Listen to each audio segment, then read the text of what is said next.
fat-burning benefits all day while you're awake and active, instead of at night when the digestion process in chocolate itself may keep you awake. Tell us what you think. Facebook.com/John Tesh. New research in the New England Journal of Medicine is now telling us that many employers would rather hire a grandparent who's already reached retirement age rather than a young adult who's fresh out of college.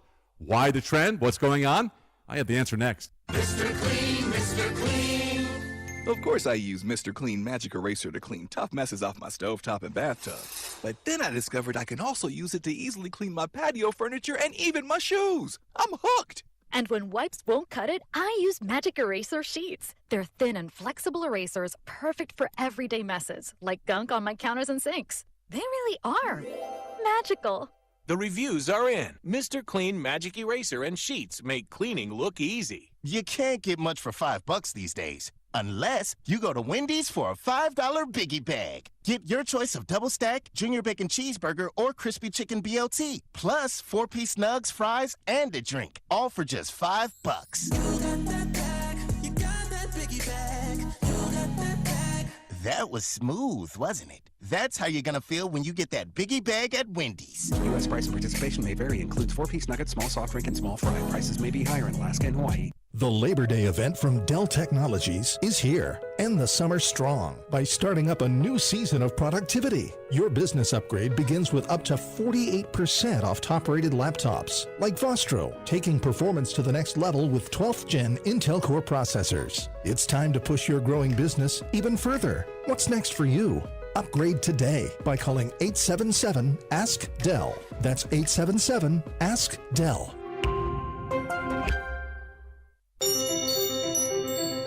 Kids seem to always be misplacing things. Socks, shoes, backpacks, books, you name it. So when it comes to important things like EpiPens for serious allergies or inhalers for breathing problems, make sure there's always some on hand when those items go missing or run out. Hi, this is Michael from Yankton Rexall. We pride ourselves on providing accurate prescriptions and appropriate medical information for your child's health. Good health attributes to good students. Yankton Rexall, your hometown pharmacy since 1923, located in the Meridian District. What's better than the long weekend? Kohl's budget-boosting deals on denim. I got myself jeans for $19.99, 40% off Levi's for my son. Even my husband found a pair for 30% off. Plus, because I spent over $25, I got $10 off and earned Kohl's cash. More style, more savings. Kohl's. Select styles. Offers end September 5th. Levi's coupons do not apply. Some exclusions apply. See store or kohls.com for details. Ask Sherwin-Williams during the Endless Summer Sale, August 26th through September 5th, and get 30% off paints and stains with prices starting at $29.39. That means 30% off our most popular color family, blue. Psychologists have found it to be soothing and relaxing, which makes it especially great for bedrooms and bathrooms. And of course, 30% off all of our other colors. Shop the sale online or visit your neighborhood Sherwin-Williams store. Retail sales only. Some exclusions apply. See store for details.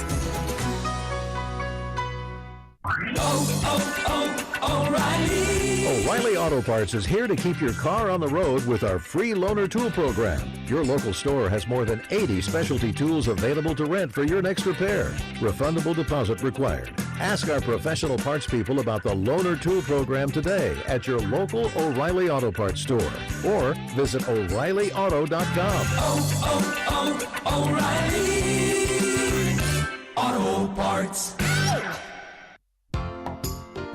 Join Families Feeding Families for a tribute to the American farmer. Saturday, September 10th at the Archery Center in Yankton, South Dakota. Free will donation mail starts at 6 p.m. with speaker Paul Mobley at 7 p.m., followed by a silent and live auction. All are welcome for this special tour of American farms across the country. Please RSVP at FamiliesFeedingFamiliesAgvacy.com. Resetting your password, unsubscribing from emails, printing anything. Why are simple things sometimes so complicated? Thankfully, with an auto owner's insurance independent agent, getting the right coverage for your business doesn't have to be one of them, so you can get back to more important things, like learning how that printer works. That's simple human sense. Don't gamble. Insure with MT and RC Smith Insurance. Authorized auto owners agents in Yankton at 665-3611 or mtrcsmithinsurance.com. Kicks it, and he makes it, and the Takes the shot, and it's no good! Taking a shot again, takes another shot, and gets it! Brayden beats with the goal! You are listening to Yankton Soccer on KYNT, Yankton's home team. This broadcast is brought to you by Mason Schramm and the Move Group, Hedro, Avera, Truxedo, Culligan Water, USD Athletics, 1919 Root Beer, Rhonda Westland State Farm, Vision Real Estate, Missouri River Associates, Buell's Cleaners, South Dakota Office of the Attorney General, Triple Time Rudy's, H&R Block, Top Notch Cleaners, the UPS Store, Yankton Medical Clinic, Hy-Vee, Olson's Pest Technicians, Gerstner Oil, Vision Care Associates, MT and RC Smith Insurance, First Dakota National Bank, First Chiropractic Centers, First National Bank of Omaha, Sherco. Now, let's go to the field for the action. Hello, everyone, and welcome inside here at Crane Youngworth Field. Well, inside the booth. It's outside, obviously, at Crane. You're listening to KYNT and KYNTV, and today we have doubleheader soccer action between the Yankton Gazelles and Bucks against the O'Gorman Knights. Thank you for joining us today. I'm Josh Boelter, joined by my broadcast partner, Brayden Butler, and this is your Hy-Vee pregame show where there's a helpful smile in every aisle. Brayden, it's going to be an interesting one today. We're starting with the Gazelles first. Let's talk about this matchup. Yeah, the Gazelles last week got their first win of the season against Douglas, and then they, on Saturday, took a 1-0 loss against Spearfish. But this is one they come into where they're looking across a team in O'Gorman that has been very good this season at 3-1-1. So you're hoping maybe you can hang with them. If you hang well in the first half, you can build that confidence for the second half, and then all bets are off. And there you could steal a win, you could gain a draw, whatever. But on paper, it looks like O'Gorman with the better record has an easy run, but don't count out the Gazelles because they have shown throughout this season early on that they are building every game, and it seems like they're about to turn that corner. It's the Gazelles, it's the Knights. We'll get into it a little bit more, including your your standings reviews when we get back. I'm Josh Boelter, joined by Brayden Butler. Listen to KYNT and KYNTV. Hy-Vee Fast and Fresh is the stop to make any time of the day. Enjoy breakfast items, made-to-order sandwiches, burgers, and more from the Hy-Vee Market Grill. Daily $5 meal specials are from 11 to 7, and find convenient on-the-go meal offerings and select grocery staples, including fresh produce and fresh bakery items, too. There's something for everyone at Hy-Vee Fast and Fresh of Yankton. Shop Hy-Vee, where there's a helpful smile in every aisle. What's the best beverage to enjoy while rooting on your team? 1919 root beer, of course. 1919 is brewed in small batches with only the finest ingredients, real sugar and real vanilla. The unique recipe and these choice ingredients make 1919 the creamiest, full-bodied draft root beer available. Find it in 12 packs and single-serve cans at grocery, convenience stores, and restaurants. 1919 is alcohol-free and contains no caffeine, making it a beverage of choice at any time for anyone in the family. You've received a call or text message indicating there's a problem with your cell phone, your taxes, your Medicare benefits, or your utilities, and the only way to get it cleared up is to either put funds on a gift card or send cash. All of these are scams designed to obtain your hard-earned funds. Contact the Attorney General's Consumer Protection Division at 1-800-300-1986. Another red flag is the call or text comes in after work hours or on the weekend. Don't become a victim. Let Consumer Protection do some checking for you before you send any funds. Support a local business that supports schools and events and provides fuel discounts for Yankton's largest employers, Triple Time Rudy's. At Triple Time Rudy's, you get that local friendly feel and also a unique offering of products. You'll find quality South Dakota products like Dimmick cheese and premium meats from the Kaler and Renner lockers, plus quality fuel products too. Conveniently located at 17th and Broadway for your daily fill-ups and convenience needs. Pull in to Triple Time Rudy's today.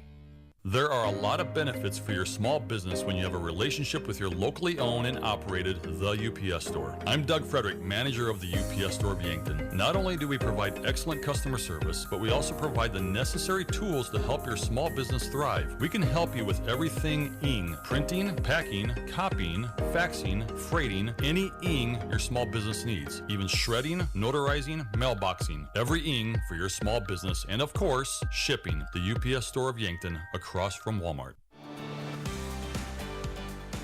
First Dakota is giving away new Ford F-150s to celebrate 150 years as a South Dakota bank.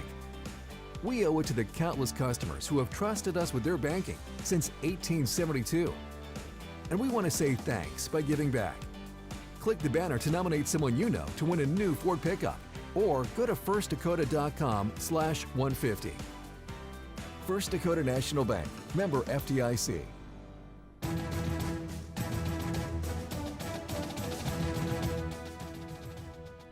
Hello and welcome back here on the Hy-Vee pregame show. Hy-Vee, where there's a helpful smile in every aisle. Come up here in just about 15 minutes. We'll have action here between the Yankton Gazelles and the O'Gorman Knights. I'm Josh Boelter, joined by Brayden Butler here at Crane Youngworth Field. And we're going to actually take a look here at the standings. Your standings are brought to you by Rhonda Westland State Farm. Let Rhonda review your current home, auto, or life insurance to see if she can help you save some money. That's Rhonda Westland State Farm. Brayden, let's take a look here at the standings. Well, starting off, we'll just take a look at the two teams who will be playing today, and that starts with Yankton, who's currently set 14th in the standings on 37.8 seed points.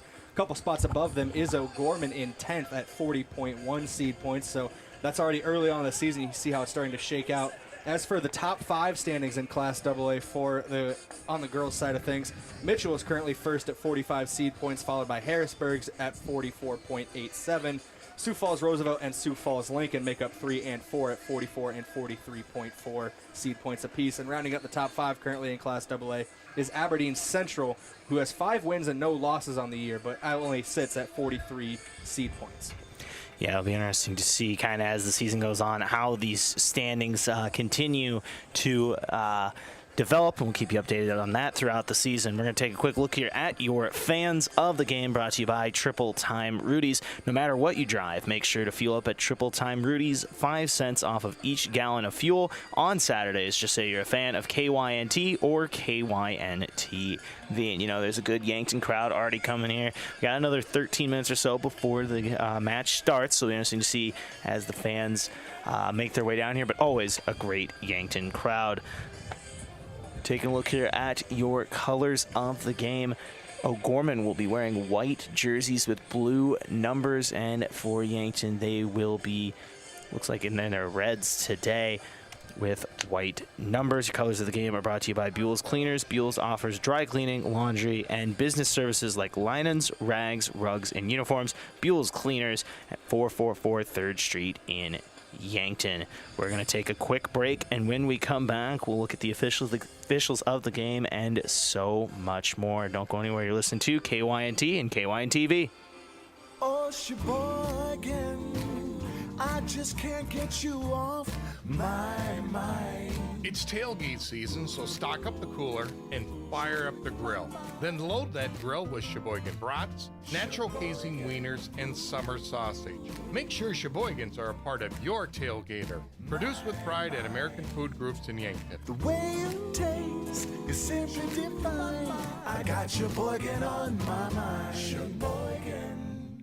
What does your phone and an auto show have in common? When you go to BillionAuto.com, everything. Start searching over 7,000 vehicles instantly. Chevys, Kias, GMCs, Toyotas, Fords, Hondas, Rams, and much more. Plus, negotiate your best deal on all pre-owned vehicles and apply for credit pre-approval, all within a matter of minutes. 17 new car brands and thousands of used cars, all in the palm of your hand. It's like an auto show every day at BillionAuto.com. All applications accepted. Not all will be approved. It's time for a new kind of credit card. One that's with you where you are, wherever life leads. The Evergreen Credit Card by FNBO earns you unlimited 2% cash back on every purchase, every day, every step of the way. For important information and limitations regarding the rewards program, visit fnbo.com/evergreen for complete details. From the great big small bank, ever ready for you to earn more so you can do more.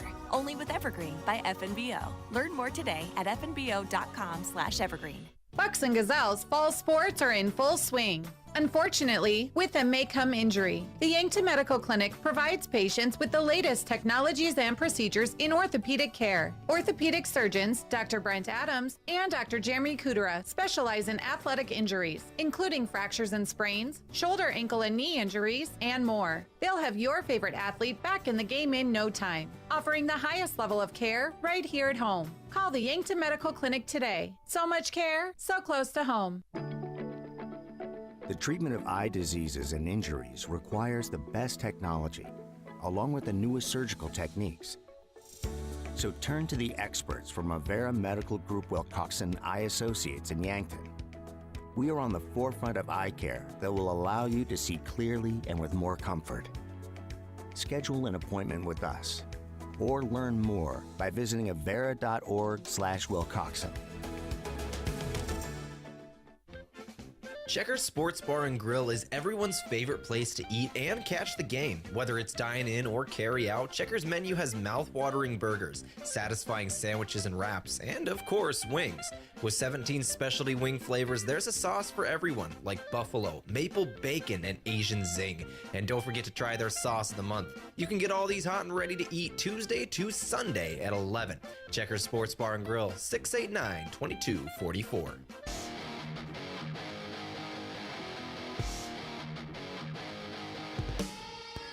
Welcome back here on the Hy-Vee pregame show. Hy-Vee, where there's a helpful smile in every aisle.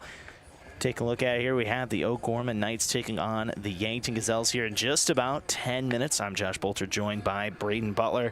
And don't forget, you can catch all of Yankton's action here on KYNTV. KYNTV is on YouTube, Facebook, Twitter, online at KYNT1450.com, and has its very own smart TV app on Roku and Apple TV devices. Download or subscribe today to ensure you are always watching Yankton's home stream. We're going to take a quick look here at your officials of the game, brought to you by the South Dakota Office of the Attorney. They're the law on the field. Brayden, who we got for officials today? Looks like your head official this evening will be Adam Maska, and the line judges will be Jacob Milbrandt and Nick Shade for the Gazelles game. There it is. Hopefully we'll never have to mention their names again. Nothing controversial happened. It'll just be a smooth, well-played, competitive contest. And we want to shout out our KYNTV watch party. Our sponsor is Cheers Pizza Plus. Cheers Pizza Plus is the KYNTV official Yankton High School Athletics watch party location. Catch the games on their TVs while enjoying their delicious food. Wear any YHS fan gear and you get 20% off your total bill. Cheers Pizza Plus in downtown Yankton, home of the Blue Pig. And when we come back from break here in just a couple minutes, we will have our pregame coach interview with Coach Tyler Schering. Don't want to miss that. See what he's got to say in our pregame coach interview. We'll be back here in a few minutes on KYNT and KYNTV. These days, it seems every day is Casual Friday. Employees now prefer comfortable, casual clothing. And JJ Benji's is on top of it with a wide variety of clothing. Polos, quarter zips, button shirts, t-shirts, caps, and more. In the most popular styles and materials. All that you can customize with your company's logo. JJ Benji's can keep your employees looking sharp and comfortable. JJ Benji's, 201 Pine Street, downtown Yankton. For screen printing, embroidery, and promotional products, JJ Benji's makes you look good. In the lab or up on stage, Mount Marty University has a place for you. From athletes and artists to academics and alumni, together we cheer each other on and work to make a difference in the lives of those around us. Show your spirit at a university that celebrates what makes us different. Schedule a tour at Mount Marty University by visiting mountmarty.edu or calling 605-668-1545. The warmer months can be wonderful times that allow for plenty of fun outdoors. However, while you may be enjoying the outside time, pests and insects may be trying to find their way inside. Eliminating a pest infestation and ensuring they don't return can be tough to do on your own. But with Olson's Pest Technicians by your side, you can rest assured you're fully protected. Locally owned and operated since 1966, Olson's Pest Technicians provides reliable pest control services to residential and commercial properties. Visit 800KILBugs.com. I'm Dave Holland, physical therapist at Overland Rehab. Whether you've sustained a new injury, had a recent surgery, or tired of lingering pain you experience from simple, everyday tasks, physical therapy could be the solution. At Overland Rehab, we'll create a physical therapy plan for your health needs and goals. Contact us today for convenient appointments in 8 locations in Northeast Nebraska and 1 right here in Yankton, located on West 8th Street, otherwise known as the Lake Road.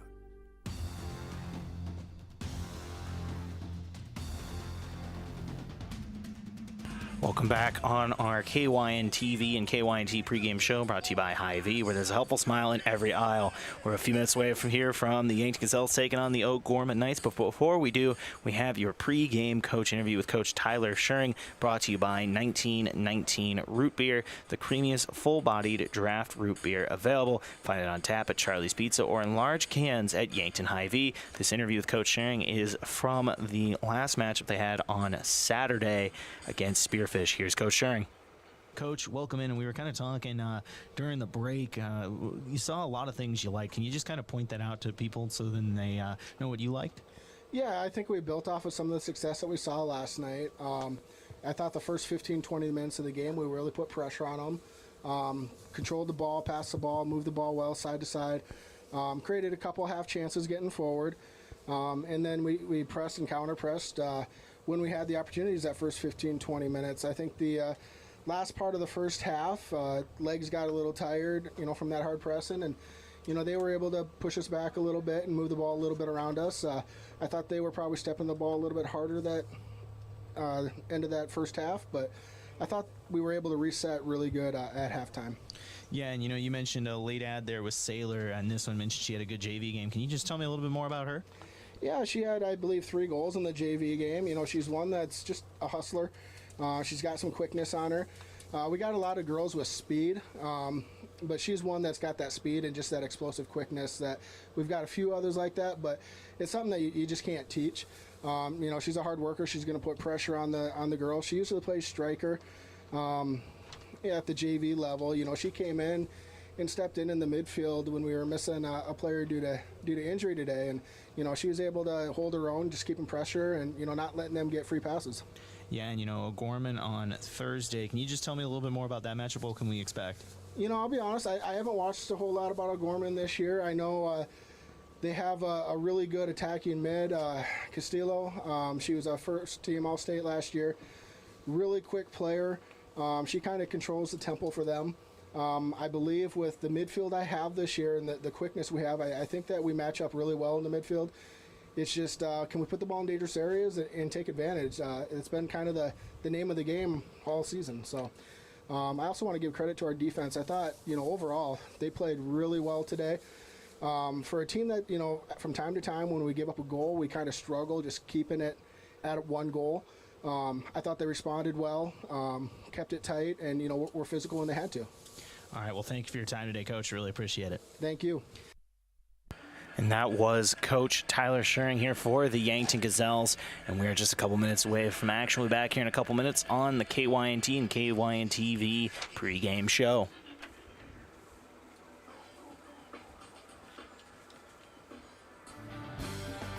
When it's time for school, it's time to stop at Cenex. You can fill up your car with high-quality gas and fill up your stomach with a quick breakfast. Maybe most important of all, you can fill up your mug with hot coffee. So all you students and teachers, skip the snooze button and head into Cenex on your way to school. Shop Easy, owned and operated by the Santee Sioux Nation, is open 24 hours for your convenience and wishes all area students and faculty a thriving, successful school year.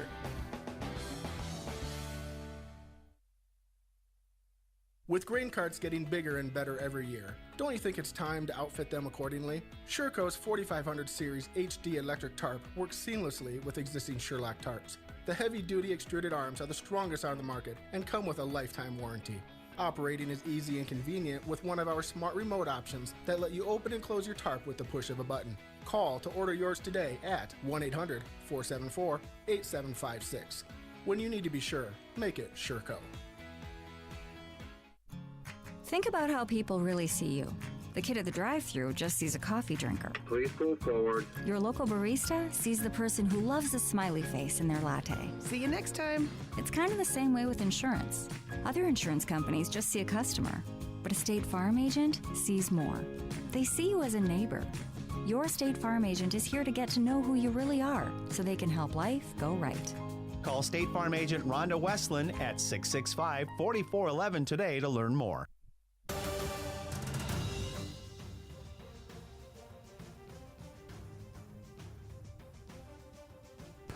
Welcome in here on the KYNT and KYNTV Hy-Vee pregame show where there's a helpful smile in every aisle. It's time now to take a look here at your key player of the game. I'm Josh Boelter with Brayden Butler, of course, and your key player of the game is brought to you by Missouri River Associates. Looking for insurance agents that have knowledge to point you in the right direction? Contact Missouri River Associates in Yankton. All right, Brayden, for the Gazelles, who are we looking at as the key player here this afternoon? We're going to be looking at the 8th grader in the midfield, Eden Wolfgram. It's not the first time this season she's been the key player to watch. That's just because, despite her young age, she's shown a great midfield presence. She's shown a bit of an eye for goal as well as she has couple on the season, and it seems every game, every week, every time we see her, she just continues to get better. So that's someone to keep an eye on here on this contest as well. That was your key player of the game. We're going to take another quick break here for the national anthem. Don't go anywhere. We'll have the Gazelles and the Knights coming up next here on KYNT and KYNTV.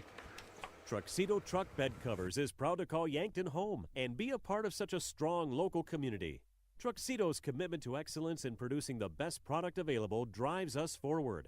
And it's a commitment we share with Yankton High School football. And that's why we're strong supporters of our Yankton Bucks. So let's unite, pack those stands, and cheer on our Bucks to victory. Be loud, be proud, be Yankton. Have aches and pains taken you out of your game? At First Chiropractic Centers, we have been helping people get back into their game for nearly 40 years. Whether your game is sports related, or it looks more like gardening, household chores, exercising, or just daily life, if your pain is preventing you from enjoying or participating in your chosen activity, we can help. First Chiropractic Centers, whole health with hands-on healing, with offices in Yankton, Scotland, Hardington, Tyndall, and Wagner.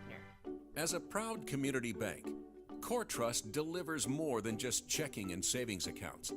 We invest in the cities and towns where we live and work by volunteering to coach youth sports teams, supporting local charities and the arts with our time and resources.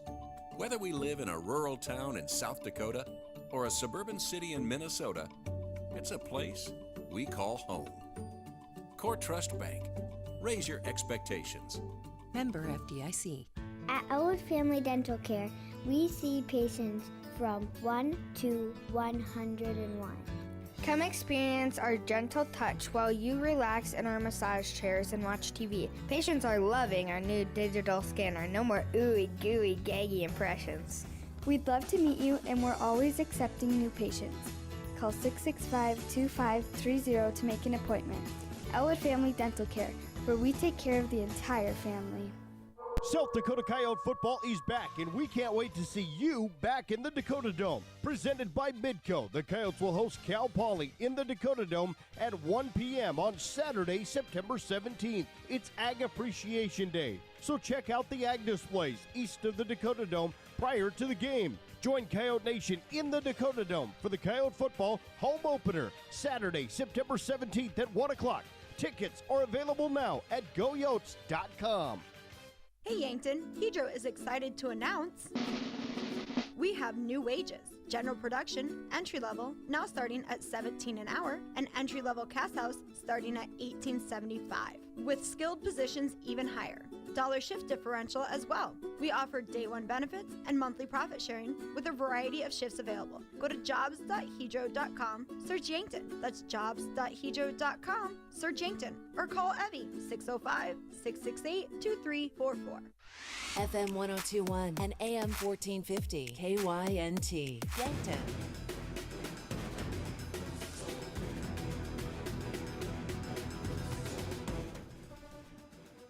Welcome in here on the KYNT and KYNTV pregame show.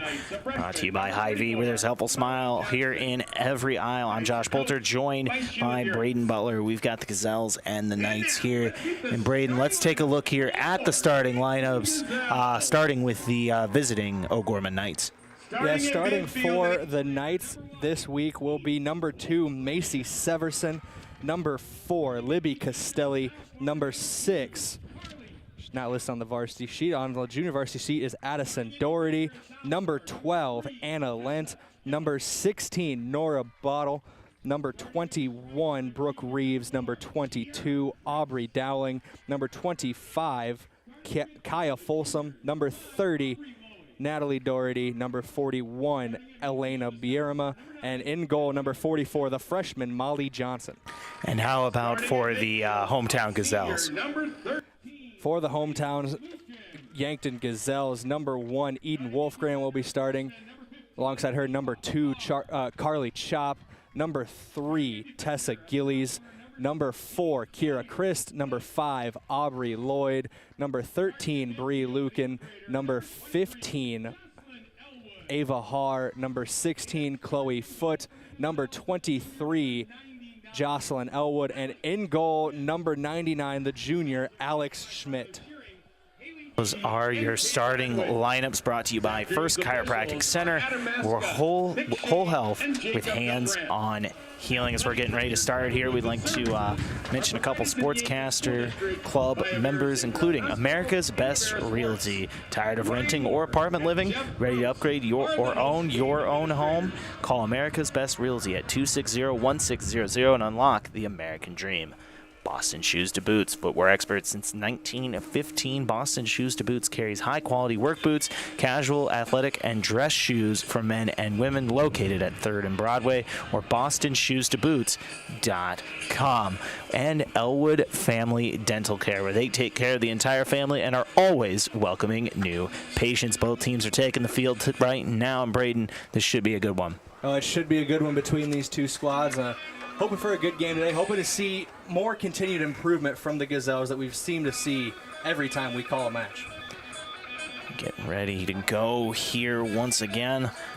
Take a look at it. Will be the goalkeeper, Alex Schmidt, back for Yankton, the junior, number 99.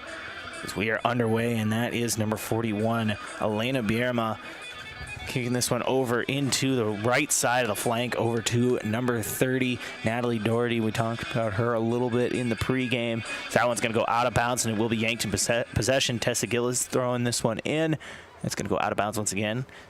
Nice possession. Brooke Reeves throws it in down the right side, and that's just going to go out of bounds. Nice play there by Gillis to just kind of let it go. Yeah, very smart play. Just let it go, and now you got to throw in. You get a chance to set up your team as well and start moving in the opposite direction after O'Gorman has, for lack of better words, kind of wasted the opening possession they've had. Gillis throws this one into Eden Wolfgram, kind of covered by a few defenders there, and that's going to be stolen by the Knights and kicked way down deep there by number 30, Natalie Doherty, but that looks like it went out of bounds. Gazelles throw this one in. It's over to Wolfgram. Wolfgram, couple defenders on her, has that one stolen there by Castelli. Libby Castelli, the sophomore for O'Gorman, passes it to Bierma. Bierma trying to get up the left flank over to Folsom, who's going to boot this one down and deep into Gazelle's territory. Battling over there, looks like it's number 16, Nora Bodel, and looks like from here, it looks like Aubrey Lloyd. That's going to go out of bounds, and it will be yanked in possession. Gazelle's getting ready to throw this one in here on the right flank. Gazelles are moving right to left. This one's stolen now by Castelli for O'Gorman. Sends this one deep, and it's going to be bounce off of Gillis there.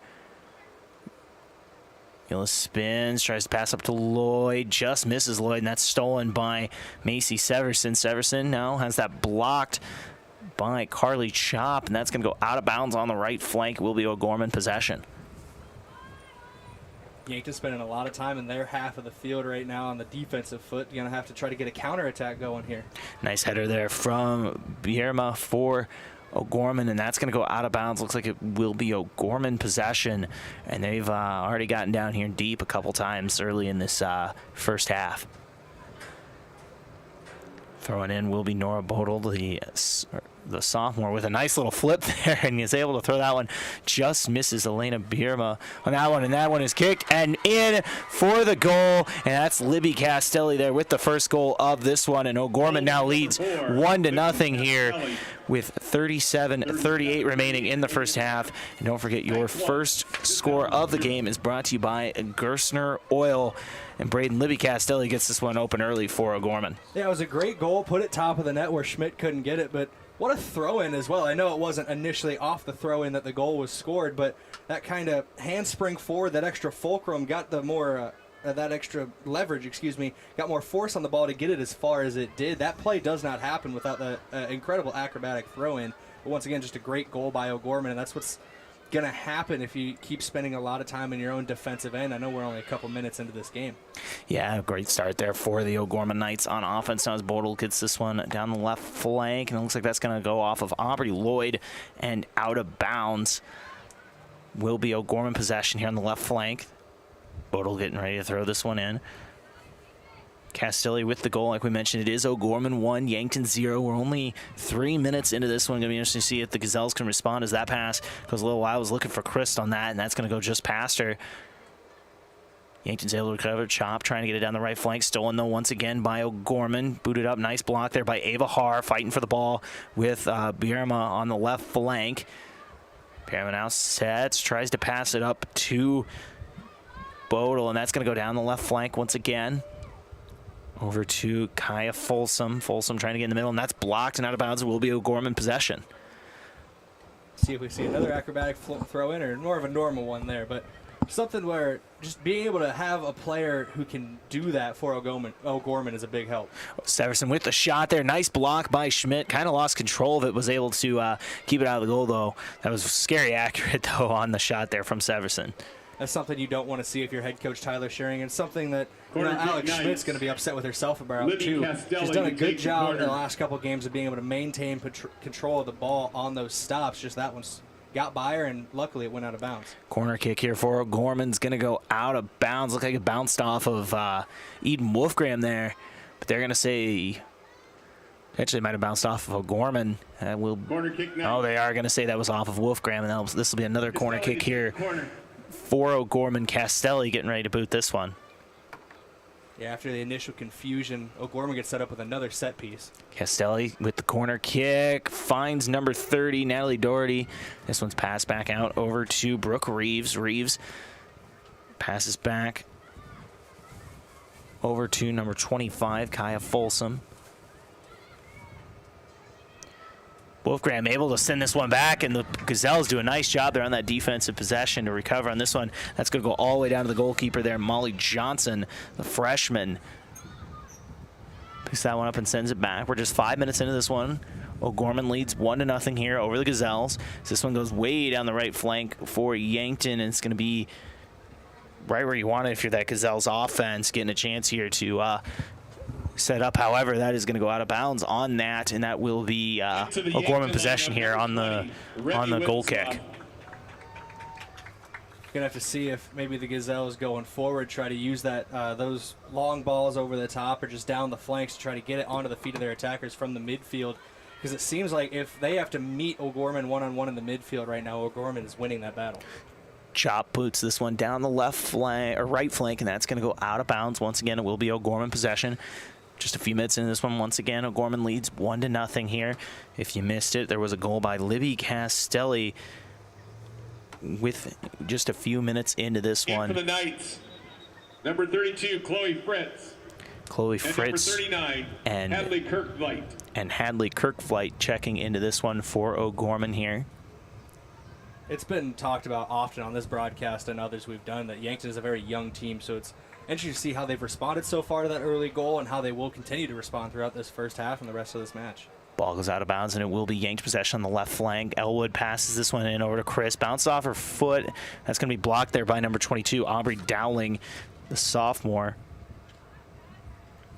And that's going to go out of bounds once again. Good body block by Gillies there. Kept an O'Gorman player away from the ball before that went out of bounds. Wolfgram passes over to Lloyd. Back to Wolfgram. Wolfgram sets, tries to get it down the left flank. Like she's got it over to Elwood. Elwood trying to pass it inside, blocked by Anna Lent. This one's going to go up the right side here for O'Gorman. Was looking for Kirkflight, but that's going to go out of bounds, and it will be Gazelles possession. Quick throw in again. That's what the Gazelles have kind of been doing here recently. Looks like we're getting a free kick here now for the Gazelles, and that will be Elwood trying to pass this one in. Looks like she was going for Christ on that. That's going to be blocked by O'Gorman. Pass there from Lloyd, blocked by O'Gorman once again. Now stolen there by Libby Castelli, who has the lone goal in this one. However, Yankton recovers. It's Kuzel Wenzloff who's going to have that one blocked. Lloyd now trying to pass up to Elwood. Elwood going towards the middle, blocked there by Macy Severson. Going with inside now is Yankton. Just missing that is Christ, and that's going to be a missed opportunity there for the Gazelles as the goalkeeper, Molly Johnson, kind of came out of the goal there, and Chris just kind of missed that one. Didn't quite catch if it was Wolfgram or Johnson that got that ball up and over the O'Gorman defense, but it was right there for Chris. Couldn't dial in the volley and maybe heard the footsteps of the goalkeeper as well, as they had a bit of a collision down there. Something you happy to see both of them get back up from, but something that, you know, takes your breath away for a moment whenever those collisions happen. Reeves boots this one down, and that's kicked over by Kirkflight. Kirkflight trying to get some going down the right flank, drawn inside, passes it over to number 32, Chloe Fritz. Fritz has it stolen by Carly Shop. However, that's blocked by Nora Bodel. Bodel trying to pass it inside, and that's going to go off to the right side. It looks like that's going to go out of bounds. They are going to say Gazelle's possession here deep in their own territory.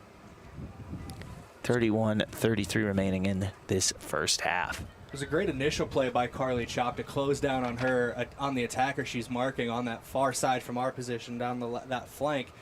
But Yankton able to, after the ball was initially given away, able to get the ball back off of some just ricocheting out as well. Wolfgram now boots this one way down the right side, and that's going to be number 6, Addison Daughtry. Daughtry chasing after that one. Christ with it. Kicks it over right side, and that's blocked and sent back up by Nora Bodel.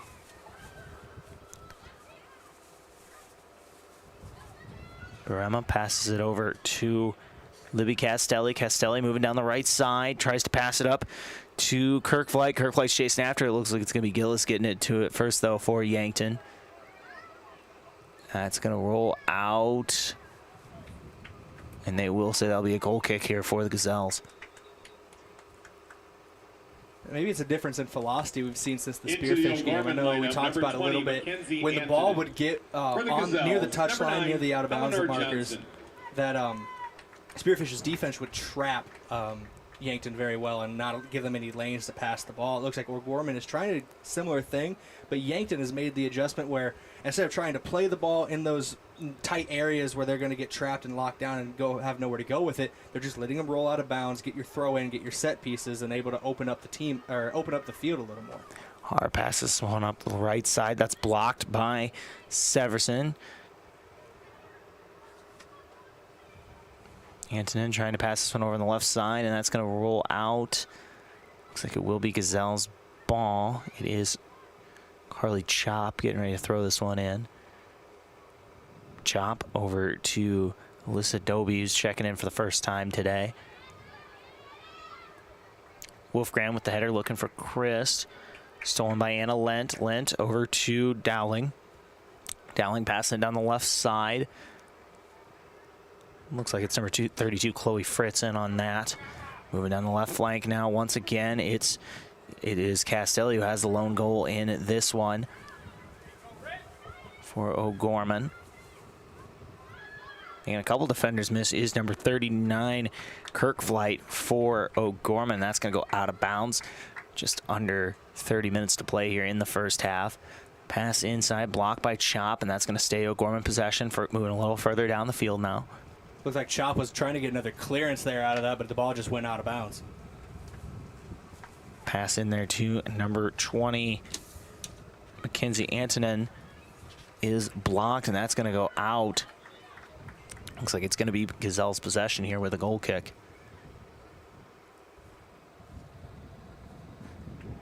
Into the Yankton lineup, number 19, Chloe Blum, number 18, Ayanna Becker, and number 7, Lucy Johnson.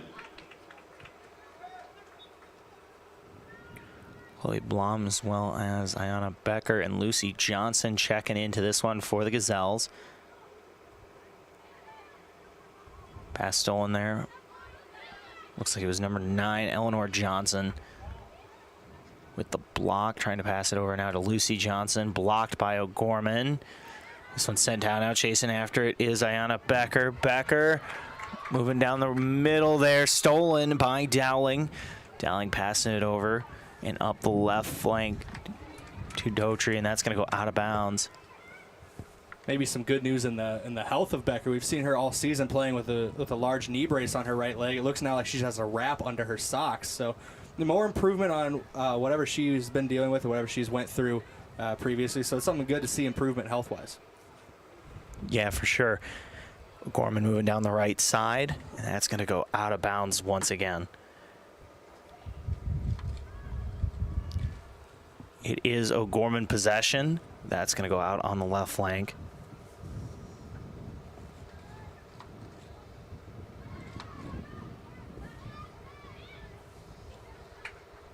It is Yankton ball. That's kicked up by Johnson. Gorman with it. Passing up right side. Warm day here, almost 90 degrees, and that's going to go up the left flank.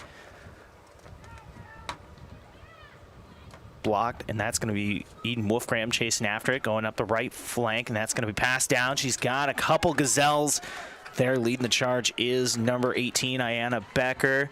That's going to be picked up by Molly Johnson. Johnson, the goalkeeper here for O'Gorman. 26:30 remaining here in the first half. It's going to go down the right flank and passing it. Looks like it's going to go out of bounds, actually. That's going to go off of number 39, Hadley Kirkflight on that one.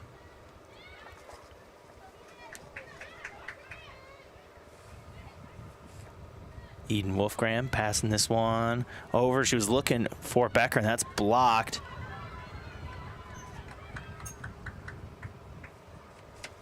This one going up the left flank and booting that is O'Gorman. Stolen, however, by Chop. Chop tries to pass it, blocked by Severson.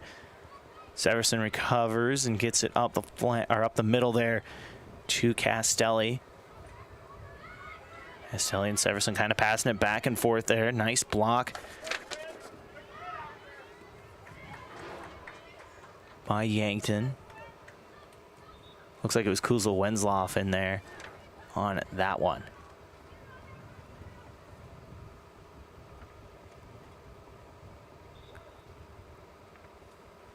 Looks like we are getting a timeout in the action. And don't forget, oh, that is a heat timeout, so they will take a quick break here and then come back on. It is a warm one here today.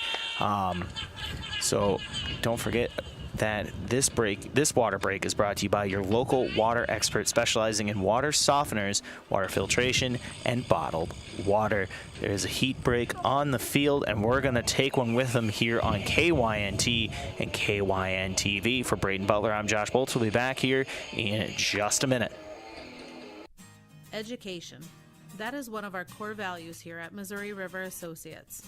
Just making a sale is not our number one priority here. Our office is here to educate you on your choices in the insurance world. We are here to guide you in making the right choice for you, your family, or your business. Our agents are honest and transparent with you on your coverages. Let one of our agents show you your options today. Missouri River Associates, 665-6885. Buying or selling your home is one of the biggest decisions you may make in your lifetime. I'm Deb Speck with Vision Real Estate, and I'm ready to help guide you with professional advice from before the listing until after the close. Not only will you get real estate knowledge, but also we provide moving boxes and an enclosed courtesy trailer to help make the move just a little easier. Call me today at 664-5555.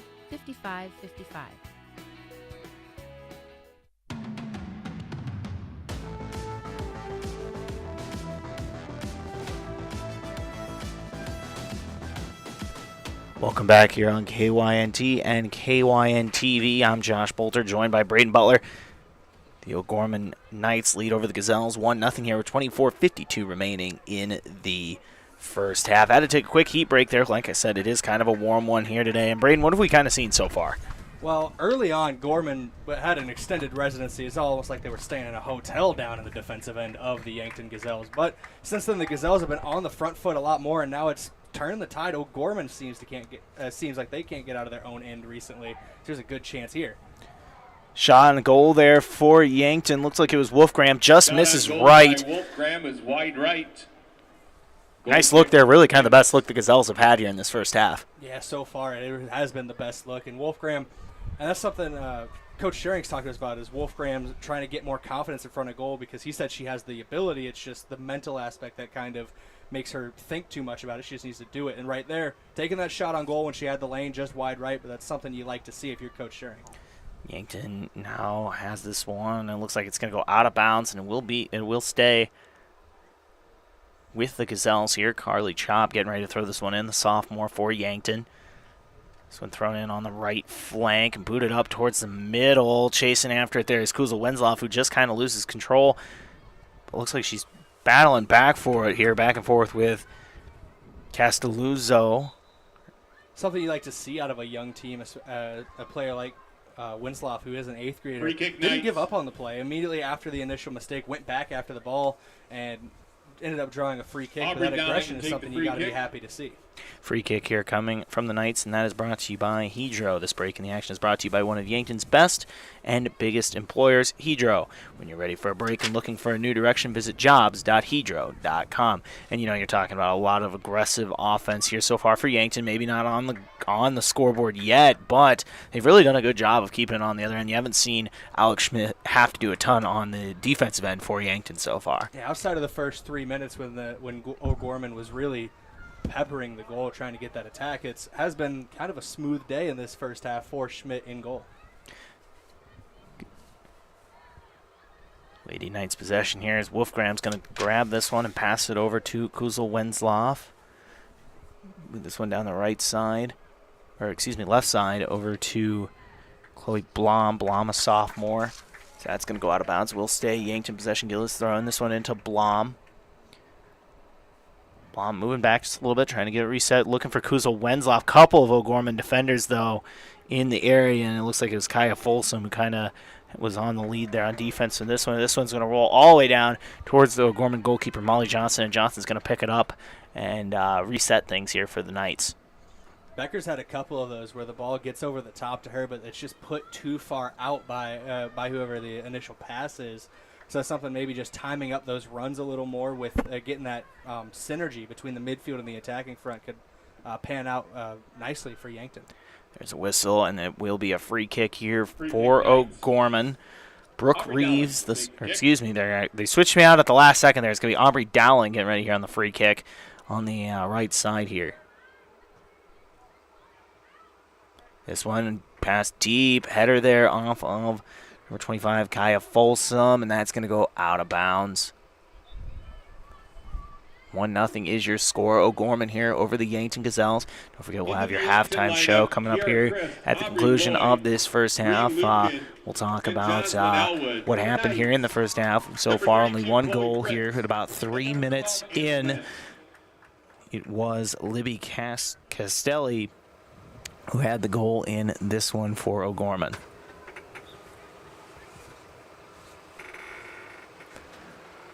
Gazelles possession passed up to number 23, Jocelyn Elwood. Elwood trying to get this pass blocked, though, by number 12, Anna Leonard. Takes a shot on goal and almost gets it past Schmidt. Schmidt just kind of lost it in the air for a second there. However, she's able to knock it away at the last second. It will be O'Gorman possession as that one went out of bounds, but either way, almost a bit of a scare there for the Gazelles defense. Yeah, it looked like the ball took a bounce that Schmidt wasn't really prepared for it to take. It bounced a little too high over the top. She was able to knock it away, though, so good recovery, but that's something you worry about sometimes. That ball doesn't take the bounce you're expecting. This one thrown up and over.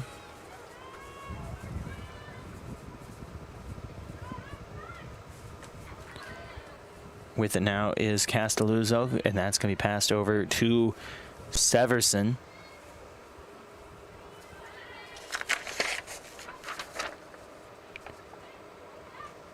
And that's going to go out of bounds.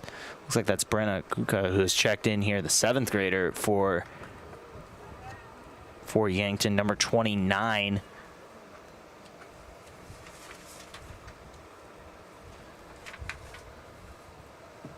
Looks like a 9 for me. I can't tell if that's a 9 or an 8, but it looks like a 9. That is 29 out there on the field for you. Yankton with it now.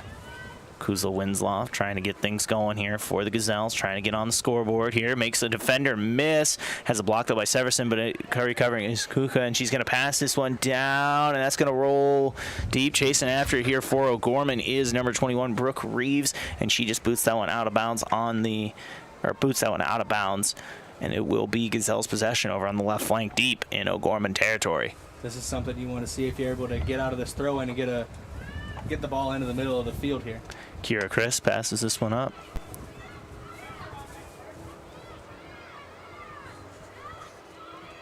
Chloe Fritz passes this one. It's going down the left side. It's rolling into Yankton territory once again, chasing after it. Looks like that was number 14, Haley Luke, the sophomore there for Yankton. Just boots that one out of bounds and gives the defense a chance to reset. 18:30 remaining in the first half. That's going to go out of bounds once again. It will be a goal kick here for the Gazelles.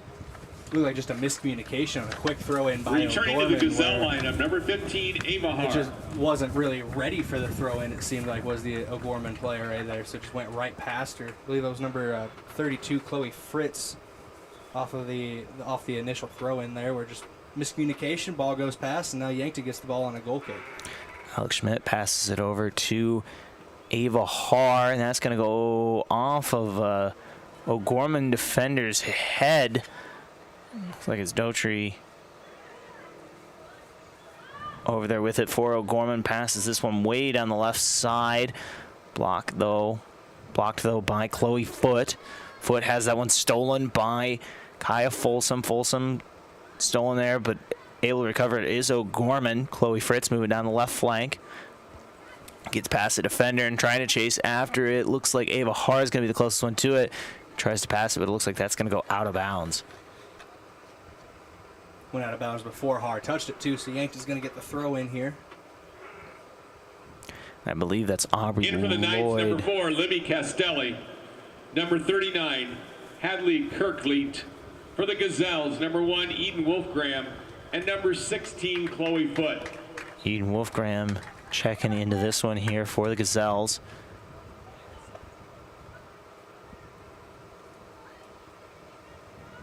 Moving down the right flank.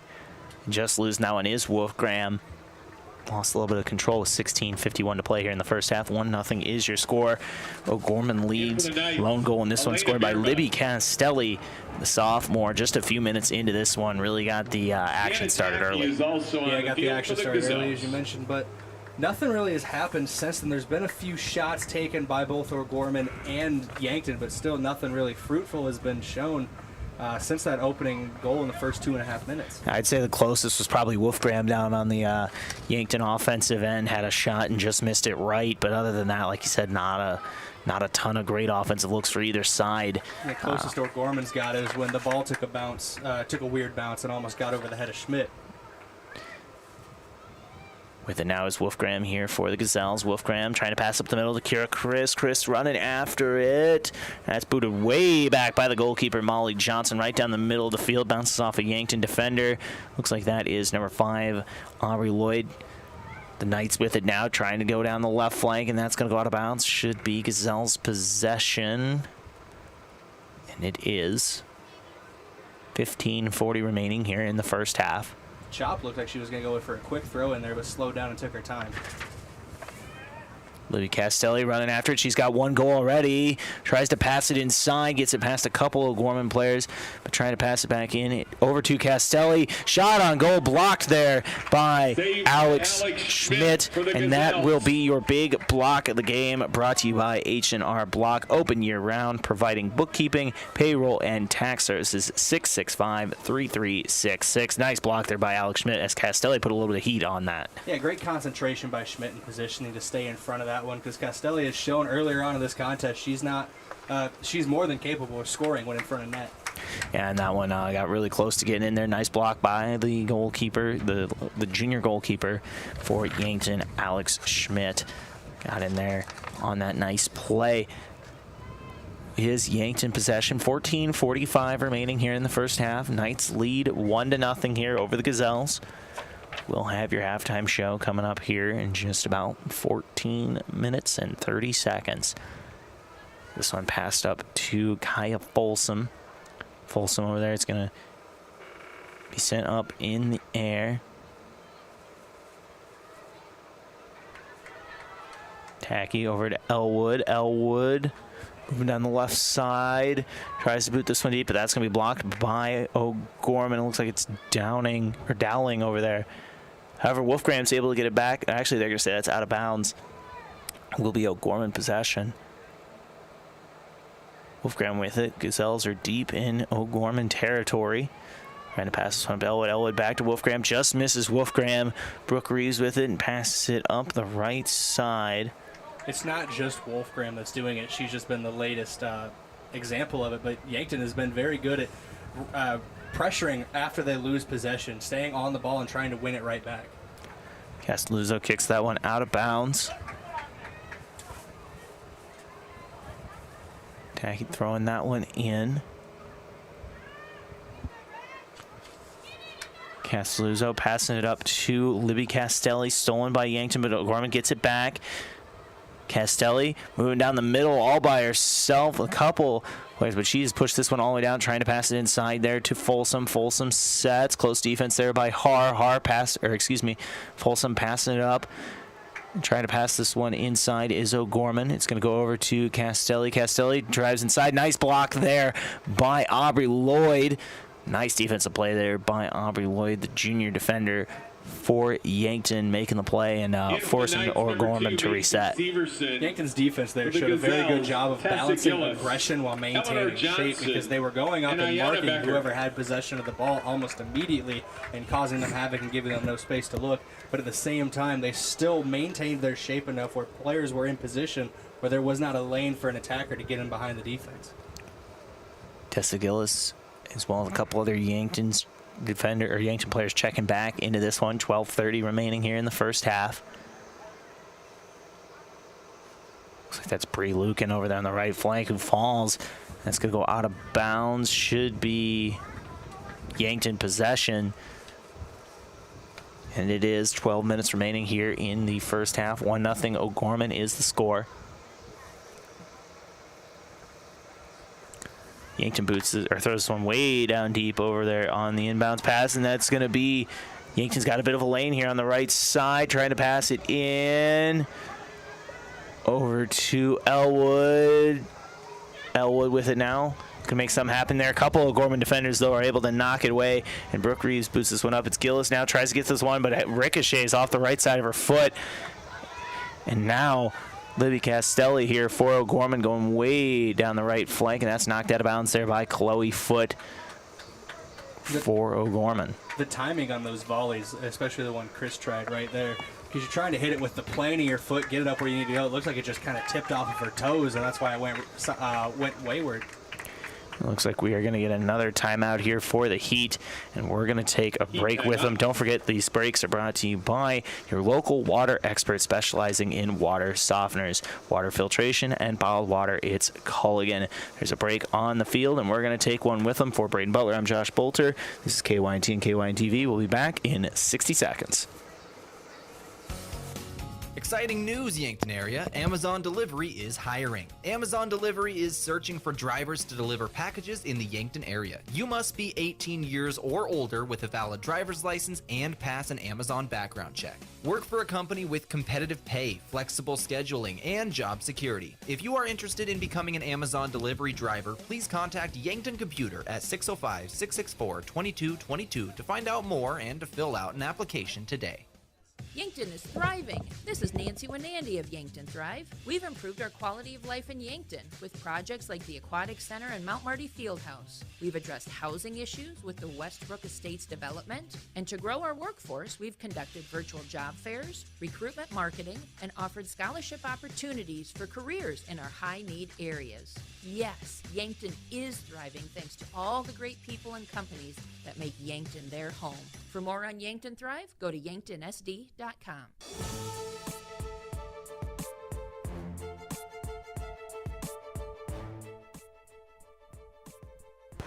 Welcome back here on KYNT and KYNTV. I'm Josh Boelter, joined by Brayden Butler. O'Gorman leads 1-0 here with 11:17 remaining here in the first half. We're coming out of a Heat timeout. Brayden, really kind of a interesting first half so far. Yeah, outside of that initial attack that got them a goal for O'Gorman, we haven't really seen many true chances on goal. We saw one from Eden Wolfgram for Yankton that went just kind of wide right, and for O'Gorman, we had a shot by Castelli that was blocked and saved by Schmidt, but outside of that, they've had really no shots on goal either. So it's been a battle in that midfield area between these two teams so far in this first half, ever since that initial goal. O'Gorman within the right flank. That is number 22, Aubrey Dowling, the sophomore.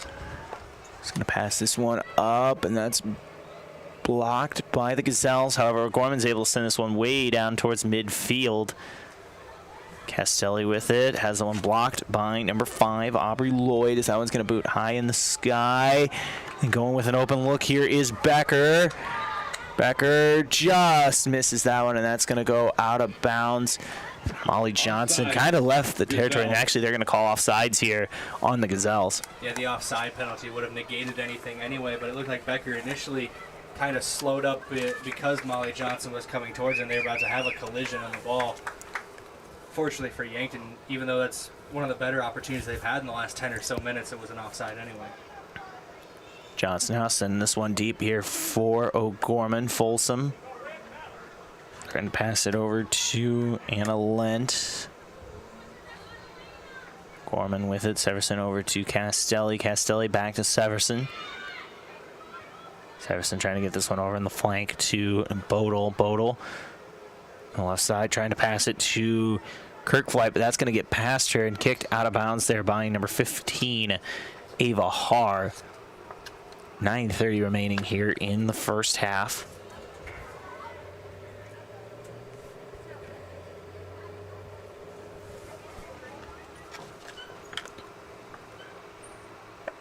Throwing it in is O'Gorman.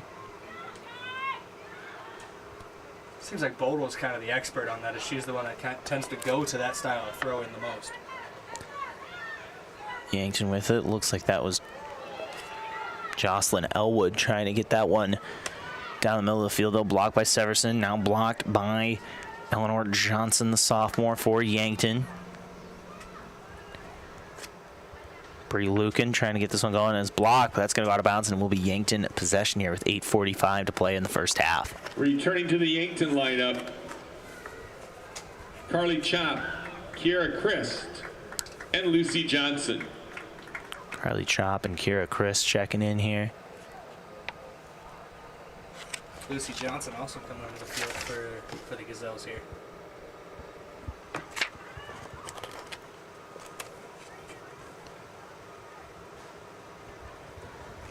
Going to the left side, that's going to go out of bounds. Yankton's been spending a lot of time in that final third of O'Gorman. They're going to have to prove something. You maybe want to get one back by the halftime break, and then it's a whole new matchup in the second half. One sent down, looking for it is Becker. Header there. Becker chasing after it, and that's going to be recovered by Aubrey Dowling. Dowling sends this one out. Carly Chop with it now on the right side. Chop throwing it into Wolfgram. Wolfgram blocked. That's going to go out of bounds. It will stay Yankton possession.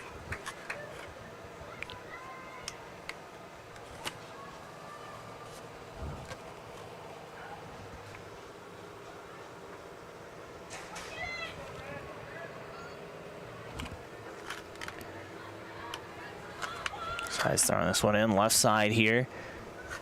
Gorman with it. Folsom with it. Blocked. Looks like that's Ava Haar.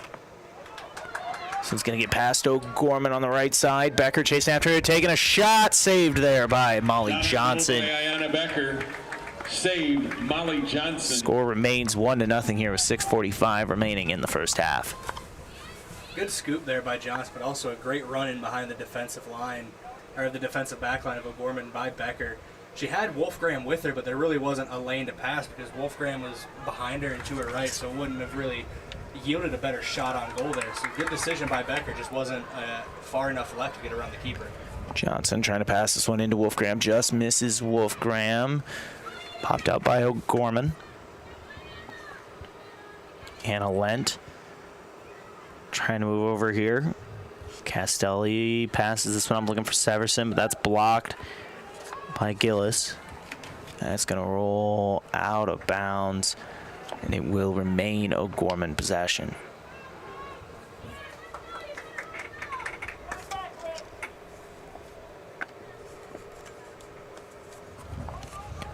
Gorman throws this one in. Severson gets them going. Or Wolfgram taking a deep shot, and that's going to just miss the goal on the right side. Nice look there, though, from Becker. Almost got that, or excuse me, from Wolfgram. Almost got that one to go. Trying to curl it into the Yankton lineup, Remy Wenslaw for the Knights. Wasn't enough of the spin on it, of the curve on it to get it into that top right corner. She had that one on target. There's not a lot of goalkeepers in Class AA that are going to stop that. Right up now is Castelli. And a Lent going after it too here. Lucy Johnson for Yankton trying to block this one and is able to kick it loose and over to Gillis, who has it blocked. Severson pops this one in the air for O'Gorman. Gillis with the header. On the left flank now, Eleanor Johnson for Yankton passes this one back to Chloe Foote, and Foote kind of tumbles on that one and falls. We got a bit of a, looks like a couple players tripped over each other there, and it was for Yankton. I believe it was Tessa Gillis, and then number 25 Kaya Folsom there for Yankton with 4:45 remaining, and this will be a free kick here for O'Gorman. So this Yankton defense, we've kind of been talking about, they're playing more physical. They're going right after the ball, especially on the heavy touches by the O'Gorman attack. And what I mean by that is just if one person's holding onto the ball too long, it seems like one or two Yankton defenders would just get sent towards the ball and force them to give it up and potentially make a mistake under that pressure, or just to take the ball away outright. In for the Gazelles, number 6, Cien Tacky. Cien Tacky checking in here for Yankton. Tacky, a freshman. Free kick for the Knights. Christina Stish to take the free kick. Stish with the free kick here. Blocked by Foote. Foote trying to get it back now. Stish is able to cover it. Severson. Up to Lent. Lent trying to pass over on the right flank and just misses a couple of Gorman players. It's going to go out of bounds. It will be Yankton possession. Tacky getting ready to throw it in.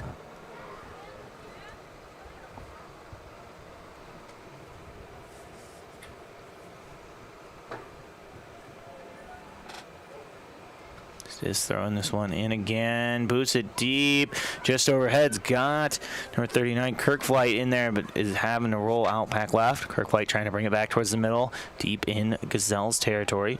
Eleanor Johnson, the block, just under 4 to play here in the first half. Aubrey Dowling over on the left side. Going in and taking the shot is number 21, Brooke Reeves. That's saved by Schmidt. Have an easy one there for the junior goalkeeper for the Gazelles. The first shot on goal in a while for O'Gorman, as well as we're getting low on time here in the first half. Like you said, about 3:30 to play here. 1-0 is the lead here for O'Gorman. A goal scored about 3 minutes into this one. Since then, we've seen a couple opportunities on the goal, but nothing on the scoreboard yet since that first goal.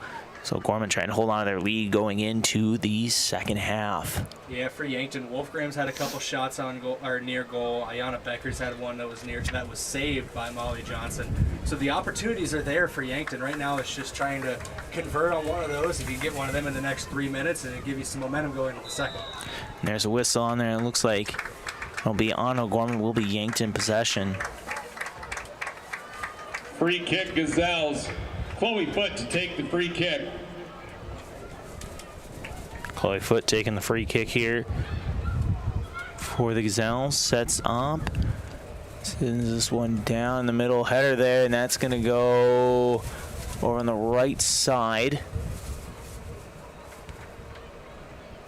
And out of bounds. Looks like it'll stay Gazelle's possession deep in O'Gorman territory.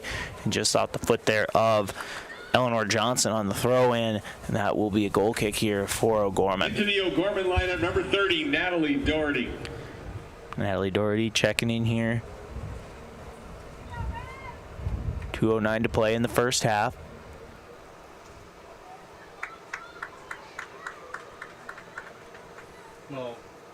mistake there off the goal kick by Johnson. Gives Yankton the ball right back. Wolfgram trying to get something going. Has it stolen by O'Gorman. Castelli moving up the middle of the field, getting a lot of space here. Passing it up to Elena Bierman.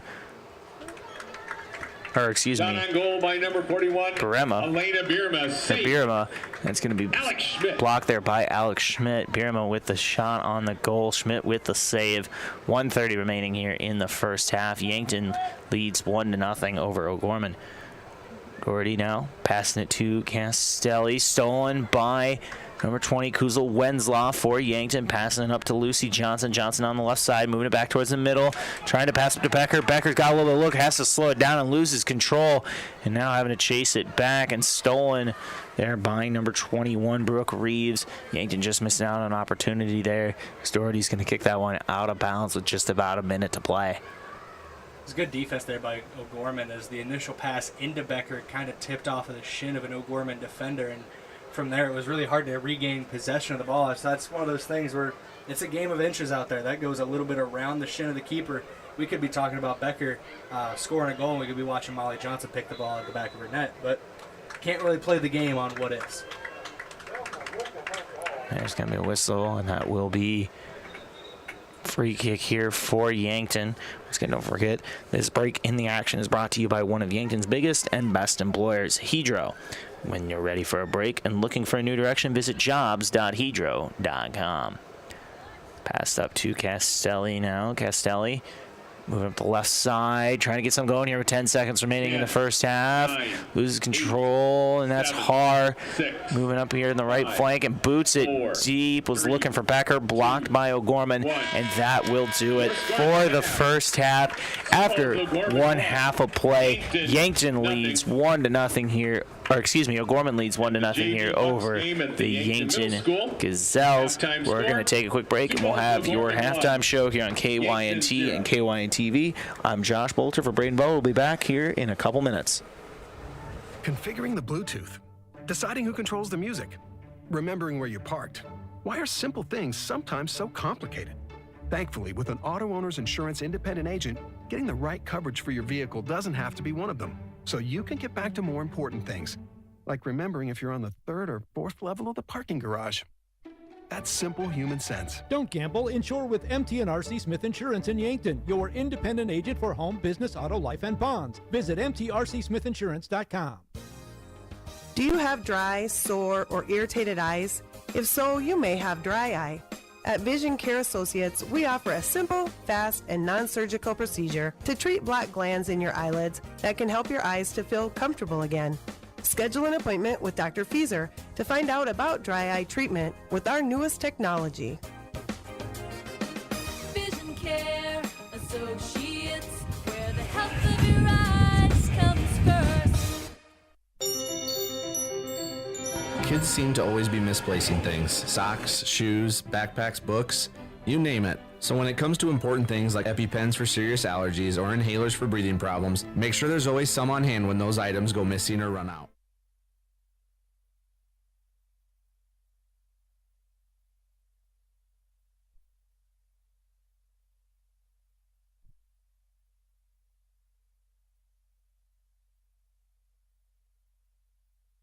Stop to make any time of the day. Enjoy breakfast items, made-to-order sandwiches, burgers, and more from the Hy-Vee Market Grill. Daily $5 meal specials are from 11 to 7, and find convenient on-the-go meal offerings and select grocery staples, including fresh produce and fresh bakery items, too. There's something for everyone at Hy-Vee Fast and Fresh of Yankton. Shop Hy-Vee, where there's a helpful smile in every eye. You've received a call or text message indicating there's a problem with your cell phone, your taxes, your Medicare benefits, or your utilities. And the only way to get it cleared up is to either put funds on a gift card or send cash. All of these are scams designed to obtain your hard-earned funds. Contact the Attorney General's Consumer Protection Division at 1-800-300-1986. Another red flag is the call or text comes in after work hours or on the weekend. Don't become a victim. Let Consumer Protection do some checking for you before you send any funds. There are a lot of benefits for your small business when you have a relationship with your locally owned and operated The UPS Store. I'm Doug Frederick, manager of the UPS Store of Yankton. Not only do we provide excellent customer service, but we also provide the necessary tools to help your small business thrive. We can help you with everything ing, printing, packing, copying, faxing, freighting, any ing your small business needs, even shredding, notarizing, mailboxing, every ing for your small business, and of course, shipping. The UPS Store of Yankton, across from Walmart. First Dakota is giving away new Ford F-150s to celebrate 150 years as a South Dakota bank. We owe it to the countless customers who have trusted us with their banking since 1872. And we want to say thanks by giving back. Click the banner to nominate someone you know to win a new Ford pickup, or go to firstdakota.com/150. First Dakota National Bank, member FDIC. It's time for a new kind of credit card. One that's with you where you are, wherever life leads. The Evergreen Credit Card by F&BO earns you unlimited 2% cash back on every purchase, every day, every step of the way. For important information and limitations regarding the rewards program, visit fnbo.com/evergreen for complete details. From the great big small bank, ever ready for you to earn more so you can do more. Only with Evergreen by F&BO. Learn more today at fnbo.com/evergreen. The treatment of eye diseases and injuries requires the best technology, along with the newest surgical techniques. So turn to the experts from Avera Medical Group Wilcoxon Eye Associates in Yankton. We are on the forefront of eye care that will allow you to see clearly and with more comfort. Schedule an appointment with us, or learn more by visiting avera.org/Wilcoxon.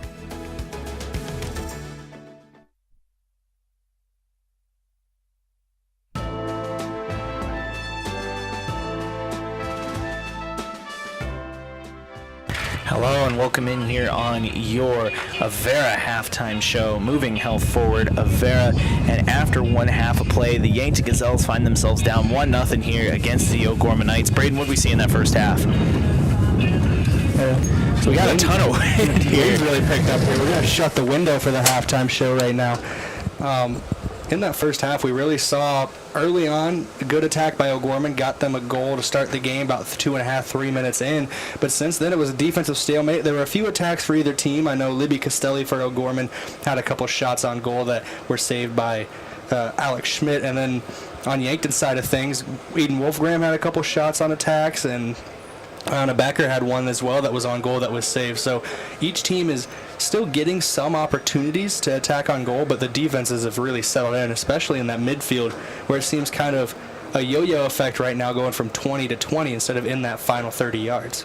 And that's kind of a look at what happened there in the first half. It was Libby Castelli with the lone goal of this one for O'Gorman. When we come back, we'll kind of look at our keys to the second half and see what each team needs to do going forward. We'll also, don't forget, after this one, we will have an interview with Coach Tyler Schuring, as well as the Yankton Bucks against the O'Gorman Knights in a state championship rematch in boys action. After this, don't go anywhere. We'll be back here in just a couple minutes on KYNT and KYNTV.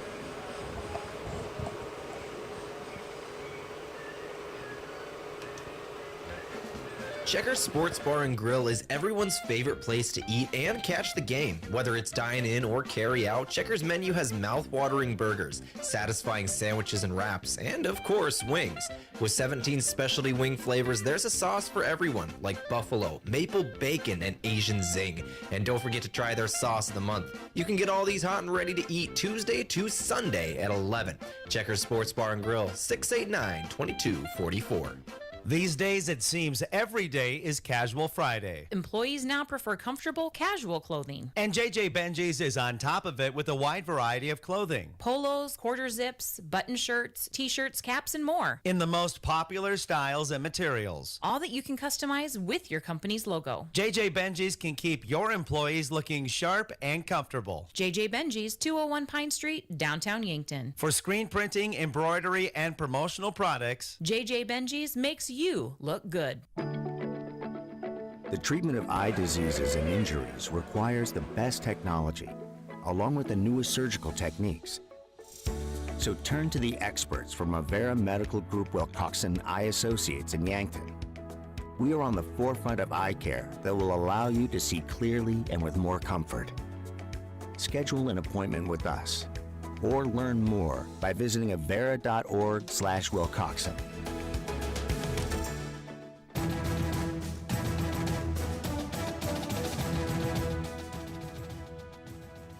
Welcome back here on the Avera halftime show. Avera moving health forward.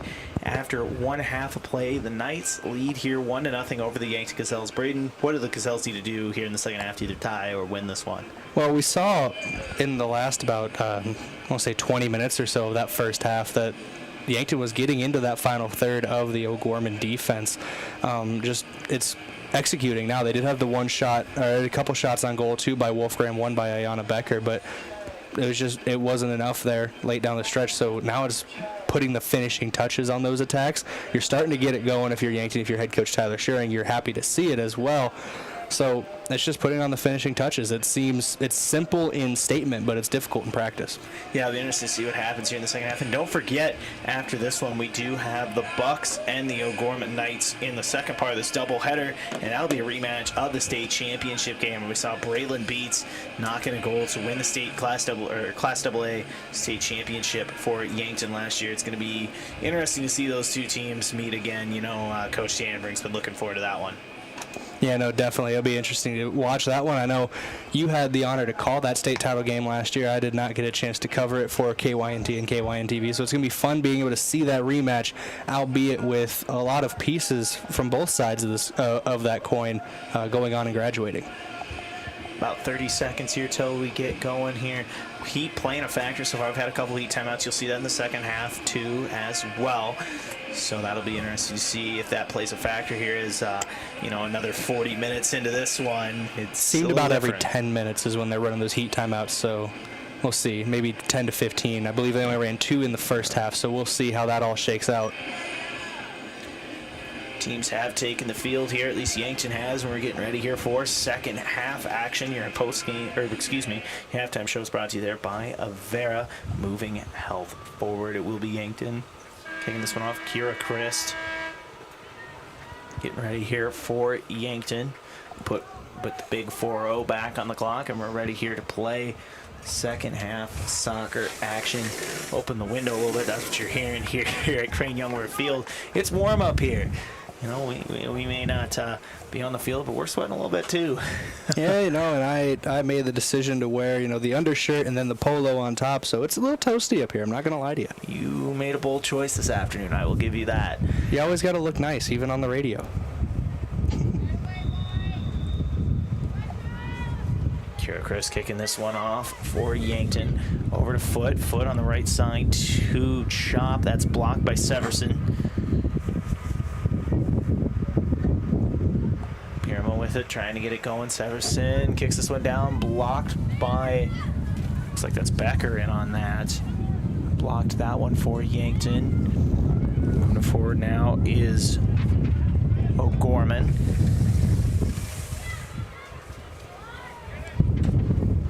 This one, O'Gorman trying to get something going over to Bierma. Severson. Back over to Lent.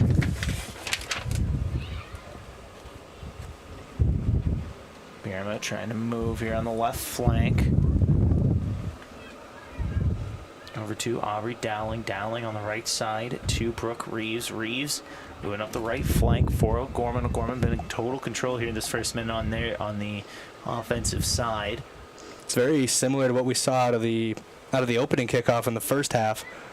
So we'll see if Yankton can stop the events from reoccurring that happened at the beginning of the first half and maybe get going on their attacking front sooner than they did in the first. Reeves up to Bierma. On the right side over to Natalie Doherty. That's going to be a shot on goal and picked up there by Yankton. Alex Schmidt with the block. St. Alex Schmidt, shot on goal. Number 20, Mackenzie Antonin. Correction, number 30, Natalie Doherty. Wolfgram got brought down hard on that one. Sorry that I cut you off there. Free kick, Good free Gazelles. kick Chloe here Foote for the taking the free Gazelles. kick. It will be Chloe Foote. 38 minutes remaining in this one. This one sent down the right side. Blocked there by Johnson.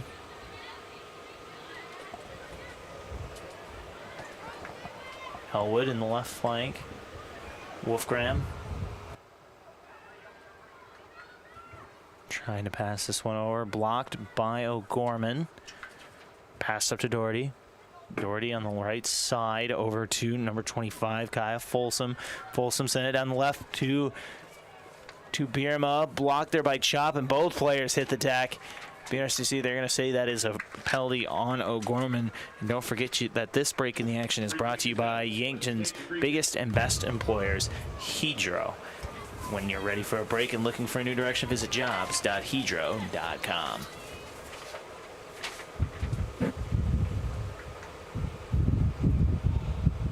Boelter throwing this one in. Right side. Over to Bree Lucan, and that's going to go out of bounds. Will be O'Gorman possession. Castelli getting this one in. Severson with pass down the field.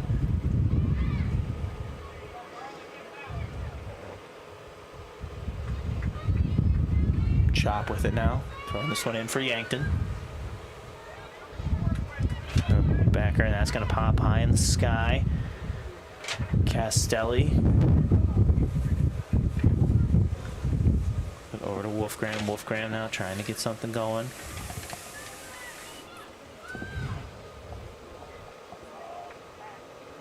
Lucan passed and blocked there by O'Gorman. Over to Bodel. Elwood chasing after on the right flank, and that's going to be passed. It's hard to see who it is. That looks like it's Gillis, and on that one, that's going to go out of bounds.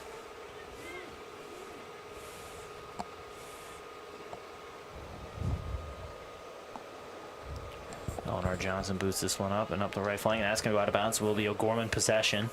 Quick throw in by O'Gorman there. Everybody was kind of on top of stuff there, trying to get the attack going further. 35-48 remaining in this one. 1-0 is your score. O'Gorman leads.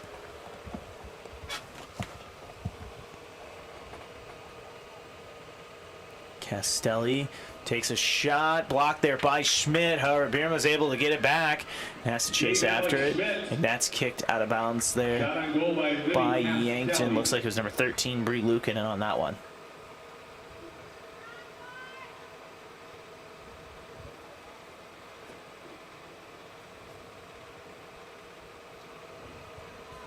So thrown in here to number 4, Livy Castelli.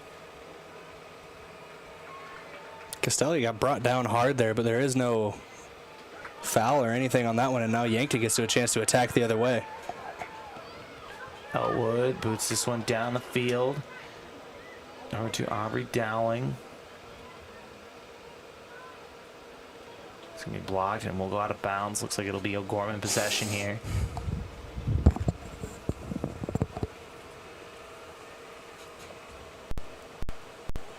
O'Gorman throwing this one in is Bierma.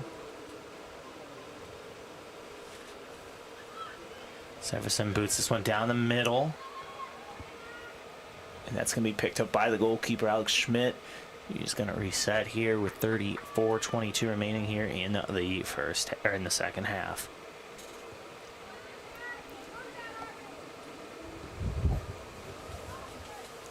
So I'm thrown deep. It's going to go all the way to Brooke Reeves here for O'Gorman. Doherty down the right flank, trying to pass it to Bierma, back to Doherty. Doherty trying to kick it inside, blocked by Foot, and that's going to go out of bounds.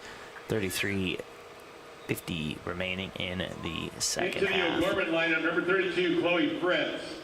Chloe Fritz checking in for Lucy O'Gorman. Johnson, Remy Winslow, Ayana Becker, and Abigail Saylor.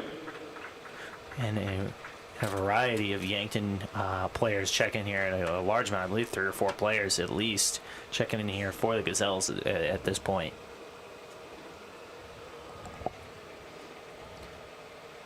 It's basically a platoon swap there. It felt like half the Gazelles players on the field right now just are being switched out for new players. Warren misses the pass, and that's going to go out of bounds. Will be a goal kick here for Yankton.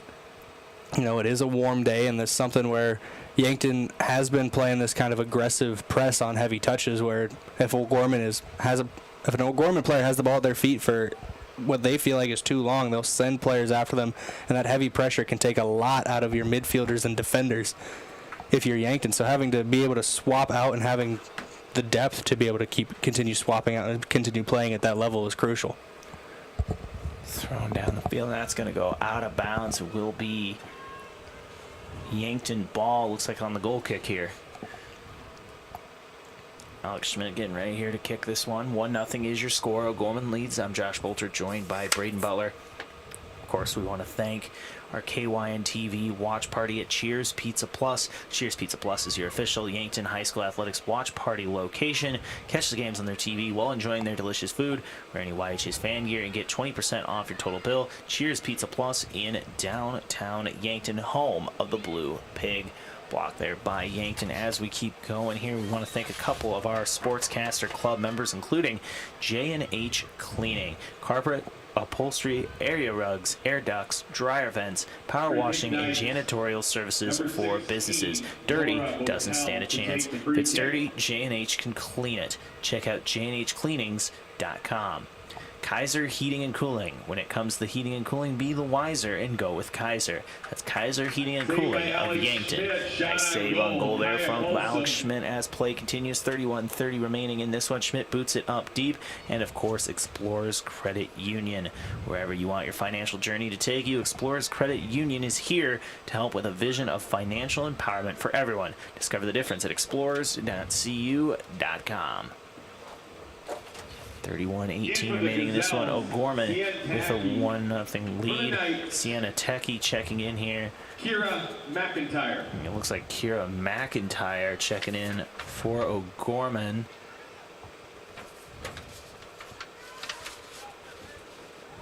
She's number 34, a senior here for O'Gorman.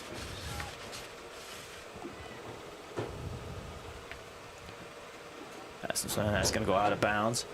Abigail Saylor checking in as well for Yankton. She's been in for a bit, but got to hold the ball there. She's wearing number 10 here today.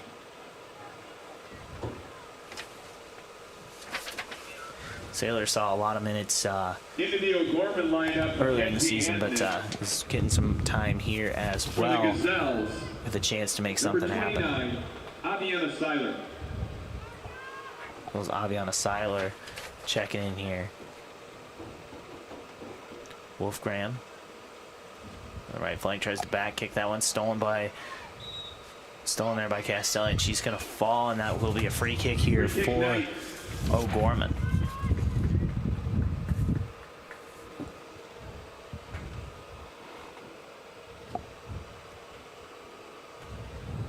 Addie Doherty to take the free kick.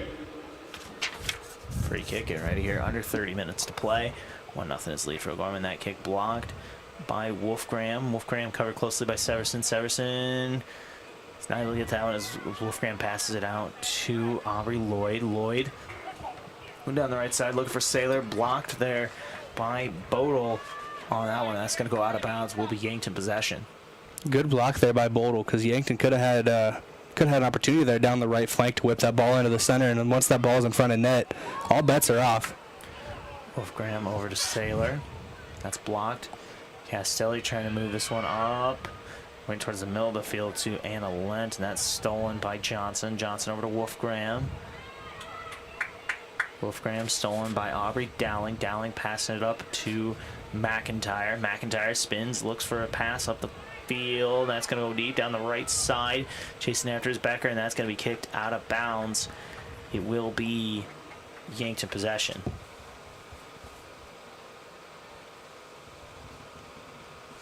Excuse me, O'Gorman possession. This one in, blocked there by Lucy Johnson. Johnson moving right. Becker up the middle, trying to cover closely there by Lent, trying to pass up to Saylor. Just misses Saylor. Nice kick, though, by Wolfgram on the pass.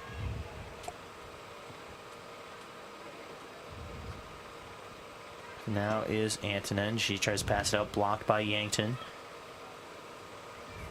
Lloyd passing over to Har, and Har just boots it out of bounds. Don't think she wanted to do that, but that's where it went, and it will be O'Gorman possession.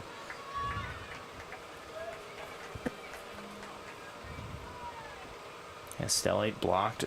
Goes over to Boelter. Boelter blocked. Excuse me.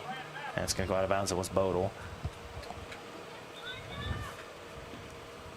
In for the On the Gazelles, field, got a number couple 12, of Monica Yankton, Massey, and number 16, Chloe couple Foote. of Yankton subs here. Monica Massey and Chloe Foote checking in this one. Massey, a junior, Foote, a sophomore, checking in here for the Gazelles.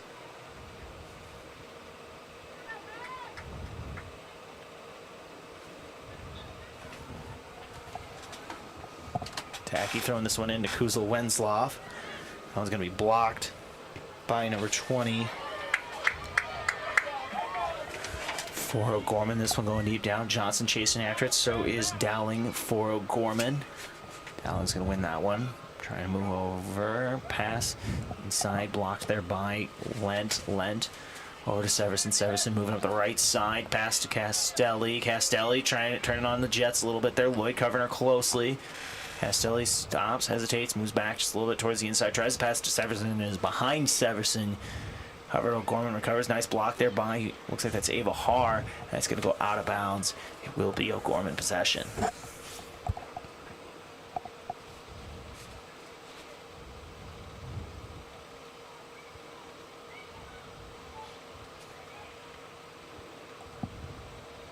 That one's going to go out of bounds. Once again, it will be a goal kick here for Yankton. 26:30 remaining. In for the Gazelles, number 9, Eleanor 1-0 Johnson, is your number score. 2, Carly O'Gorman Schott, leads and number over 23, Yankton. Jocelyn Elwood. Tons of subs here on the field, and it looks like there is going to be a heat timeout on the field. And don't forget, timeouts are brought to you by Culligan, your local water experts specializing in water softener, water filtration, and bottled water. We're going to take a quick break with them. Score is 1-0 O'Gorman, 26:20 remaining. For Brayden Butler, I'm Josh Boelter. We'll take a break here on KYNT and KYNTV. Bucks and Gazelles fall sports are in full swing. Unfortunately, with them may come injury. The Yankton Medical Clinic provides patients with the latest technologies and procedures in orthopedic care. Orthopedic surgeons, Dr. Brent Adams and Dr. Jeremy Kudera, specialize in athletic injuries, including fractures and sprains, shoulder, ankle, and knee injuries, and more. They'll have your favorite athlete back in the game in no time, offering the highest level of care right here at home. Call the Yankton Medical Clinic today. So much care, so close to home. KYNT, Yankton, FM 1021 and AM 1450. Think about how people really see you. The kid at the drive-thru just sees a coffee drinker. Please move forward. Your local barista sees the person who loves a smiley face in their latte. See you next time. It's kind of the same way with insurance. Other insurance companies just see a customer, but a State Farm agent sees more. They see you as a neighbor. Your State Farm agent is here to get to know who you really are, so they can help life go right. Call State Farm agent Rhonda Westland at 665-4411 today to learn more.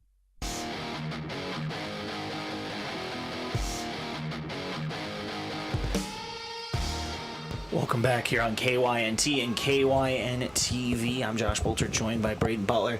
Where O'Gorman leads 1-0 here over Yankton with 26:20 remaining, coming out of a heat timeout. And Brayden, a little bit of a stall in the offensive action here for both sides in the second half. Yeah, there's been a lot of play just in the midfield in total between these two teams.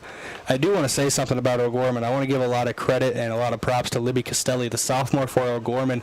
Every time she has the ball at her feet, there is a feeling that something could happen. She's very poised in the midfield. She's shown great footwork to get around defenders in the midfield too, and she seems to be one of the only O'Gorman players that hasn't really responded negatively to this pressure that Yankton puts on them on the heavy touch. It's going to go out of bounds. It'll be Bree Lucan throwing this one in. Was looking for number 29. Brenna Kuka in on this one, 7th grader, getting some action here against O'Gorman. As Kuzel wins off with it, stolen by Castelli. Castelli moving down the left or right side there, trying to pass it up, and that's blocked, and that's going to go out of bounds. It will stay O'Gorman possession.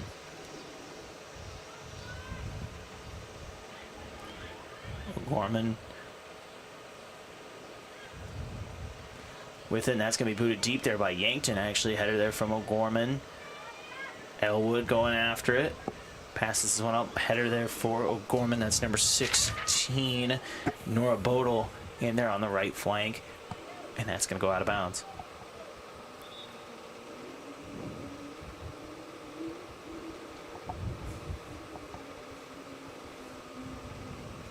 In for the Gazelles, Lucy Johnson.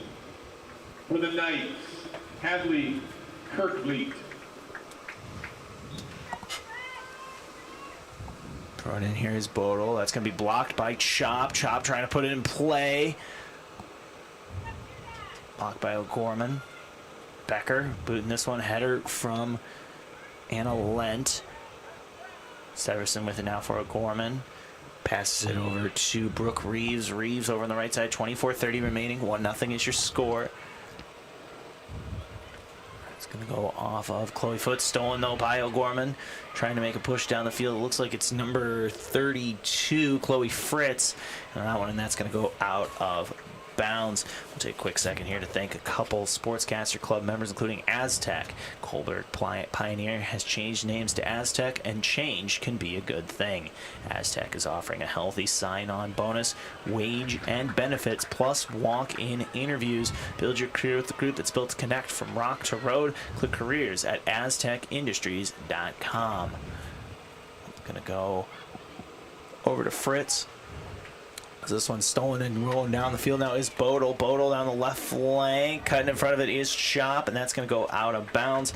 Of course, Midwest Insurance Agency, a local independent insurance agency offering insurance from a local South Dakota company, DeSmet Farm Mutual. Midwest Insurance Agency is located just east off the Yankton Bowl. And One Office Solution, the one source for all your office products, including copiers, furniture, and office supplies. One Office Solution located next to Pizza Ranch on Broadway in Yankton. Going with it deep in Gazelle's territory. Shot on goal there by Anna Lent. Saved by Alex Schmidt. Gazelles have a new lease on life here, as that one's going to be a goal kick for the Gazelles.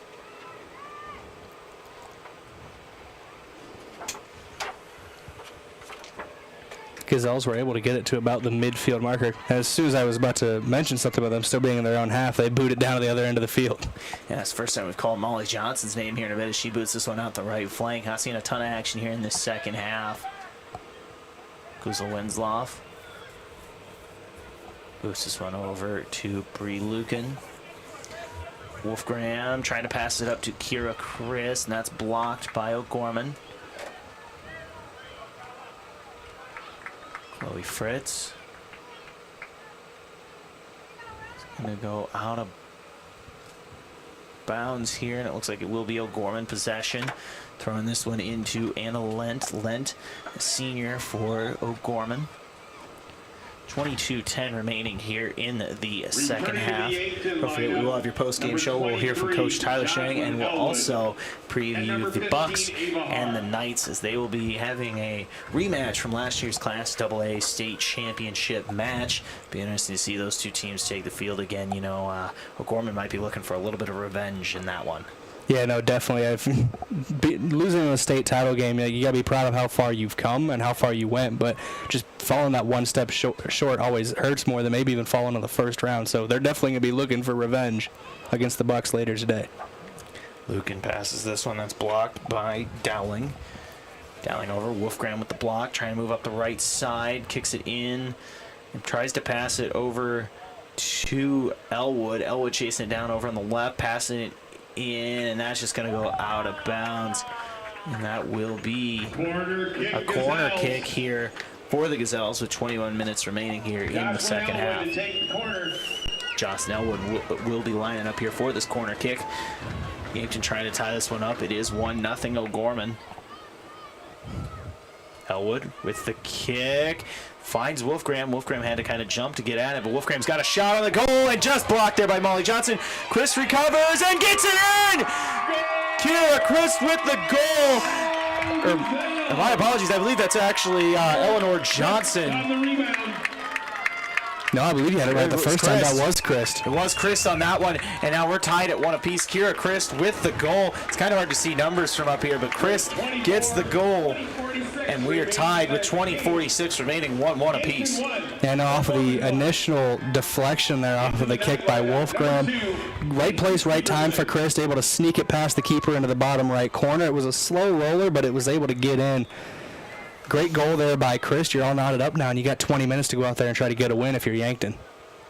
Knights with it now after leading for a long time in this one. Basically the entirety of it, about 2.5 minutes into the first half.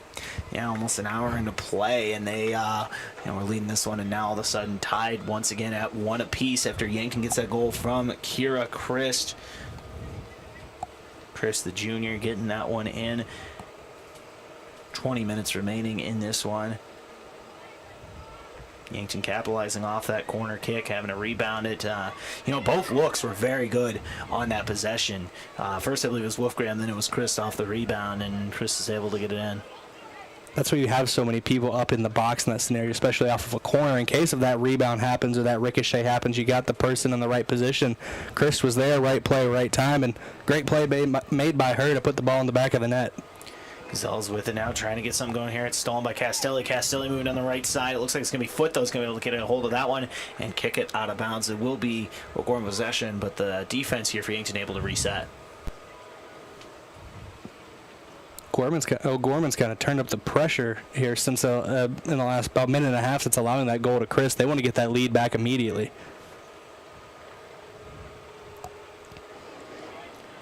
With the shot there, kind of deep for O'Gorman. Looks like that was number 24, Castelluzzo.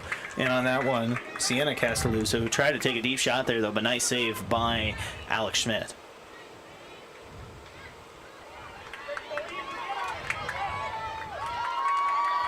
This one going down the field now. That's going to be chasing after it is Chris again, and she just falls on that one, and that's going to go out. Chris had a bit of a look and wasn't able to capitalize. Kind of a tough shot either way, but, it's better than a lot of the looks we've seen so far for Yankton today. Yeah, it's one of now a handful, 4 or 5 opportunities Yankton's truly had at goal. Chris had one earlier. Looked like she was in line for her second one there, but with the pace of the ball, it was going just a little too fast when she stuck her foot out, couldn't get it in there. Then it looked like she potentially got tangled up either in her own feet or with the defeat of the O'Gorman defender. There was no chance to chase that ball down. Wolfgram with it. Wolfgram looking to move over. Kicks on the left side. Boots it to Elwood. Elwood now has it sent back her way, moving over on the left flank. 18 minutes remaining in this one. 1-1 is your score. If you missed any of the action, Yankton scored just about 2 minutes ago. It was Kira Christ, the junior, with the goal.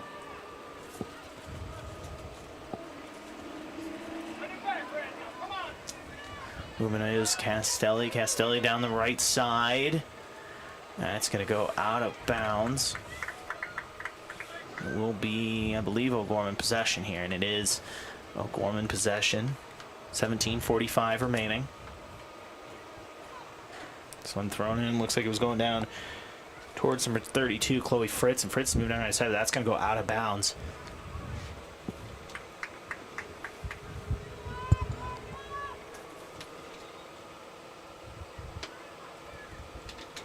Yankton's been good off a throw-in so far today. It seems like that's where they've, at points, had able to get down the field to start their offense, getting a throw-in into the midfield and then booting it down the field to your attackers. We've seen a couple opportunities for Ayana Becker and Eden Wolfgram off of plays like that. So this one's a little farther back. It's back in your own defensive third, but still, it's where offense has been able to come out of these set-piece areas.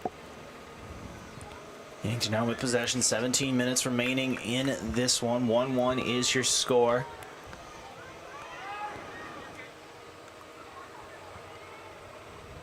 Out of bounds will be Yankton ball. Throwing this one in. Looks like that's hard to see from here, whoever there kicked that for Yankton. Looks like Kuzla Wenslop, but I'm not 100% sure. Wolfgram trying to chase after, blocked by Dowling. Dowling moving it up to Castelli. Castelli over to Severson. Stolen by Wolfgram. Wolfgram moving up the right side. Sends it deep. She's got Abigail Saylor down there. Saylor, excuse me, that's Becker. And she's pushed up. And that's going to be a penalty. Let's see if there's anything more as Becker's down on the field, holding her knee. And we're going to take... Actually, she's going to get up, so we're going to stay right here.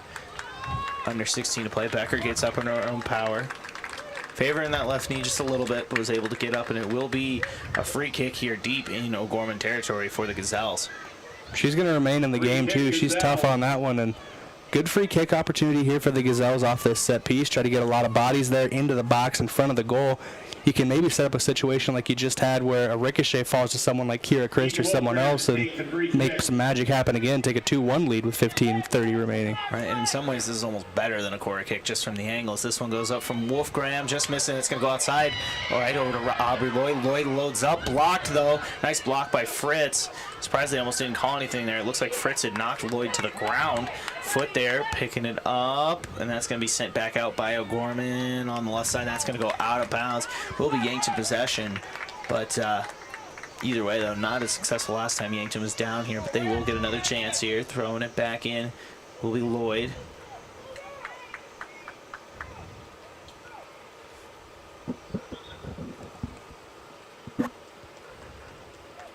Looks like we got a sub on this one. Looks like Kira Chris is coming back in for Becker. Becker, who's limping. Into the Yankton lineup, number 4. Field took a tough tumble just a couple minutes ago. Not even a couple minutes ago. She's hobbling off the field now. Chris will be checking back in for Becker.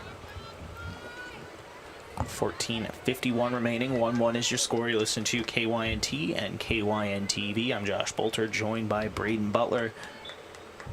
Play resumes here. Under 15 to go. Podol sends it over to Lloyd. Pops up. Chris just misses that one. Chris over to Wolfgram. Wolfgram on the right side. Tight defense here.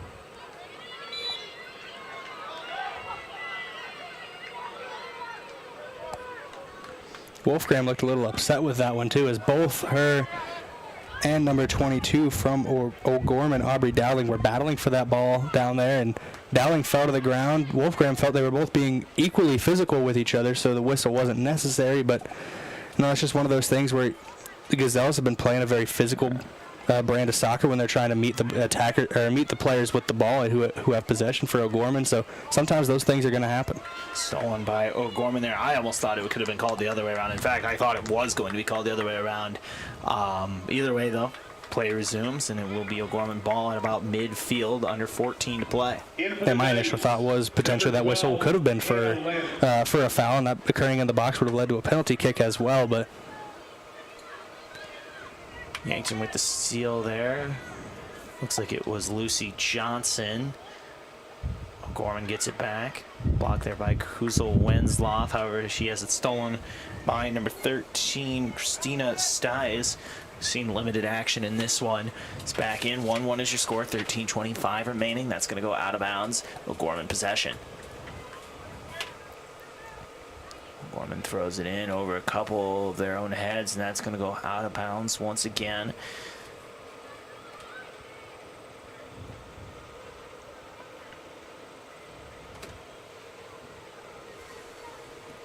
Yankton with it, moving up the left flank, and that will go out one more time. Looks like we're going to get a heat timeout on the field, and timeouts are brought to you by your local water expert specializing in water softeners, water filtration, and bottled water. It is Culligan. There's a heat timeout on the field, and we are going to take one with them. For Brayden Butler, I'm Josh Boelter. You're listening to KYNT and KYNTV. We'll be back in 60 seconds. Truxedo Truck Bed Covers is proud to call Yankton home and be a part of such a strong local community. Truxedo's commitment to excellence in producing the best product available drives us forward. And it's a commitment we share with Yankton High School football. And that's why we're strong supporters of our Yankton Bucks. So let's unite, pack those stands, and cheer on our Bucks to victory. Be loud, be proud, be Yankton. Have aches and pains taken you out of your game? At First Chiropractic Centers, we have been helping people get back into their game for nearly 40 years. Whether your game is sports related, or it looks more like gardening, household chores, exercising, or just daily life, if your pain is preventing you from enjoying or participating in your chosen activity, we can help. First Chiropractic Centers, whole health with hands-on healing, with offices in Yankton, Scotland, Hardington, Tyndall, and Wagner.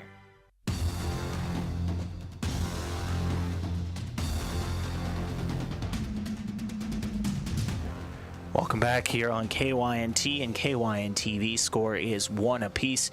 I'm Josh Boelter once again here. 12:51 remaining here. Gazelles trying to find a way to get another goal and get the victory here. Don't forget, we will have your post-game show. We'll talk to Coach Tyler Schuring and get his thoughts on everything that happened in this one. We'll also preview the second part of our doubleheader between the Bucks and O'Gorman after this one. Don't forget, that is a state championship rematch from last year. As Yankton's going down the field with this one. Chris has got a look. Chris taking the shot, and just missing that one on the right side. Kira Chris had a chance at her second goal of the night. Kira Chris just missing that one. That's the best look Yankton's had all day, maybe even better than the goal they had, and just missed that one. So it'll stay 1-1 all here with 12 minutes remaining. Missed opportunity there for the Gazelles. Either way, though, a nice offensive possession. Over the right side with it now is number 30, Natalie Doherty. Doherty up the right flank. It's going to go out of bounds. Wolfgram kicks it up, and that's going to go out as well. 11:45 remaining here in the second half. Gazelles trying to get a victory. Be their second victory in 3 matches. They won last Friday against Douglas 4-0. Lost against Spearfish on Saturday, however, trying to recover here and win 2 other last year. Like I said, Wolfgram taking a deep shot, caught there by Molly Johnson for O'Gorman. Nice save by Molly Johnson, seeing some pressure these last couple possessions for Yankton. Just over the head there on the goal kick for Kuzel Winslow. Hover header there from Gillis. That's blocked and stolen by Birma. That's going to go towards O'Gorman. It will be a free kick. Free kick night. In on the... To take the free kick. That one's going to go out. Dowling on the free kick. That one's popping high in the sky in that penalty box. Header there from Birma. That's picked up by Alex Schmidt with the save. 10:42 remaining here in the second half. This one popped up by Lucan. Over to Lent. This one going down the left flank. Chasing after it is number 23, Jocelyn Ella, but that's going to go out of bounds, and it will be O'Gorman possession. 10 minutes to play. Stolen by Yankton. Going down the left flank into O'Gorman territory. This one kind of loses control. Bounce looked like off on O'Gorman foot there.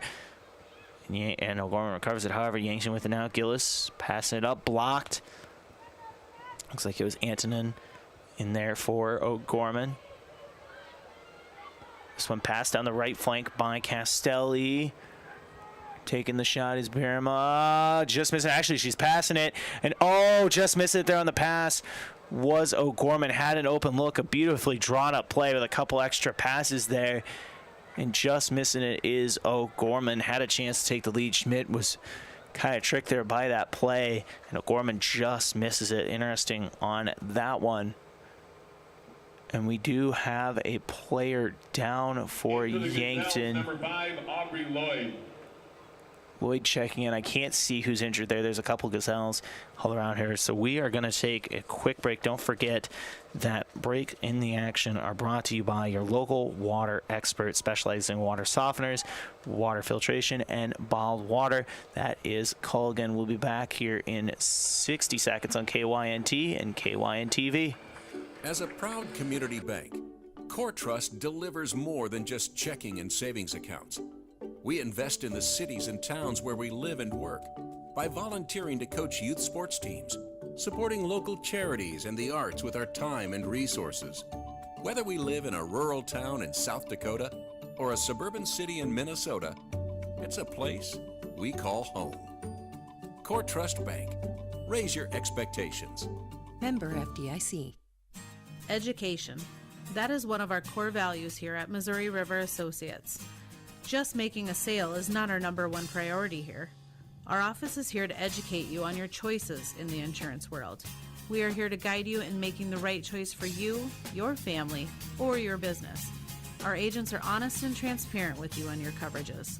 Let one of our agents show you your options today. Missouri River Associates, 665-6885. Welcome back, as it is tied 1 apiece here between O'Gorman and Yankton with 9 minutes remaining in this one. Yankton trying to walk away with the victory as Wolfgram moving down the middle of the defense here, deep in O'Gorman territory, takes a shot and misses left of the goal there.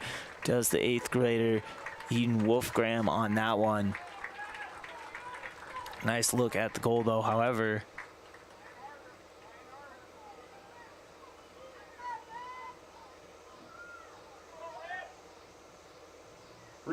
Looks like there will be a free kick actually called here for the Gazelles. It's going to be right near that penalty box. 8:29 remaining. Yankton trying to get away with the victory here as they are tied at 1 apiece. Wolfgram with the free kick.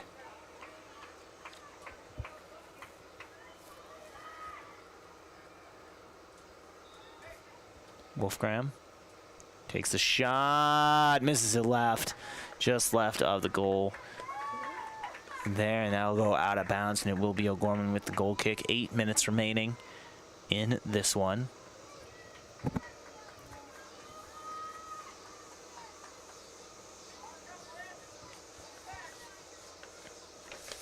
Lloyd just missed it there in the goal kick. It will be Foot with the header. Kuzel Winslow checking it down over to Lukin, and that's going to go out of bounds. Once again, Tacky throwing this one in, looking for Wolfgram. Tight defense on Wolfgram. She's able to recover. It looks like there's a whistle. And it will be a free kick for the Knights. Setting up is Macy Severson, the senior. Just about 7 minutes to play in this one, tied at 1 apiece. And booted up just off the knee there of Kuzel Winslow over to Gillis. Severson, pass it, stolen by Wolfgram. Wolfgram.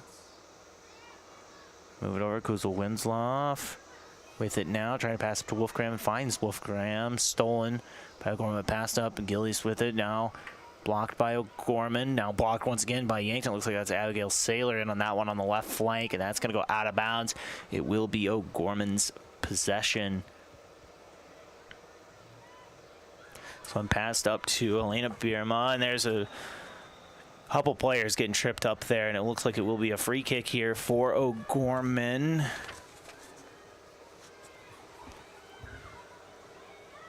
Free kick for the Knights. Christina Stish to take the free kick. Christina Stish in here on the free kick for the Knights. Stish from the right flank. Kicks it, and it's got all the way down to the goal post, or goal there, and saved there by Alex Schmidt. 6 minutes remaining here, tied at 1 apiece. Yankton trying to win 2 out of the last 3, looking for Kira Christ on that one. However, just misses her. Christ with the lone goal here for the Gazelles. Under 6 to play. Block there by Wolfgram. Wolfgram moving right. Boots it down, was looking for Lukin, but I don't think Lukin ever really saw it. However, Wolfgram gets it back and tries to split through a couple defenders. Trying to pass it up. Nice defense there by O'Gorman. This one's going to go high and up. Tacky with it now. Kicks this one over, and that's going to be a whistle. Looks like it'll be another free kick here for the Knights with 5:18 remaining.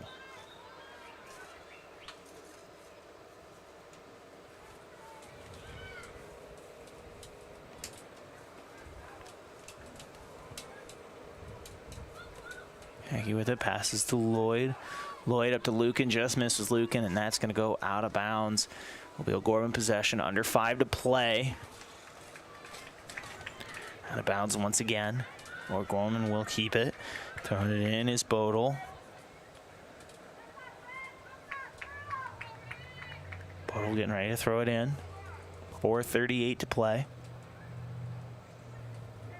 Off of Doherty there, and it will be Yankton possession. Into the Gazelle lineup, Lucy Johnson, Eleanor Johnson, Aviana Saylor, and Carly Chop.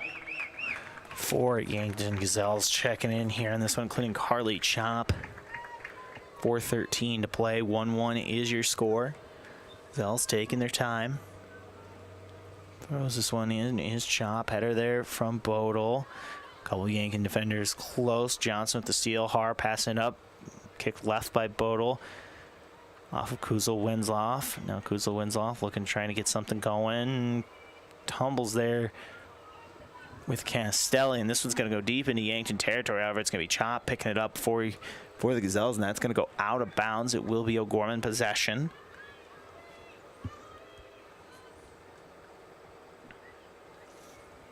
In for the Knights, Kira McIntyre and Hadley Kirkleet. Kira McIntyre checking in for O'Gorman. 3:20 to play. Tied at 1 apiece. Whistle here. O'Gorman's still waiting to throw this one in. Boelter once again. Looks like it's Carly Chop in there for Yankton. That's going to be kicked on the right flank. Chop moving up right. Blocked by Boelter. Boelter off of Castelli, who has a goal in this one, and she's tripped up. And that's going to go out. Let me see what they call here. Looks like it's just going to be O'Gorman possession. Surprised there wasn't a penalty of some kind there. Boelter throws this one in and over. Schmidt going after it and picks it up and makes the nice save with about 2:30 to play. Tied at 1 apiece. Schmidt now boots this one over on the right side. Chop over to Har. Har moving up right flank. Har, deep pass. Just passed. Looks like that was number 29. Brendan Kuka in on that one. Just missed it. However, it's going to go out of bounds. Will be yanked possession. Johnson trying to send it up to Wolfgram. Finds Wolfgram. Was looking for Chris and is blocked by Boelter.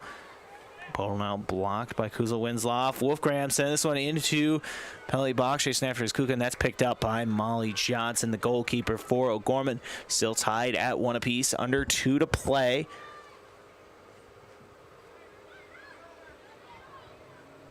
And that's going to go out of bounds.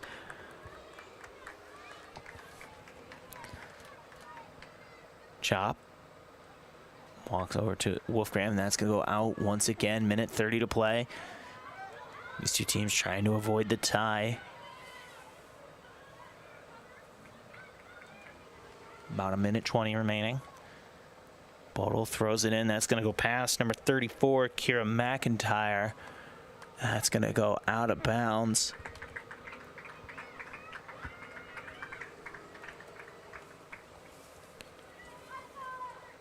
Schmidt getting ready here. 1 minute left in this one. 1 minute remaining in the match.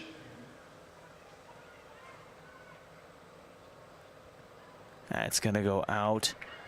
Just missing it is Chop on the right side. O'Gorman with it. Block, however, by Yankton.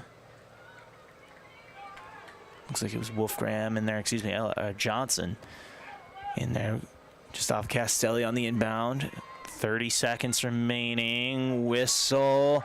Be a free kick here for the Gazelles. Booting it is Wolfgram. Looking for Kuka, and Kuka's got a bit of a lane. Trying to get something going here. Just goes past it. Nice stop there by Dowling. 20 seconds remaining. This one's going to go past. Chop looking for Wolfgram. Wolfgram stops, turns. Guarded closely by Severson. This one's passed up to Castelli, and that's kicked out of bounds there by Ava Har with 6 seconds remaining. 5, 4, waiting for the inbounds pass. 3, 2, and that will do it. And we finish this one tied at 1 apiece here between O'Gorman and Yankton. That will do it for this one. We're going to take a quick break, and then we'll have your post-game show here on KYNT and KYNTV. I'm Josh Boelter. Gazelles finish tied at 1 apiece. Configuring the Bluetooth, deciding who controls the music, remembering where you parked. Why are simple things sometimes so complicated? Thankfully, with an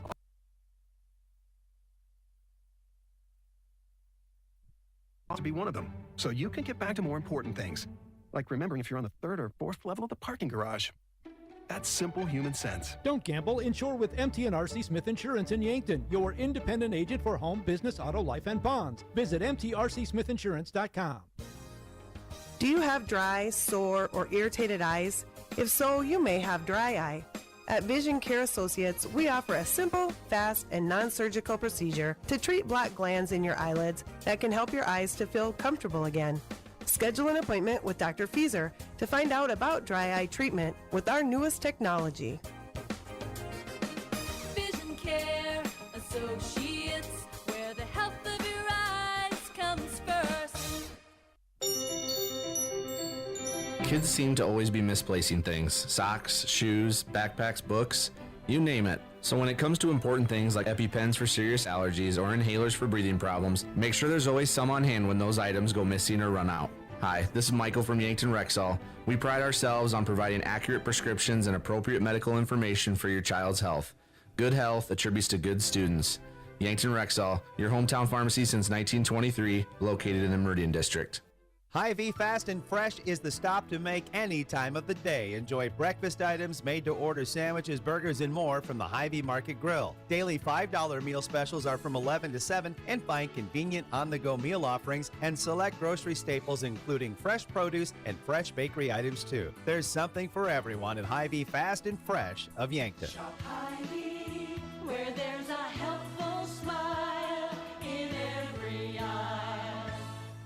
What's the best beverage to enjoy while rooting on your team? 1919 root beer, of course. 1919 is brewed in small batches with only the finest ingredients, real sugar and real vanilla. The unique recipe and these choice ingredients make 1919 the creamiest, full-bodied draft root beer available. Find it in 12 packs and single-serve cans at grocery, convenience stores, and restaurants. 1919 is alcohol-free and contains no caffeine, making it a beverage of choice at any time for anyone in the family.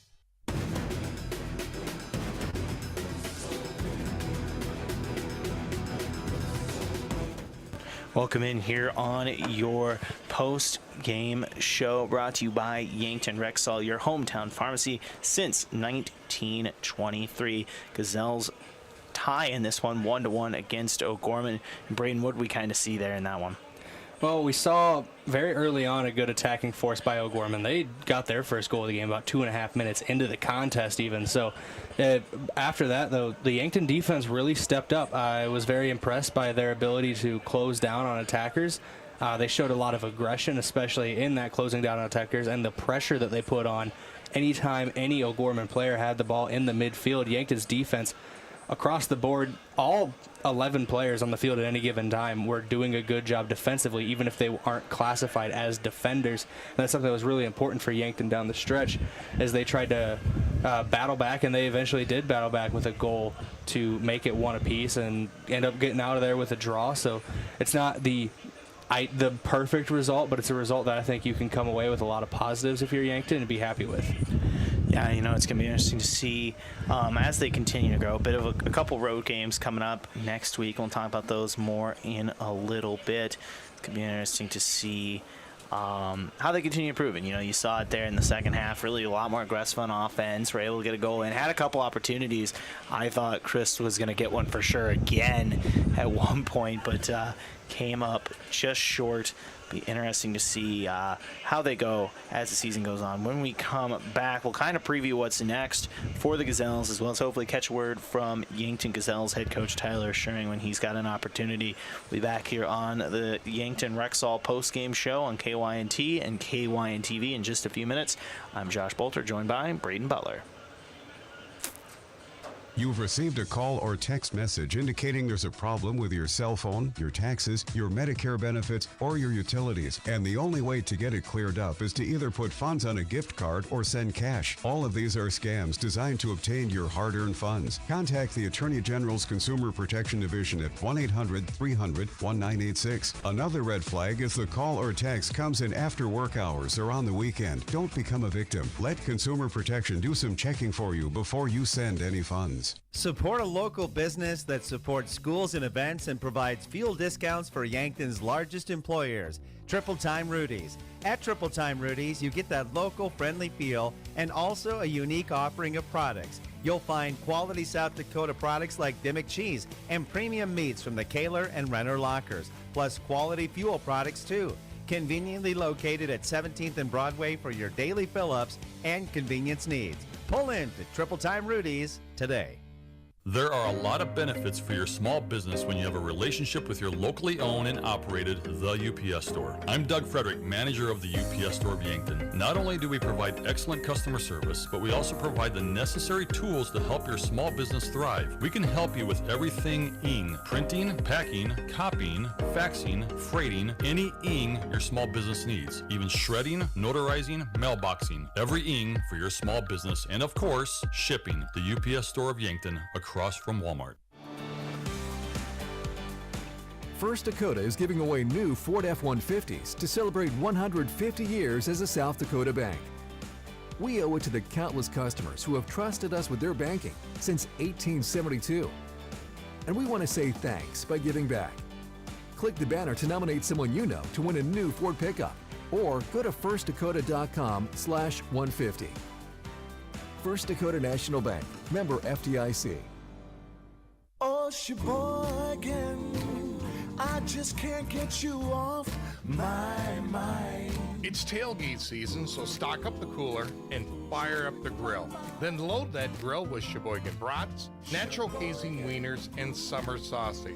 Make sure Sheboygans are a part of your tailgater. Produced with pride at American Food Groups in Yankton. The way it tastes is simply divine. I got Sheboygan on my mind. Sheboygan. What does your phone and an auto show have in common? When you go to BillionAuto.com, everything. Start searching over 7,000 vehicles instantly. Chevys, Kias, GMCs, Toyotas, Fords, Hondas, Rams, and much more. Plus, negotiate your best deal on all pre-owned vehicles and apply for credit pre-approval, all within a matter of minutes. 17 new car brands and thousands of used cars, all in the palm of your hand. It's like an auto show every day at BillionAuto.com. All applications accepted. Not all will be approved.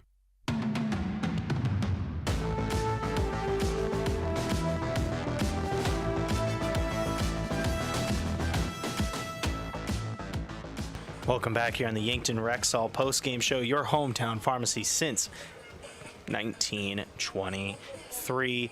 And looking at it here, the Gazelles finished this one tied at 1 against the O'Gorman Knights. Once again, welcome in on your Yankton Rexall postgame show.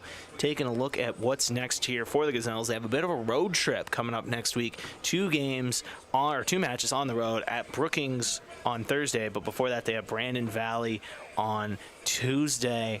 And it's going to be interesting to see what happens in those matchups. A bit of a road trip over the weekend as they finish this one tied at 1 apiece. And now we are welcoming in Coach Tyler Schuring here for your post-game coach interview, brought to you by Rhonda Westland State Farm. Let Rhonda review your current home, auto, or life insurance to see if she can help you save some money. That's Rhonda Westland State Farm.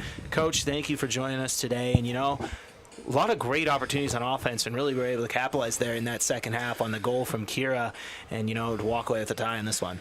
Yeah, really that's one thing we've been focusing on the last week and a half is just getting in the attack a little bit more.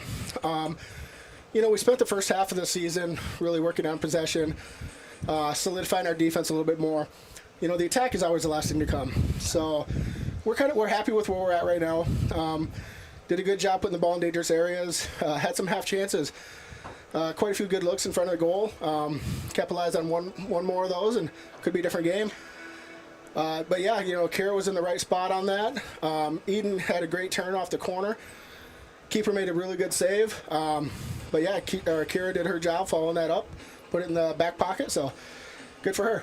Yeah, and there was another one I thought where Kira was kind of running down the right side here. I thought for sure she's going to be able to get that in, but just missed it. And, but it's got to be encouraging to see opportunities like that and, walk away with a match where it really could have gone either way. And maybe if something goes one step another way, you get a victory. Yeah, we had gotten so good at possession the first part of the season. It was really we knew that we were going to have to give up a little bit of possession and take a few more chances in the attack, put the ball in dangerous areas, and that's something that we really adapted to tonight. And, and the game was there for the taking, but overall it was a really good game. We gave up one slip up early in the game. Mismarked one of the better players in the state just at the top of the 18. She took advantage of it and did her job. But we did a really good job recovering off of that and, not hanging our heads and, digging ourselves a hole like we, have in a couple other games early in the year. So you can just see the evolution, the maturity there in the team. Yeah, and looking to next week, a couple road matchups on Tuesday against Brandon Valley, and then on Thursday against Brookings. Wish I'd cover that one. That's actually my birthday on Thursday, so get a Gazelles win on Thursday for my birthday maybe. But you're looking at Brandon Valley and Brookings next week. What can we kind of expect from that on the road? Coming into the season, I thought Brandon was going to be one of the better teams in the state, and they're a really quality team. Just looking at results, O'Gorman tied them earlier in the year, so, we can play with them if we, put our best game forward. Brookings is a game where we're heading up there. It's going to be on grass. The field is a little bit bigger. It's the same field that our SDSU plays on, so just more ground to cover, a little bit more grass. It's going to be a little bit slower, but I think it's a game that, if we take advantage of our chances, we can go get. You heard it right there. Thank you for joining us, Coach. It's really appreciated. That was Coach Tyler sharing here for the Yankton Gazelles as the Gazelles finish this one tied at 1 apiece with O'Gorman, and that's going to do it for the Gazelles. When we come back, we will have your Hy-Vee pregame show for the Yankton Bucks in the state championship rematch from last year against the O'Gorman Knights. Don't want to miss it. I'm Josh Boelter. Listen to KYNT and KYNTV. It's time for a new kind of credit card. One that's with you where you are, wherever life leads. The Evergreen Credit Card by FNBO earns you unlimited 2% cash back on every purchase, every day, every step of the way. For important information and limitations regarding the rewards program, visit fnbo.com/evergreen for complete details. From the great big small bank, ever ready for you to earn more so you can do more. Only with Evergreen by FNBO. Learn more today at fnbo.com/evergreen. Bucks and Gazelles fall sports are in full swing. Unfortunately, with them may come injury. The Yankton Medical Clinic provides patients with the latest technologies and procedures in orthopedic care. Orthopedic surgeons, Dr. Brent Adams and Dr. Jeremy Kudera, specialize in athletic injuries, including fractures and sprains, shoulder, ankle, and knee injuries, and more. They'll have your favorite athlete back in the game in no time, offering the highest level of care right here at home. Call the Yankton Medical Clinic today. So much care, so close to home. The treatment of eye diseases and injuries requires the best technology, along with the newest surgical techniques. So turn to the experts from Avera Medical Group Wilcoxon Eye Associates in Yankton. We are on the forefront of eye care that will allow you to see clearly and with more comfort. Schedule an appointment with us, or learn more by visiting avera.org/Wilcoxon. Checkers Sports Bar and Grill is everyone's favorite place to eat and catch the game. Whether it's dine in or carry out, Checkers menu has mouth-watering burgers, satisfying sandwiches and wraps, and of course, wings. With 17 specialty wing flavors, there's a sauce for everyone, like buffalo, maple bacon, and Asian zing. And don't forget to try their sauce of the month. You can get all these hot and ready to eat Tuesday to Sunday at 11. Checkers Sports Bar and Grill, 689-2244.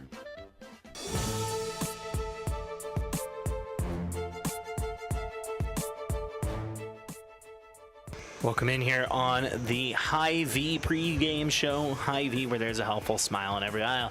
It's the Bucks, it's the Knights, it's Yankton, it's O'Gorman, and this is your Class AA state championship rematch from last year, where the Bucks won 1-0 with a goal from Brayden Beats. Feels just like yesterday calling that one now, as these two are going to face off the first time since then. It's going to be a really great matchup. We're going to go ahead and start here, Brayden, with our key player of the game, brought to you by Missouri River Associates. If you're looking for insurance agents that have the knowledge to point you in the right direction, contact Missouri River Associates in Yankton. Brayden, who are you kind of looking at in this one?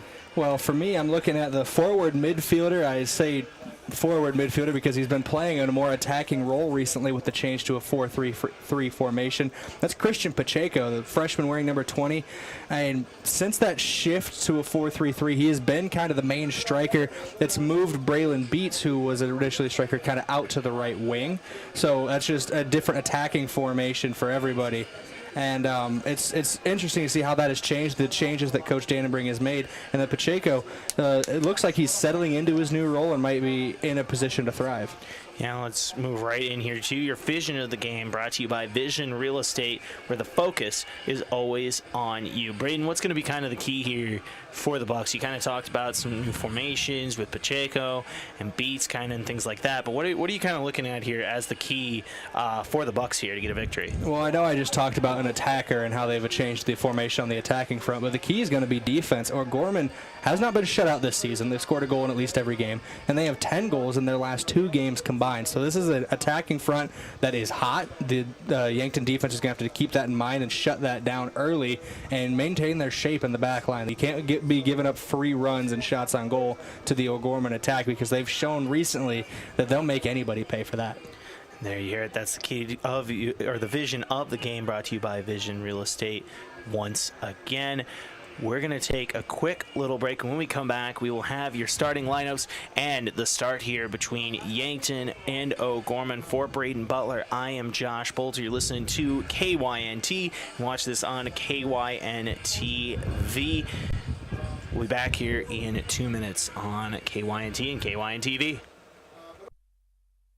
These days, it seems every day is Casual Friday. Employees now prefer comfortable, casual clothing. And JJ Benji's is on top of it with a wide variety of clothing. Polos, quarter zips, button shirts, t-shirts, caps, and more. In the most popular styles and materials. All that you can customize with your company's logo. JJ Benji's can keep your employees looking sharp and comfortable. JJ Benji's, 201 Pine Street, downtown Yankton. For screen printing, embroidery, and promotional products, JJ Benji's makes you look good. In the lab or up on stage, Mount Marty University has a place for you. From athletes and artists to academics and alumni, together we cheer each other on and work to make a difference in the lives of those around us. Show your spirit at a university that celebrates what makes us different. Schedule a tour at Mount Marty University by visiting mountmarty.edu or calling 605-668-1545. The warmer months can be wonderful times that allow for plenty of fun outdoors. However, while you may be enjoying the outside time, pests and insects may be trying to find their way inside. Eliminating a pest infestation and ensuring they don't return can be tough to do on your own, but with Olson's Pest Technicians by your side, you can rest assured you're fully protected. Locally owned and operated since 1966, Olson's Pest Technicians provides reliable pest control services to residential and commercial properties. Visit 800KILBugs.com. I'm Dave Holland, physical therapist at Overland Rehab. Whether you've sustained a new injury, had a recent surgery, or tired of lingering pain you experience from simple, everyday tasks, physical therapy could be the solution. At Overland Rehab, we'll create a physical therapy plan for your health needs and goals. Contact us today for convenient appointments in 8 locations in Northeast Nebraska and 1 right here in Yankton, located on West 8th Street, otherwise known as the Lake Road.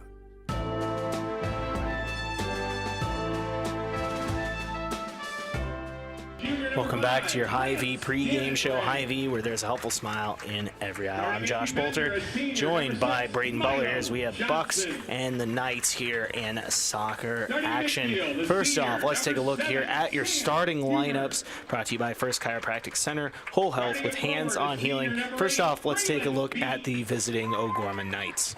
Starting for the visiting O'Gorman Knights are going to be number 6, Rory McManus, number 7, Malachi Kwasa, number 8, Santiago Patino, number 9, Garrison Schoenwald, number 11, Peter Stiss, number 12, Wesley Zimprich, number 17, Will Kaziara,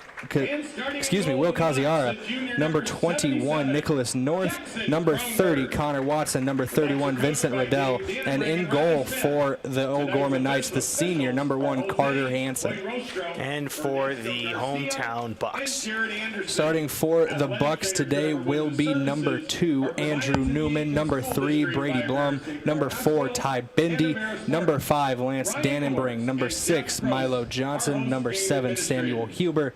Number 8, Braylon Beats. Number 10, Simon Scholes. Number 20, Christian Pacheco. Number 29, Byron Jimenez. And in goal, the junior, number 77, Jackson Kronberg.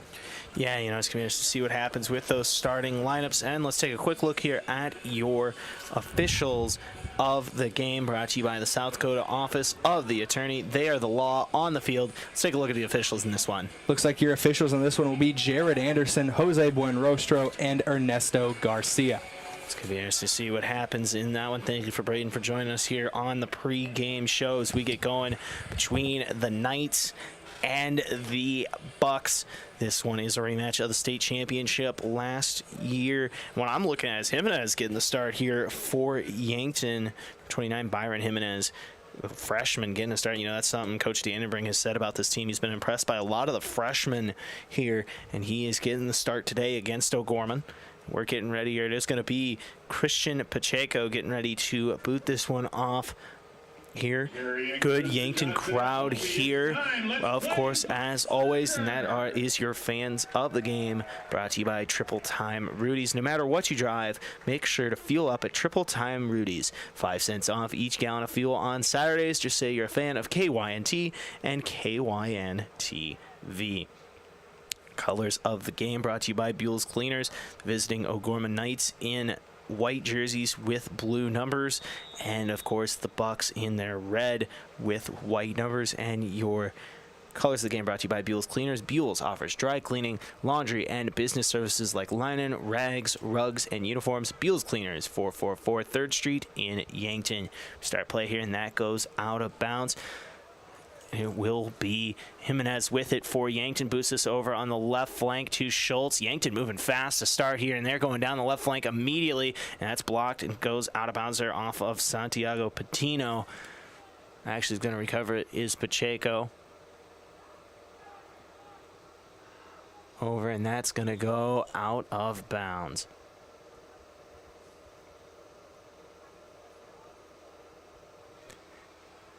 Looks like it'll be O'Gorman possession here. Actually, they're going to have a goal kick here. Looks like it's Carter Hansen, the senior, in. Booting this one down the field.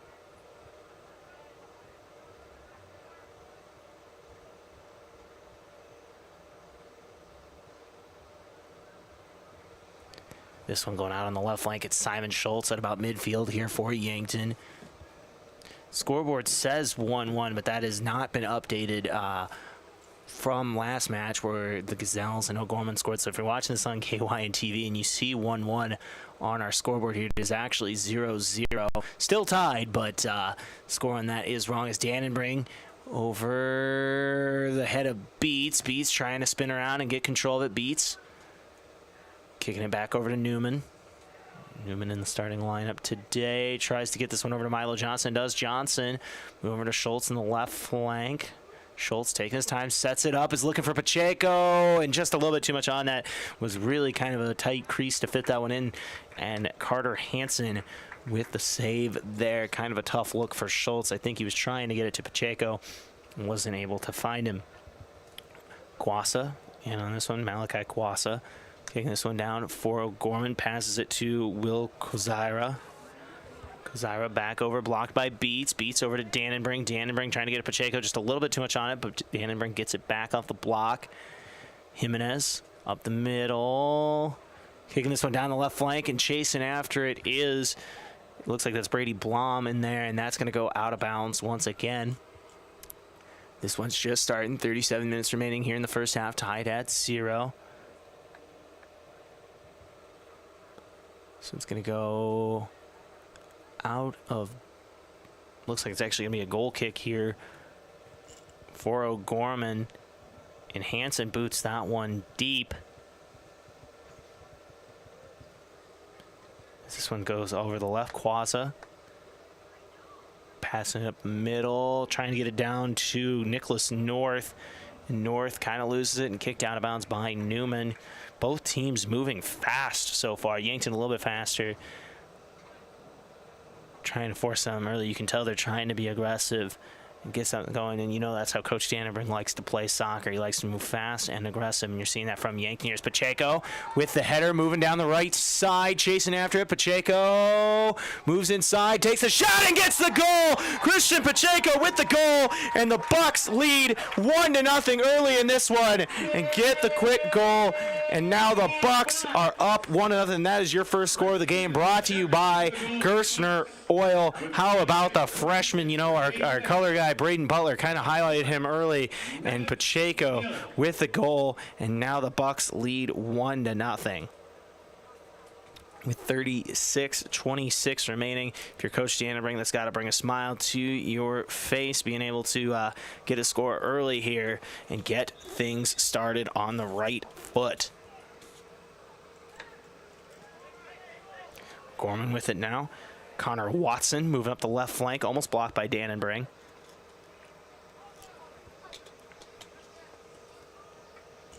Vincent Rattle.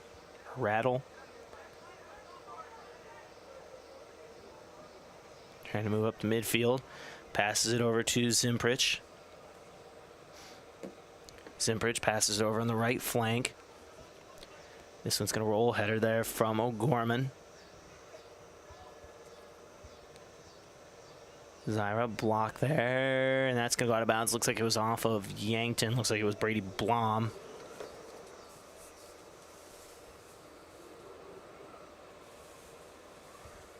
Blom, a senior for Yankton.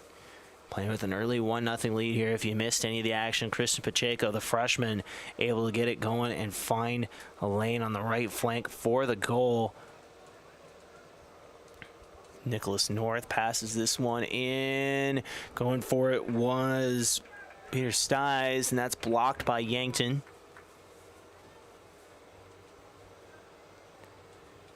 Johnson trying to pass it up, blocked there. Looks like it was once again Zimprich. Patino kicks over in the right flank. Simon Schultz looks like he knocked that one out. Actually, they're going to say this is Yankton possession. Just a few minutes into this one, Yankton leads 1-0. That pass knocked out of bounds once again. Yankton really aggressive early on here. Jimenez. Sorry here, Pacheco looking for it. Just misses the header. Header by Vincent Rattle. Over to Stiles. Stiles over in the right or left flank to Quaza. Quaz over to Stiles. Stiles back to Kozira. Down a little bit of a lull there. As Johnson passes it to Dannenberg up the middle. Dannenberg moving forward, kicks in the right side to Beats. Beats over Pacheco, just misses the pass, and that's going to go out of bounds. Newman over to Beats. Beats up the middle to Jimenez. Jimenez passing it back over to Beats on the right side. Trying to get it down to Dannenberg. That's blocked by Radel. Sent back up. Jimenez with it. Beats chasing after it. However, Zimprich gets there first and boots this one up to Quaza. Quaza on the left flank. Passing it up to Stiles. Stiles gets it down the middle over to North. North passing it up. Trying to make a move. There is Schoenwald. And that's going to be a goal there for O'Gorman, and it looks like that was number 11, Peter Stiss, in on that one, who gets the goal, and we are tied at 1 apiece with 33:25 remaining in this one. A lot of action here early, 2 goals in the first 7 minutes. Here's O'Gorman response to the Christian Pacheco goal.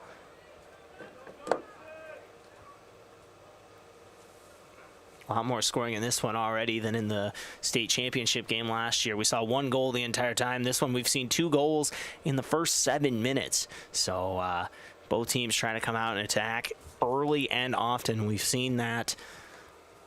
2 goals in this one so far. I'm Josh Boelter. You're listening to KYNT and KYNTV. Don't forget that You never have to miss any of the Yankton action again. KYNTV is on YouTube, Facebook, Twitter, online at KYNT1450.com, and has its very own smart TV app on Roku and Apple TV devices. Download and subscribe today to ensure you're always watching Yankton's home stream. Yankton deep in O'Gorman territories. That's going to go out of bounds. Looks like going to pick it up is Rory McManus. This one passed in. Jimenez with the header, looking for Schultz, and that's going to go off of Schultz there. Out of bounds. 32:45 remaining, one apiece.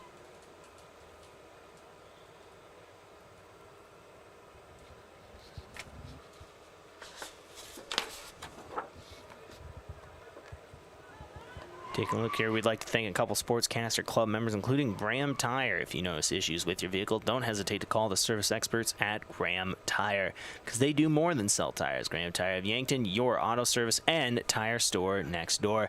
This one booted up. It's Beats chasing after on the right flank, pops it up, gets himself the header there, and that's going to go out of bounds. Looks like it'll stay Yankton possession. Also like to thank... Hold that thought just for a second. Here's Pacheco, kicks this one in just off of Blom, and that's picked up and dived and saved on by Carter Hansen, the goalkeeper for O'Gorman. We'd also like to thank the UPS store. They'll help you with everything ing, printing, packing, copying, faxing, freighting, any ing your small business needs, even shredding, notarizing, mailboxing, and of course shipping. The UPS store of Yankton across from Walmart. And Yankton Thrive. Yes, there is a thriving business economy here in the Yankton area. Your one source for all resources, or one source and resource for all businesses is Pacheco drives in here, takes a shot, no good. Blocked by Carter Hansen, and that one by Blom, no good as well. Apologies. We'd like to thank Yankton Thrive once again. Yes, there is a thriving business economy here in the Yankton area. Your one source and resource for all businesses, from retail to manufacturing, is Yankton Thrive. For more, go to yanktonsd.com. Nice save there by Hansen for O'Gorman. Dannenberg passing it up to Beats. Beats over to Pacheco. Back over to Dannenberg in the middle.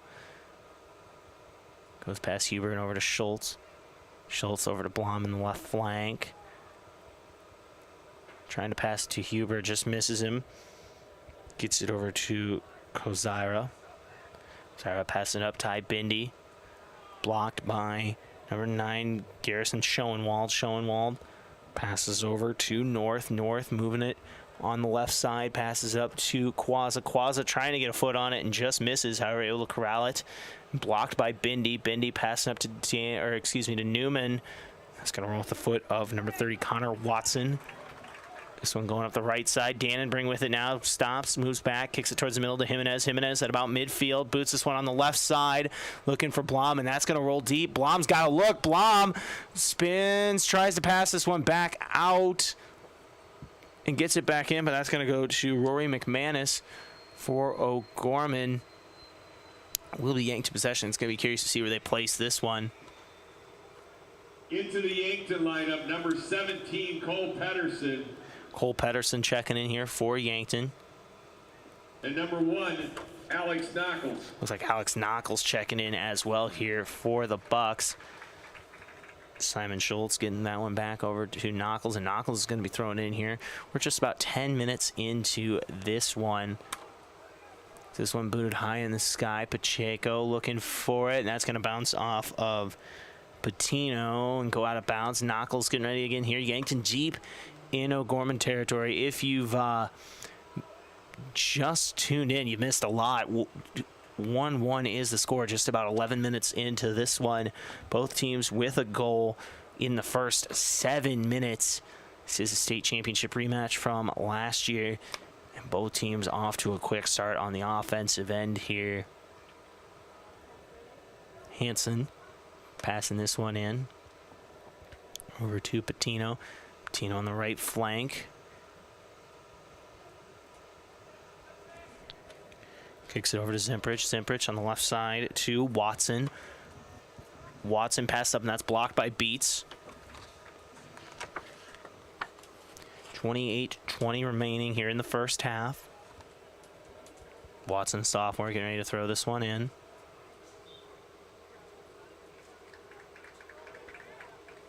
And it's going to go. It's going to go out of bounds. It will be Yankton ball. Looks like they're actually getting a free kick here from Ty Bindi. Bindi moving it up to Newman. Newman moving past midfield, trying to set up Pacheco and is blocked, but Beats is able to recover it. Beats moving towards the middle of the field, getting it to Milo Johnson. Johnson over to Schultz on the left flank, back to Johnson. Now one stolen by North. North moving down the right side, taking a shot and gets the goal. And O'Gorman with their second goal of the day now take the lead 2-1. Nicholas North with the steal and the textbook play down the right flank for the goal. O'Gorman leading here 2-1 with 27:32 remaining in the first half. Number 12, Colton Griffin, and number 15, Jack Pedersen.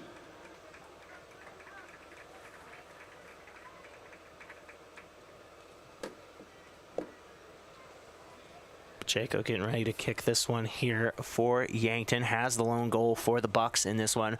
Knights lead 2-1. I'm Josh Boelter. You listen to KYNT and KYNTV. Knuckles passing this one over to Huber. Huber has that one stolen by Schoenwald. His pass back, getting reset here in the midfield is O'Gorman. Watson trying to get up the left flank. Looks like that's going to go out off of number 15, Jack Pedersen, who had a goal on Saturday against Spearfish. This one passed up to Kozara, and this one's going to roll in, and that looks like it went off. It looks like Kronberg maybe got a little too aggressive, and that one just rolled in, and now it is 3-1 O'Gorman, and things have kind of shifted dramatically here in the last couple minutes for the Bucks. O'Gorman now taking full control here. 26:53 remaining in the half. Knights 3, Bucks 1. Couldn't quite see who got their foot on that one, but either way, kind of a crazy turn of events there as the Knights now lead 3-1 over the Yankton Bucks. Bucks started this one with a goal, and since then, O'Gorman with 3 unanswered.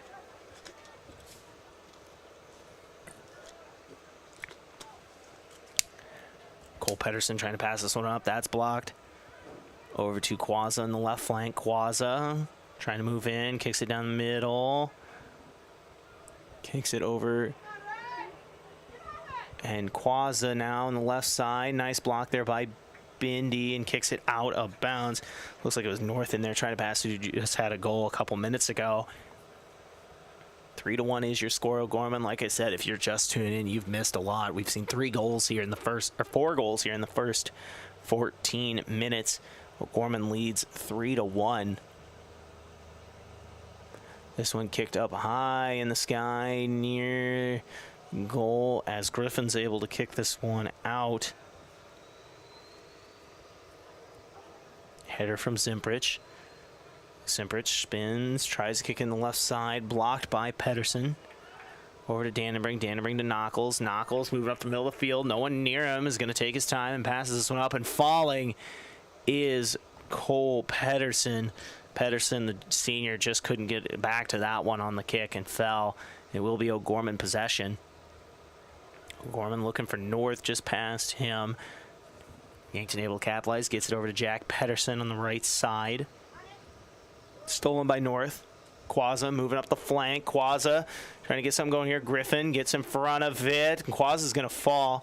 Looks like it'll be Yankton ball. Bindi up to Jack Pedersen on the right flank. Up to Dannenbrink. Dannenbrink trying to move. Cuts inside. Sets it up. Is looking on that left flank. He's got a man. It looks like it's Cole Pedersen. Over there, Pedersen stops, moves back, kicks it to Knuckles. Knuckles able to slow it down. Try to look for Pedersen and just misses him on that one. Missed opportunity if you're the Bucks. They had every chance to maybe get back or cut this lead in half.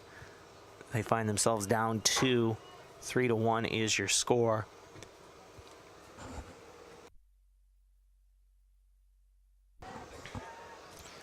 With it now is Zemprich. Zemprich blocked by Dannenbrink. Dannenbrink up to Pacheco. Pacheco moving up the middle. Pacheco slows down, has a goal already in this one, passes it back over to Dannenbrink on the right side. Dannenbrink taking a shot, and that's left of the goal. No good. Score stays 3-1 in this one.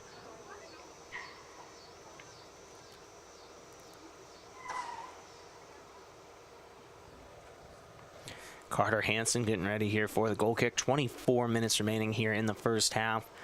3-1 is your score. Up to number 11. Peter Stiles on that one, and Stiles rolls off his foot.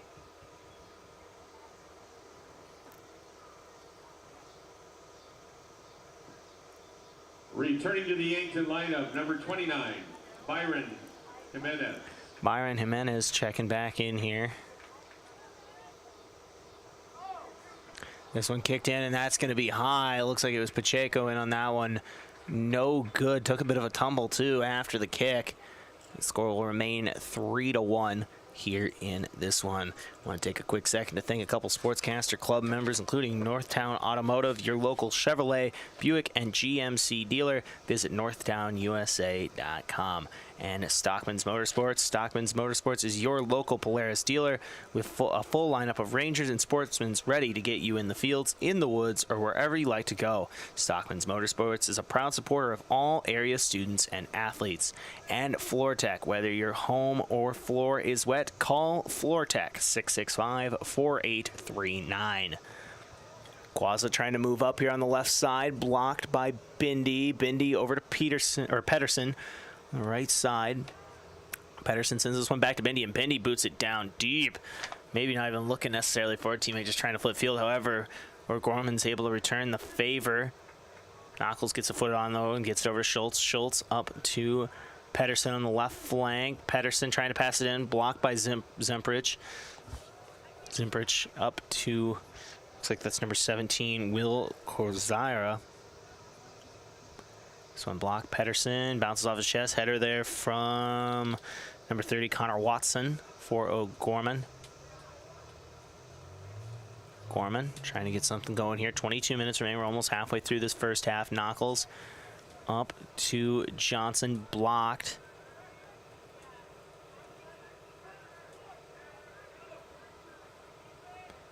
This one kicked over to Watson once again. And sent back. Knuckles looking for Jimenez. Nice bicycle kick there. Jimenez looking for some. Just losing it is Ozira. Knuckles up to Pedersen. Kicks this one up and Adam. And that is Patino, Santiago Patino. Kicking this one. Quazza. Here, Malachi Quazza trying to move it up, blocked by Griffin. Knuckles boots it up, looking for Jack Pedersen. Almost collides there with Watson for O'Gorman. I believe that'll be out of bounds, and they're saying this is O'Gorman possession. Surprised they don't take. Well, there's no replay, but still interesting call on that one. Zach Heineman for the Bucks. Number 8, Braylon Beats. Braylon Beats checking back in here. You know, we talked about him. He had the lone goal in that state championship matchup last year. Bucks, of course, having that amazing season where they only lost one match all year. Tied in another one, but 15-1-1 on the season last year, winning state championship. Find themselves down 3-1 here against the runner-up last year, O'Gorman. So they're off to a hot start in this one, you know. 10 goals in their last 2 games, now 3 here in this one. Really starting to figure some things out on offense. 20 minutes remaining here in the first half. Huber throwing this one in for the Bucks, over to Griffin on the right side. Griffin boots it over towards the middle to Knuckles. Knuckles loses control of it there, and with this one is number 26, Zach Heineman. For O'Gorman. Knuckles, though, takes a shot on goal. No good. Saved by Hansen. Under 20 to play here in the first half. With it now is Watson, and that's blocked by Yankton. And there is going to be a heat timeout. O'Gorman leads this one 3-1, and don't forget that your timeouts here are brought to you by your local water experts specializing in local water softeners, water filtration, and bottled water. It is Culligan. I'm Josh Boelter. Score is 3-1 O'Gorman here on KYNT and KYNTV. We're going to take a break and be back here in 60 seconds.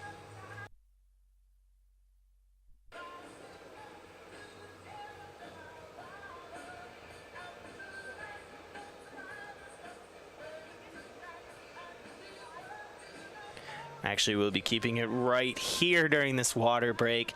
And, you know, this has been an interesting one so far. 4 goals here in the first part of this first half. O'Gorman leading 3-1 after falling down 1-0 here in the first couple minutes. It was Christian Pacheco with the goal, gets it in on that right side. However, since then, it has been all O'Gorman as they rattled off 3 unanswered and find themselves up 3-1 with 19:38 remaining. I'm Josh Boelter. Listen to KYNT and KYNTV. We are in a heat break right now.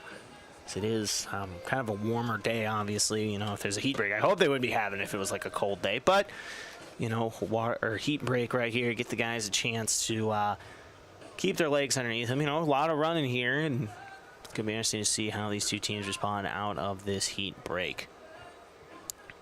19:38 remaining.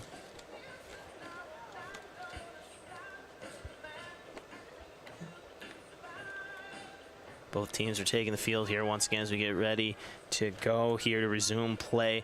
And don't forget, your break in the action is brought to you by your local water experts specializing in water softeners, water filtration, and bottled water. It is Culligan.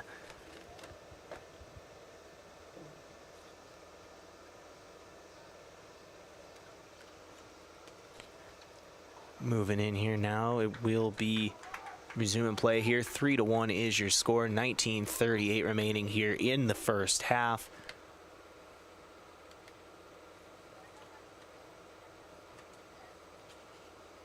Looks like it's going to be Connor Watson throwing it in here for O'Gorman. Watson throws this one up. Couple defenders there, and it's going to be Brady Blom getting a header on that one. This one popped up by Wesley Zimprich. Zimprich over to Heineman. Heineman up to Kozira. Back to Heineman. Heineman now kicks it back to Zimprich. Zimprich over on the right side. Finds that looks like number 16. I'm not quite sure over there. It's kind of hard to see with the sun all the way over there. Actually, it looks like it's number 6. Rory McManus. Looked like there was a 1 there. I think I'm imagining things. I'm probably going crazy or something. Who knows? Anyways, thank you for joining us as always here on KYNT and KYNTV. And don't forget that you'll never have to miss the Yankton action again. KYNTV is on YouTube, Facebook, Twitter, online at KYNT1450.com, and has its very own smart TV app on Roku and Apple TV devices. Download or subscribe today to ensure you're always watching Yankton's home stream. As we resume play here, Yankton has it inside that box, trying to get it going here. Knuckles boosts this one high in the sky. Another header there from Blom over to Jimenez. Jimenez, the freshman, getting the start here today for the Bucks. So this one's going to go out of bounds once again. 18 minutes remaining in the first half.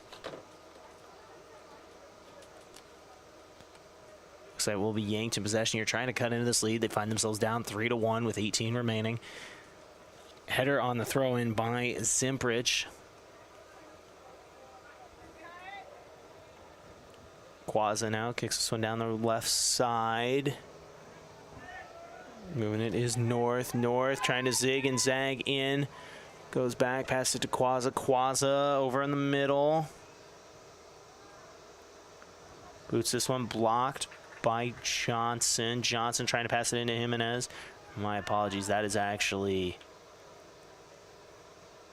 looks like that's Pedersen who was in on that, not Johnson. Actually,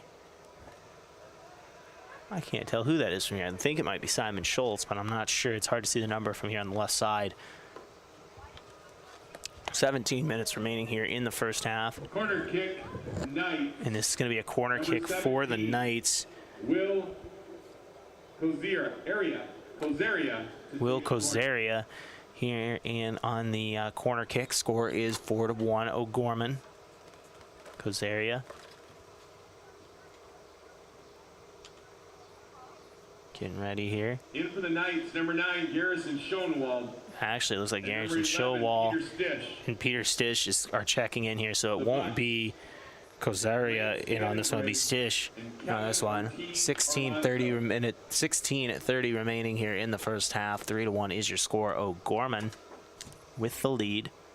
3 unanswered for the Knights. This corner kick is up and just blocked and goes in off the corner kick. Looks like it went off the foot there of number 20. Correction here, number 30, Kevin Ortiz Alonso, and that makes it 4-1 here in this one. 16:22 remaining off the corner kick. 4 unanswered here for the Knights. The Bucks trying to crawl themselves out of a bit of a hole.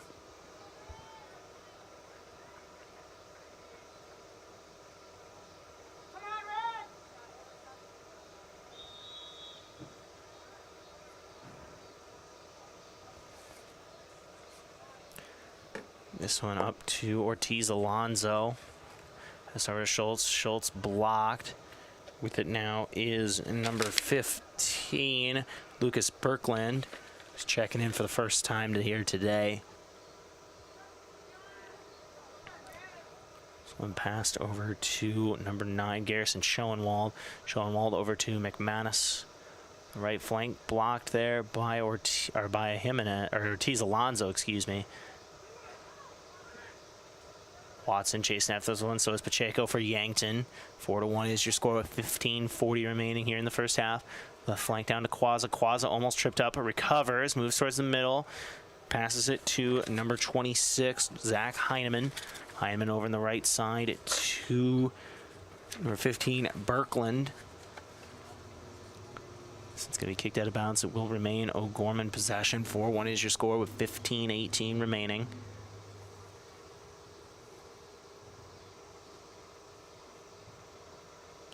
This one thrown up to number 12, Wesley Zimprich. Zimprich takes the shot. Nice block there by Jackson Kronberg, and that is going to be your big block of the game, brought to you by H&R Block. Open year-round, providing bookkeeping, payroll, and tax services. Call 665-3366. Nice save there by Kronberg.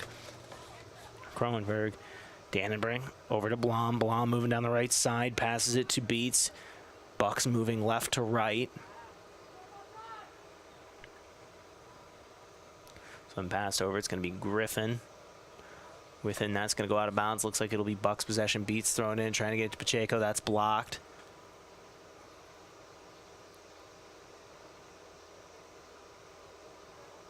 Beats over to Blom. That's blocked by Quazza once again. Ortiz Alonso moving up the middle. With it, takes a deep shot there, and that's saved once again by Carter Hansen, who's kind of had a phenomenal half outside of that one play. Boots this one up and over. It's going to land over at Ty Bindi. Ortiz Alonso with the header. Now Steins with the header for O'Gorman. Steins just missing that one, as well as Schoenwald missing that one. And Yankton popping this one high in the sky, just over the head there of Connor Watson. And kicking it down the right flank is Beats, but looks like they're going to say that's out off of Beats, and that will be O'Gorman possession as they lead 4-1 here. 13:34 remaining in the first half. For the Knights, Caleb Swihart checking in here for the first time for the Bucks. Number 34, Caden Bunt. Looks like Swihart is wearing 21.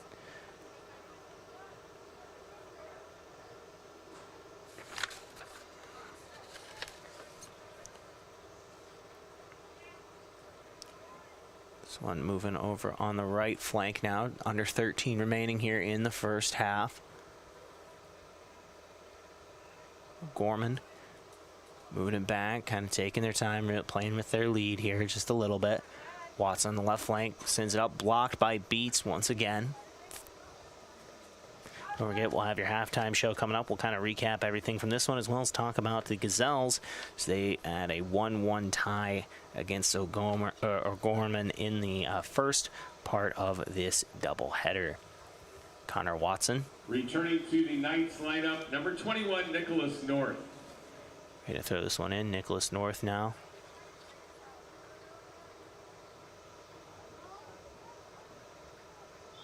North checking in. This is going to be Watson throwing it in.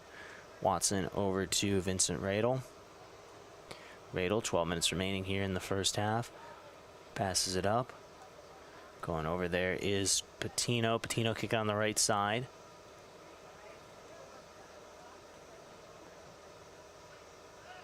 Looking over there.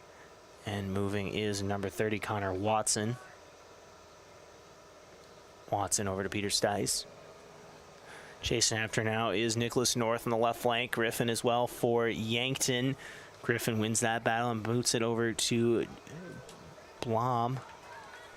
Blom looking for Dannenberg, and that's going to go out of bounds. Looks like it was off of number 12, Wesley Zimprich, on that play.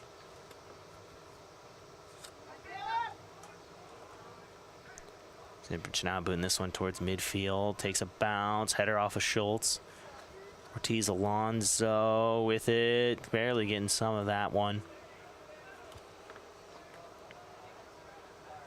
Some passed over to Zimprich. Pacheco. Pacheco moving inside, going on the right flank. This is where he had success earlier in this one. Defender falls, he takes a shot. Caught though by Carter Hansen. Shot on goal by Pacheco. Pacheco trying to get something going here for this Yankton offense. They find themselves down 4-1 here. I'm Josh Boelter. You're listening to KYNT and watching this on KYNTV. This one goes down the left side and stolen there by Ty Bendy, the defenseman for Yankton. Griffin past midfield with it now on the right side. Passes it over to Pacheco. Pacheco back to Griffin. Griffin chasing after. He's got a bit of a lane. It would be a tough look, but if he can set up a pass and gets it to Beats. Beats sets, moves left, and has that stolen there by Wesley Zimprich. Wesley Zimprich with a nice defensive play. 10 minutes to play in this first half. Dannenberg moving in the middle, trying to get it back to Schultz. Schultz moves right back into the middle. Johnson now back at midfield, sets it over to Bindi. Yankton resetting just a little bit here. Dannenberg now towards midfield, back to Johnson. Johnson on the left side, looking for Swihart. Swihart to Schultz. Dannenberg now with it, moving up the middle. Yankton's got a look, and Dannenberg takes a shot, and that's going to be left of the goal. No good. Score remains 4-1 O'Gorman here in this one.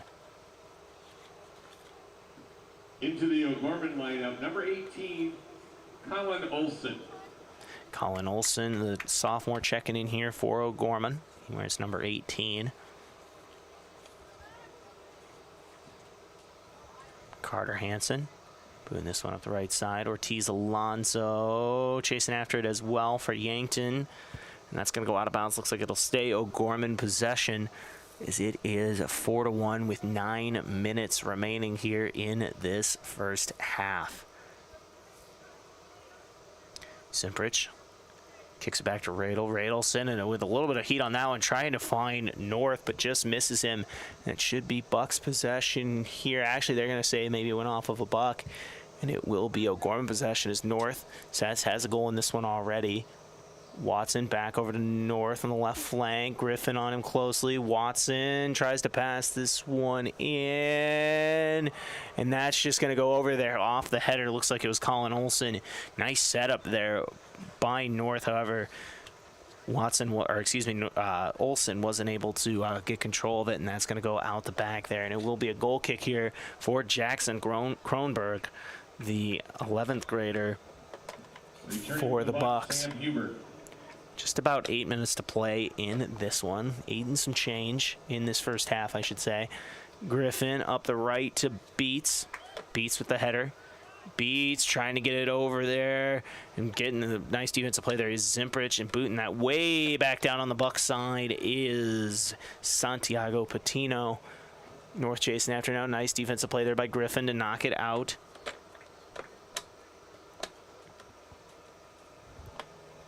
With it now is Stiles.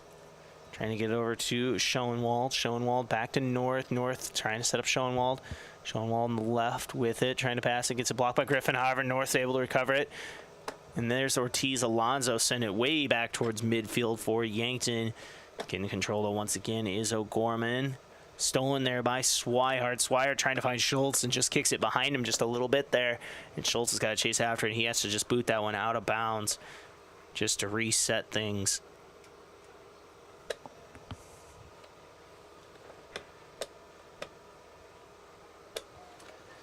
Seven minutes to play here in the first half.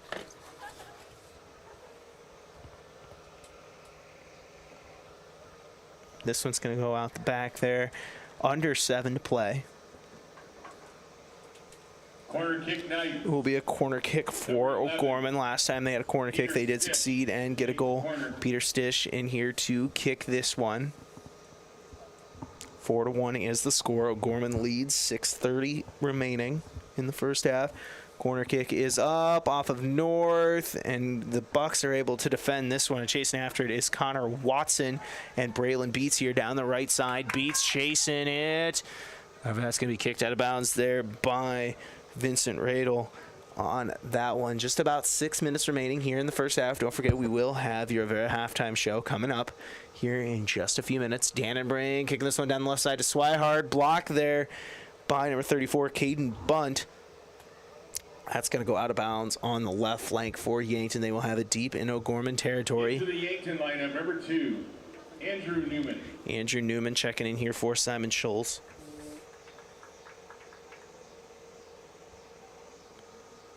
Throwing this one in, was looking for Beats. Just too many white jerseys in that area. Ortiz Alonso taking an aggressive shot, and that's picked up once again by Carter Hansen, the goalkeeper here for O'Gorman. As he throws this one back in and gets it to Nicholas North, who has a goal in this one. Beats over to Dannenbrink. Excuse me, that looks like it was Blom. Swihart trying to get this. Stolen by Kozira. Olsen boots this one back over towards Bunt. Zyra trying to get it going, kicks over in the left flank, looking for Watson. I think that's going to go out of bounds, and it will. 5 minutes remaining here in the first half. This one over to Ortiz Alonso, just misses him. Ortiz Alonso tries to set back up. Kicks it back to Swihart. Swihart over to Newman. Newman in the middle to Dannenbrink. Dannenbrink moves just a little bit left. Just outside that attacking box, passes it to Beats. Beats over to Ortiz Alonso, trying to chase after it. Stolen. It's North with it now for O'Gorman. O'Gorman on the left flank with the ball. Passes it up. O'Gorman moving down the left side. It's Nicholas North, and he's starting to cut in just a little bit. He's looking to make something happen. Passes it inside to Stiles, who just has it stolen there by Sam Huber. Nice defensive play. Otherwise, it looked like that was going to be a good situation there for O'Gorman. That's Sam Huber with that play. So going down the right flank, or left flank. North blocked there by Dannenbrink. Dannenbrink moving up the right flank. Dannenbrink sending this one deep. Was looking for Beats. Header there by Radel. Under 4 minutes remaining here in the first half. O'Gorman leads 4-1. I'm Josh Boelter. You're listening to KYNT and KYNTV. Newman passes this up to Beats, off of Beats. Ortiz Alonso over to Swihart. Swihart fires, takes a shot, and caught by Carter Hansen. Caleb Swihart. A little aggressive on that one. Once again, Yankton taking some aggressive shots here late in the first half. This one passed up.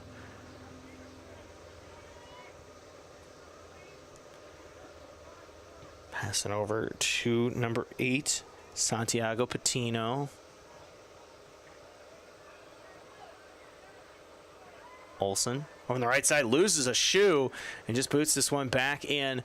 You can see it there. It's over on the right flank, and that's going to go out of bounds. I think Olsen will be happy to get a chance here to get his shoe back on. Looks like he lost his right shoe. Lineup number 6, Rory McManus. Rory McManus will be checking in for Olsen here. Number 20, Christian Pacheco. Christian Pacheco checking in for the Bucks, as well as Alex Knuckles. Under 3 to play here in the first half. We will have your halftime show coming up here in a few minutes. It's going to go out of bounds. Returns to the Knights lineup. This one going up and over. It looks like that's Milo Johnson booting that one high in the sky. Roy McManus with on the right flank. McManus over to Quazza. Quazza over on the right side. Been playing left a lot on the offensive end. Finds himself over on the right side right now. Knuckles, that's going to be knocked out of bounds. Just about 2 to play here in the first half. Bucks find themselves down 3. Started up 1-0. All of a sudden 4 unanswered here from O'Gorman.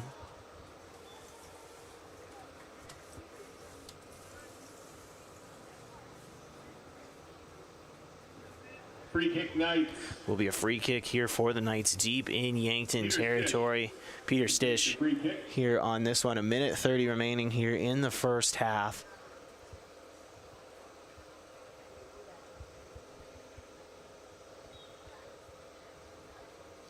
Stish kicks this one in. McManus misses it. It's blocked by Yankton. That's going to go out of bounds. It will be O'Gorman possession. O'Gorman trying to get over to Quazza. Quazza falls but is able to recover, and that's going to go out of bounds. And looks like it'll be Yankton ball. Just about a minute to play here in the first half.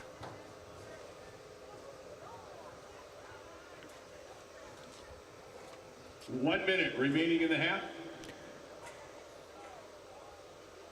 Quazza moving on the right flank, guarded closely by Knuckles. Quazza cuts inside a little more, and that's going to go out off of Johnson, it looks like, and that should be a corner kick here for the Knights. It's going to be Peter Stish in on this one with 40 seconds remaining here in the first half. O'Gorman with a 3-point lead.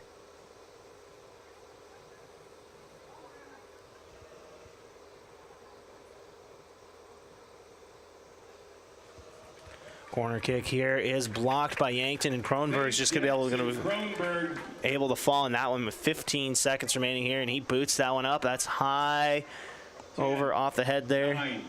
Knuckles over to Pacheco. 5 seconds left. Pacheco passes this one up, over, and that's kicked back. And that will do it here for your first half. After one half of play, O'Gorman leads 4-1 here over the Yankton Bucks. I'm Josh Boelter. You're listening to KYNT and KYNTV. We'll have your very halftime show come up here in just a couple minutes. When it's time for school, it's time to stop at Cenex. You can fill up your car with high-quality gas and fill up your stomach with a quick breakfast. Maybe most important of all, you can fill up your mug with hot coffee. So all you students and teachers, skip the snooze button and head into Cenex on your way to school. Shop Easy, owned and operated by the Santee Sioux Nation, is open 24 hours for your convenience and wishes all area students and faculty a thriving, successful school year. With grain carts getting bigger and better every year, don't you think it's time to outfit them accordingly? Sherco's 4500 Series HD electric tarp works seamlessly with existing Sherlock tarps. The heavy-duty extruded arms are the strongest on the market and come with a lifetime warranty. Operating is easy and convenient with one of our smart remote options that let you open and close your tarp with the push of a button. Call to order yours today at 1-800-474-8756. When you need to be sure, make it Sherco. Think about how people really see you. The kid at the drive-thru just sees a coffee drinker. Please move forward. Your local barista sees the person who loves a smiley face in their latte. See you next time. It's kind of the same way with insurance.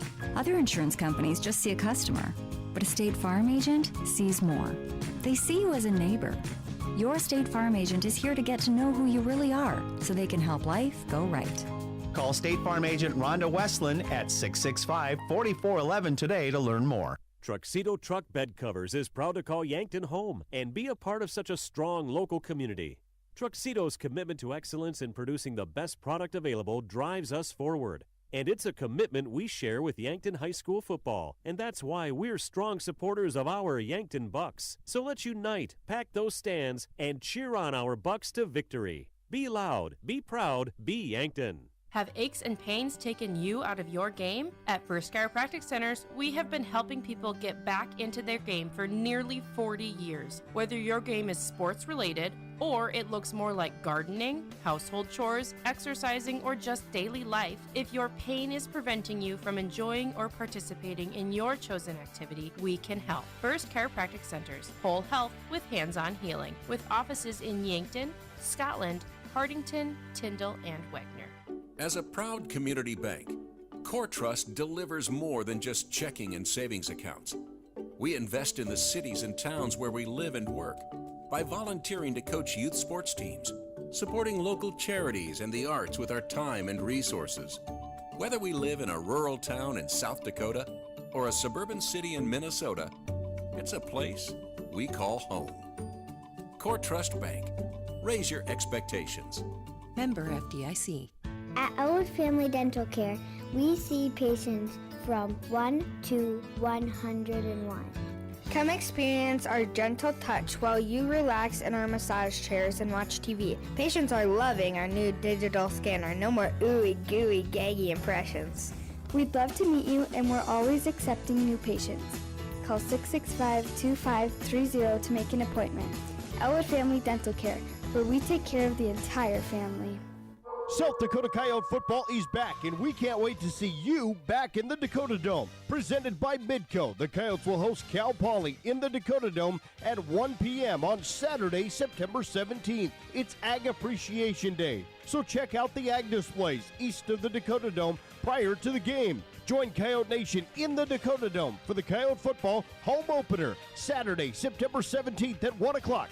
Tickets are available now at goyotes.com.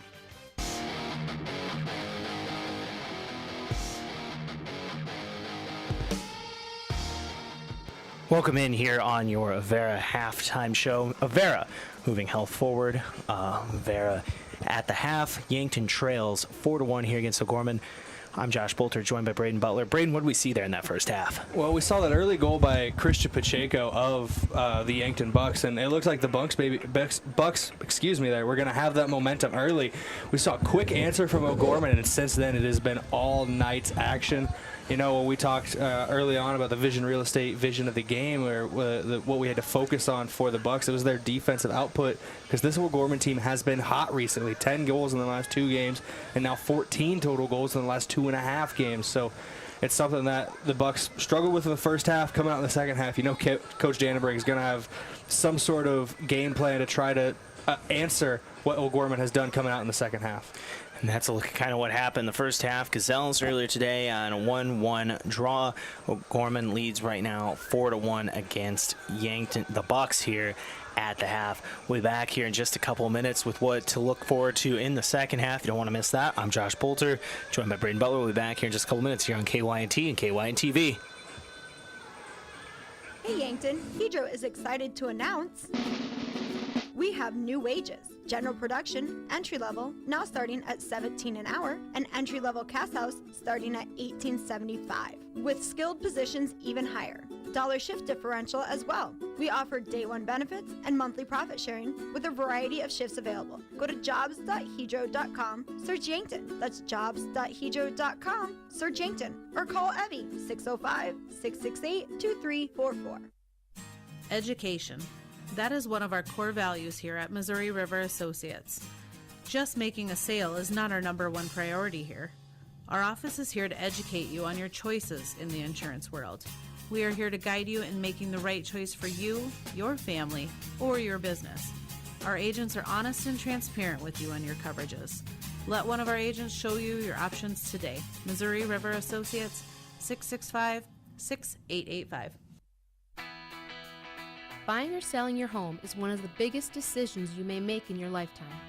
I'm Deb Spack with Vision Real Estate, and I'm ready to help guide you with professional advice from before the listing until after the close. Not only will you get real estate knowledge, but also we provide moving boxes and an enclosed courtesy trailer to help make the move just a little easier. Call me today at 664-5555.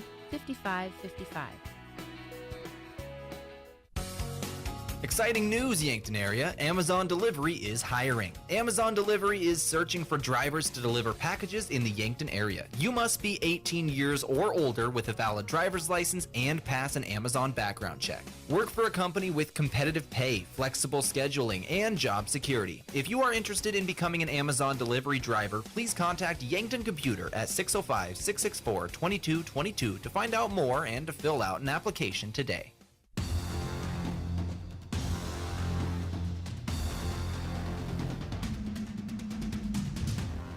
Welcome back here on the Avera Halftime Show. I'm Josh Boelter, joined by Brayden Butler, listening to KYNT and watch this on KYNTV. Don't forget that you can never have to miss the Yankton action. Again, KYNTV is on YouTube, Facebook, Twitter, online at KYNT1450.com, and its very own smart TV app on Roku and Apple TV devices. You can download or subscribe today to ensure you are always watching Yankton's home stream. At the half here, O'Gorman leads 4-1 over Yankton, and Brayden, 4 unanswered goals there from the Bucks. What do they need to do to kind of get back into this one? They just need to, honestly, they need to come out and they need to answer the first couple minutes, kind of like we saw out of the gate from the Bucks with Pacheco's goal early on. If you come out of the gates and answer early on, get you that momentum coming out, kind of puts O'Gorman up 2 goals at that point, but still back on their heels because you're coming out of the gate fast. But at the end of the day, this is I don't want to call it a mountain to climb, but it's definitely a hill, and I hated running hills in high school, so I know it's going to be tough, but I know Coach Dannenberg and his guys, they have the right mental mindset to get there. All it is now is execution on the field. Yeah, and you look at it here, 4 goals unanswered for O'Gorman. What happened on the defensive end there for the Bucks? Now, there were a couple goals that were just kind of out of the control of Kronberg in goal. One ball from about midfield that just kind of rolled, and when he went up to meet the attacker, he was expecting the attacker to kick it, and the fact that he didn't kick it means the ball didn't change trajectory, so Kronberg just barely missed that one as he was going down to the ground. And that's one of those things where it's just you expect one thing, another thing happens, and the other one where off of a corner, a deflection off of a Yankton defender in net. Here he simply trying to clear the ball off the line.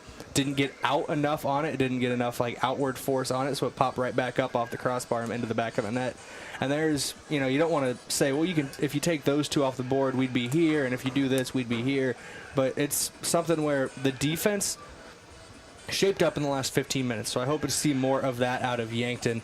But only 2 goals in true active play from attacks. You can kind of take that into the second half and be proud of that, but you're still going to have to stiffen up more, and you're going to have to take away those just mistakes, for lack of a better term, on those more outside-the-box goals that O'Gorman scored. Yeah, I'll be interested to see what happens here in the second half for sure. Here come the Bucks. They're taking the field. Get ready here for second half action. Once again, O'Gorman leading 4-1 here going into the second half. Running double duty tonight, Brayden, running a little bit of camera and a little bit of color commentary.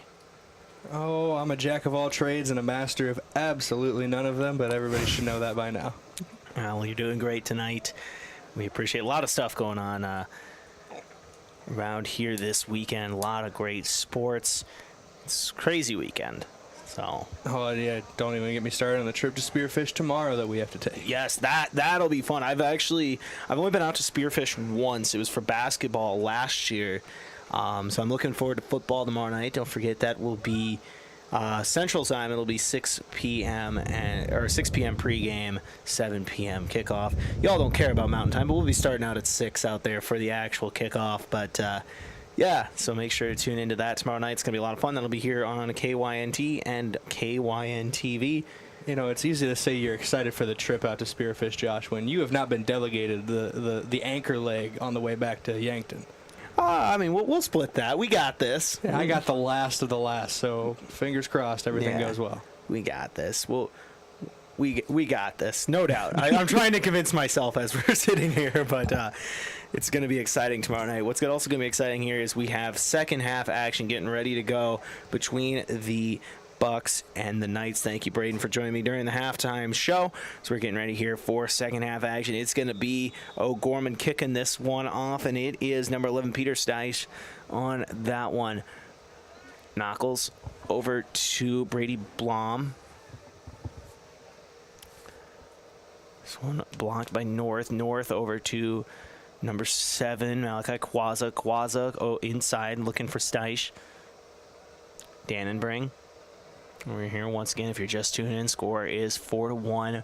O'Gorman over the Bucks. Simon Schultz trying to drive this one down the left, pushing a little far in, moving towards the middle now to Huber. Huber back to Dannenbring. Dannenbring cutting left, passes it up to Jimenez. Jimenez over to Schultz and left flank. Schultz trying to set up Pacheco. Pacheco's got to look, has to turn around to get it and isn't able to come up with it. However, that pass from Zimprich is blocked. Looks like it was Jimenez in on that one once again.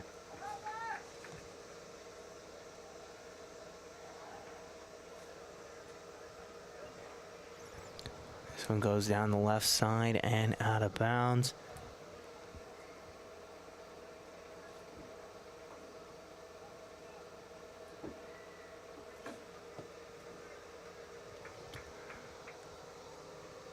This one moved right down the middle.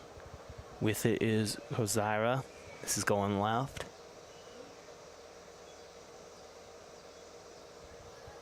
Connor Watson. Watson, a sophomore, has this one blocked. It's going up the middle. It looks like it's Patino. However, with it now is Roy McManus. Passes back to Patino. Patino up to Nicholas North, who has a goal in this one in the first half. North over to Stice. Back to North on the right flank. North to Zimprich. Zimprich to McManus on the right flank. McManus tried to pass it up to Schoenwald. And it's going to go out of bounds. It will be Bucks possession.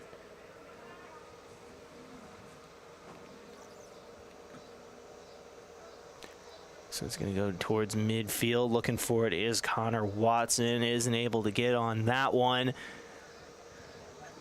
Pacheco with the lone goal here for Yankton, moving down the right side. This is where he found success the last time. Beats, just misses that one off the foot.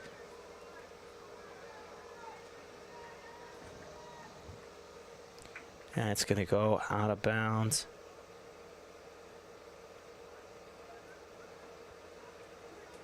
It looks like it will be Yankton possession here. Samuel Huber getting ready to kick this one in.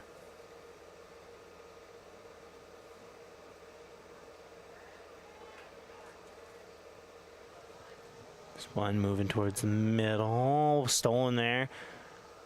Chasing after it is Huber once again. Huber over to Dannenbring in the middle. Dannenbring up to Beats. Beats with it now. Beats over to, looks like that's Ty Bindi in there, trying to get it in to Blum. No good. Sent all the way back to Schultz. Schultz now kicking on the left side. Dannenbring trying to get going on the left flank. Kicks it through a defender to Pacheco. Pacheco setting back over to Dannenbring now once again. Dannenbring over to Beats. Beats moving up the middle. Beats has got a shot. Nice save there by Carter Hansen, the goalkeeper for Gorman. Nice look there by Beats. Just wasn't able to get it. Hansen catches that one and makes a nice defensive play.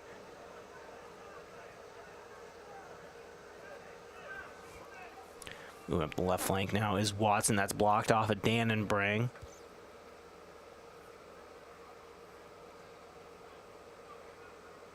Watson throwing this in. Just 5 minutes into this second half. If you're just tuning in, Yankton trails 4-1 here against O'Gorman. This is a rematch of the Class AA State Championship last year. That one's going to go out. Looks like that's going to be O'Gorman ball. Corner kick, Knights. Corner kick here for the Knights. Number 11, Peter Stish.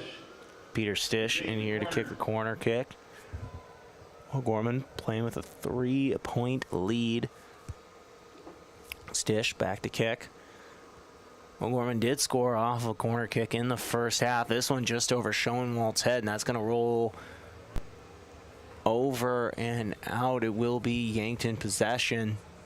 Into the Yankton lineup, number 15, Jack Pedersen. Jack Pedersen checking in now. Over to Jimenez. That's going to go out. Blom picks it up, throws it in. This one's going back over into O'Gorman territory. Quazza with it now towards midfield for O'Gorman, kicking it back to Watson.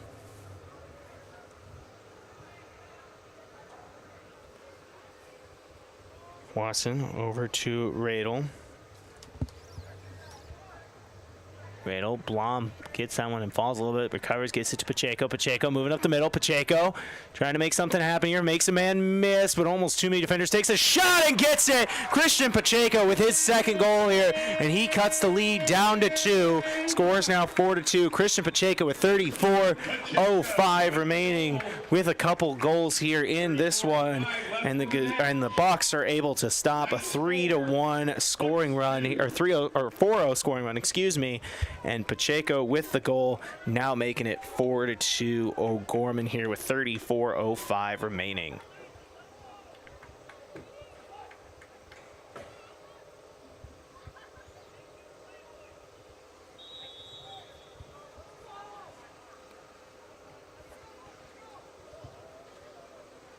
Over on the left now with it is Watson.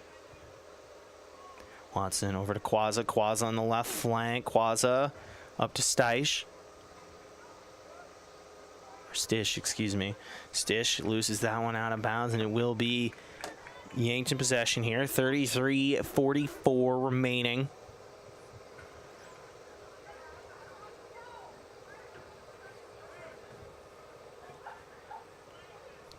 Kicks this one up towards midfield there. Header from Watson. Now is Simon Schultz trying to get to Dannenbring. Dannenbring makes a man miss, moves past midfield, kicks it down towards Blom. Blom's got to look if he can catch up to it. Blom on the left side, tries to pass it into Pacheco and just misses him. Able to chase it down, though, is Pedersen. Jack Pedersen. Pedersen over to Dannenbring. Taking a shot is Huber. A little bit aggressive there. Nice save by Hansen. Just a few minutes into this second half. Score is 4-2. Just missed. If you're just tuning in, Yankton just got a goal to cut the lead to 2. They were down 4-1. It's now 4-2 as this one goes out of bounds off of Quazza. Looks like it will be Yankton ball. As the Bucks are trying to get things going here.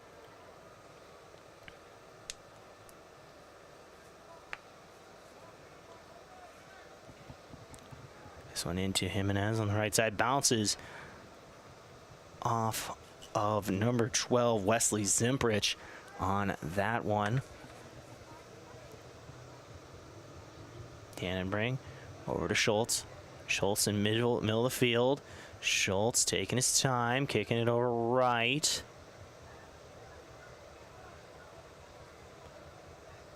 Schultz chasing after it, so it's Quazza. Schultz shot on goal, no good. That's going to go out the back there, and it will be Brookings' possession here on the goal kick.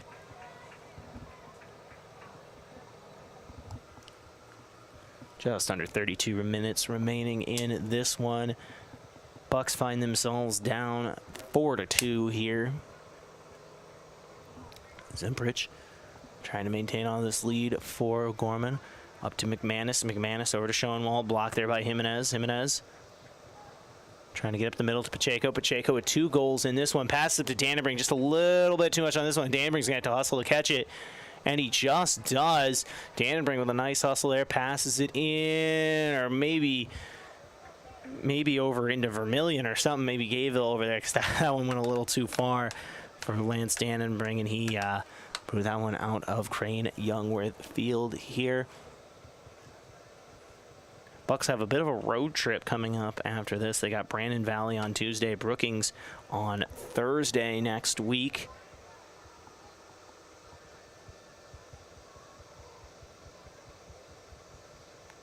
Quazza over to Kozira. Passing up to Stish. Excuse me.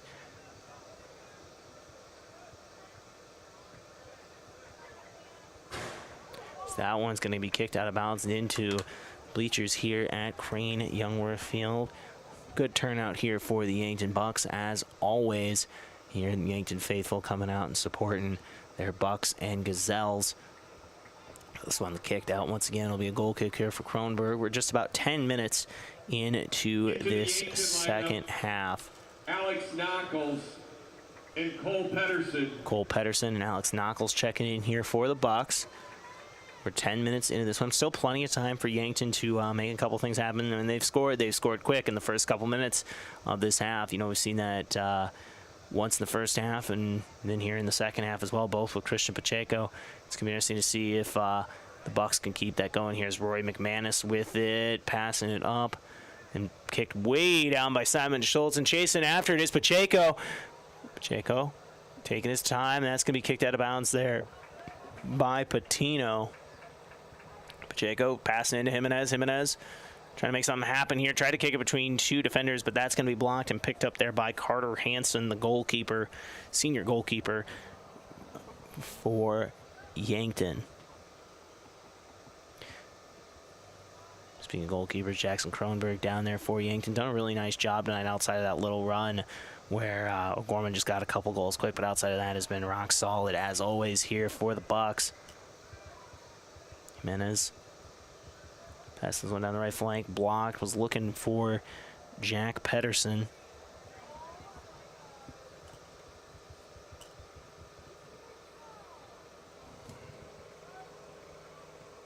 Pacheco.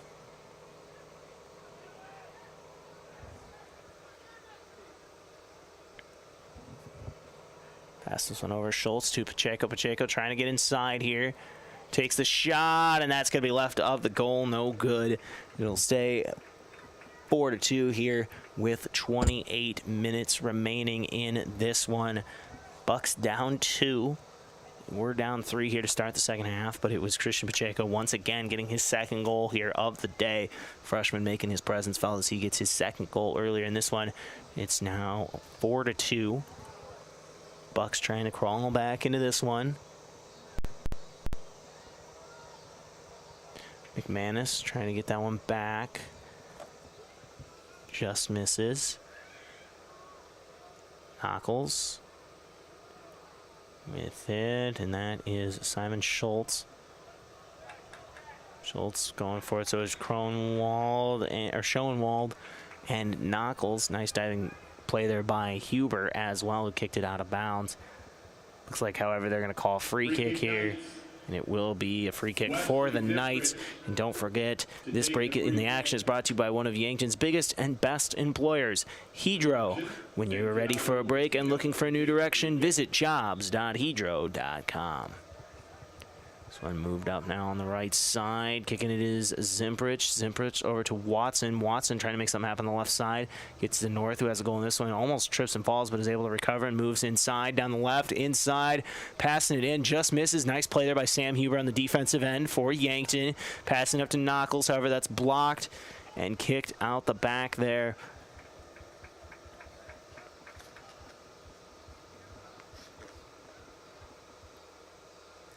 That will be a goal kick here for Yankton.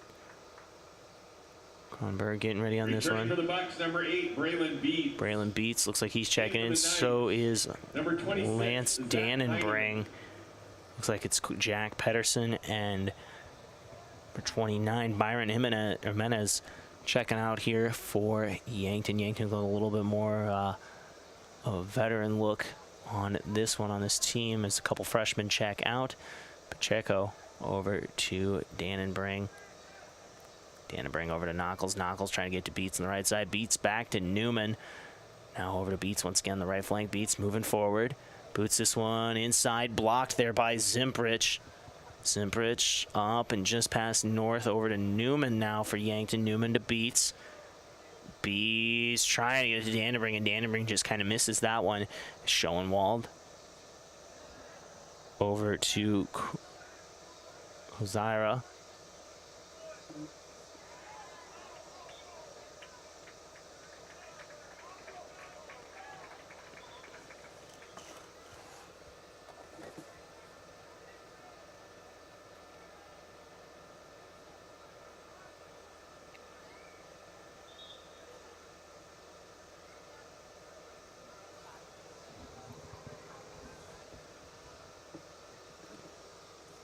Yankton with it now. Will be a free kick here for Simon Schultz. 25-27 remaining.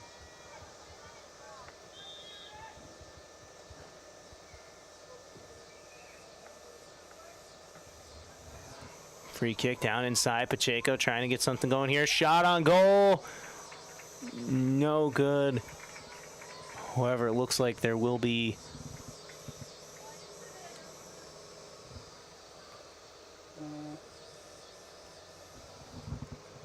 a goal kick here for O'Gorman. Thought for a second there that Yankton was clapping. I thought maybe they were getting a penalty kick or something, but and Cade Reifenrath.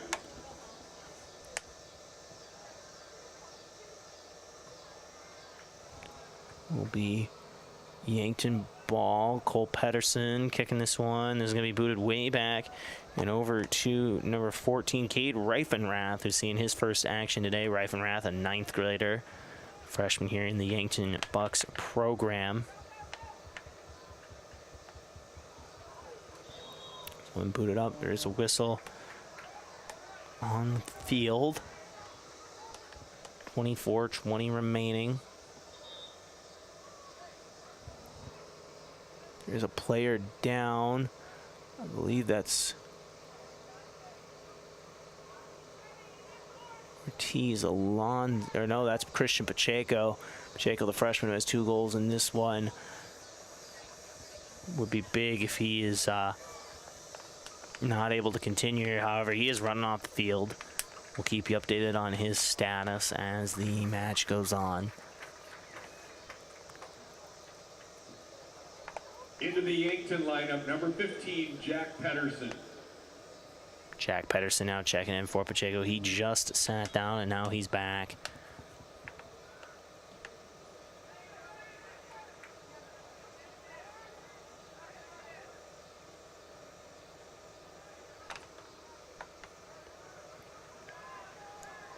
Pedersen up the right flank over to Beats. Vincent Radel.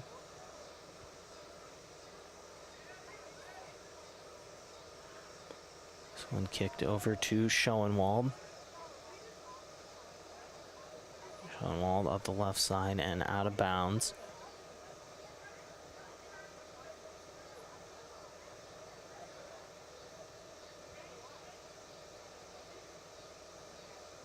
Throwing in is Watson. Watson over to Huber. Dannenbring with the block. Knuckles. 4-2 is your score, by the way. 23-24 remaining in this one. Dannenbring kicking it over to Ty Bindi. Bindi up to Dannenbring once again. Dannenbring taking his time, looking at the left side, was trying to get it there to Brayden Beats up the middle, but wasn't able to find him.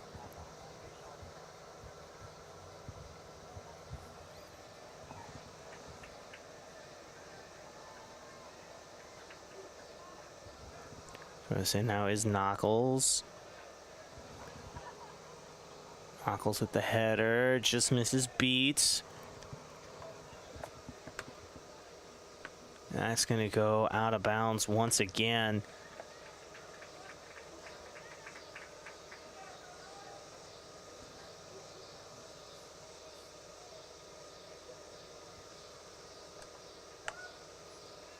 Knuckles throwing this one in for Yankton. This one with it is Hansen, who's going to get that off the throw-in. Yankton trying to be aggressive on that, and Hansen snatches it out of midair and throws it back up towards the right side. Guaza now has that blocked by Dannenbring. Nice defensive play. Running in now. Knuckles blocked by Guaza. Guaza blocked by Dannenbring. Dannenbring looking for Beats, and he's shoved down, and it looks like that will be a free kick here for the Bucks, and Dannenbring's getting it set. 21:47 remaining. Bucks trail 4-2. Dannenbring getting ready here. He fires up the middle and just misses. Aggressive, was going for the goal there and doesn't get it. Want to take a second here to thank a few of our Sportscaster Club members, including Sherco. Sherco is a proud supporter of Yankton Sports. When you need to be sure, make it Sherco. And State Farm agent Roy Wilcox. Roy Wilcox, State Farm's Insurance, has been helping customers to get a better state for 100 years. No matter where you are in life, they will help you make the right play calls for your insurance coverage. Roy Wilcox, State Farm, is a proud supporter of our Bucks and Gazelles. And of course, Pizza Ranch for legendary chicken and the best pizza. It's Yankton Pizza Ranch on Broadway, or 665-1222. 20:45 remaining in this one. Bucks down 4-2. I'm Josh Boelter. You're listening to KYNT. Watch us on KYNTV. Don't forget, you can never have to miss any of the action ever again, as KYNT is on YouTube, Facebook, Twitter, KYNT1450.com, and it has its own smart TV app and Roku and Apple TV devices. Download or subscribe today to ensure you're always watching Yankton's home stream. Just about halfway through this second half here. So Gorman with it, take a shot on goal, and that's picked up by Kronberg. Once again, like I said, outside of a few, outside of a little run there early in the first half, Jackson Kronberg's been really good here at the goalkeeper position, as always, for Yankton. Under 20 minutes now remaining here in the second half. Bucks trying to come back after being down 4-1. They did lead 1-0 in this game, but now found themselves down 4-1. Now down 4-2. 2 goals off from Christian Pacheco, who left with an injury earlier. As Pedersen's looking to get this one, and he runs into Carter Hansen, who was waiting for it, and that is a save there by Carter Hansen once again. Knuckles pops this one in the sky, looking for Schoenwald. Sends this one over. And that one's going to go off an official on that one. That's going to be a stop in play. That one bouncing off of one of the officials down there.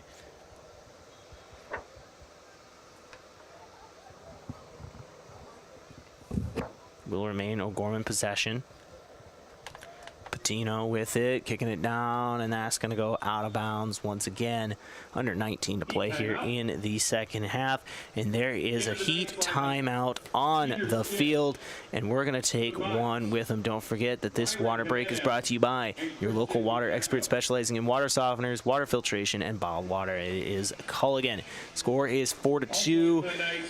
O'Gorman over Yankton as we sit with 18:47 to play. I'm Josh Boelter. You're listening to KYNT and KYNTV. We'll be back in 60 seconds. Yankton is thriving. This is Nancy Wenandy of Yankton Thrive. We've improved our quality of life in Yankton with projects like the Aquatic Center and Mount Marty Fieldhouse. We've addressed housing issues with the Westbrook Estates development. And to grow our workforce, we've conducted virtual job fairs, recruitment marketing, and offered scholarship opportunities for careers in our high-need areas. Yes, Yankton is thriving thanks to all the great people and companies that make Yankton their home. For more on Yankton Thrive, go to yanktonsd.com. Configuring the Bluetooth, deciding who controls the music, remembering where you parked. Why are simple things sometimes so complicated? Thankfully, with an auto owner's insurance independent agent, getting the right coverage for your vehicle doesn't have to be one of them, so you can get back to more important things, like remembering if you're on the 3rd or 4th level of the parking garage. That's simple human sense. Don't gamble. Insure with MT&RC Smith Insurance in Yankton, your independent agent for home, business, auto, life, and bonds. Visit mtrcsmithinsurance.com. Do you have dry, sore, or ear?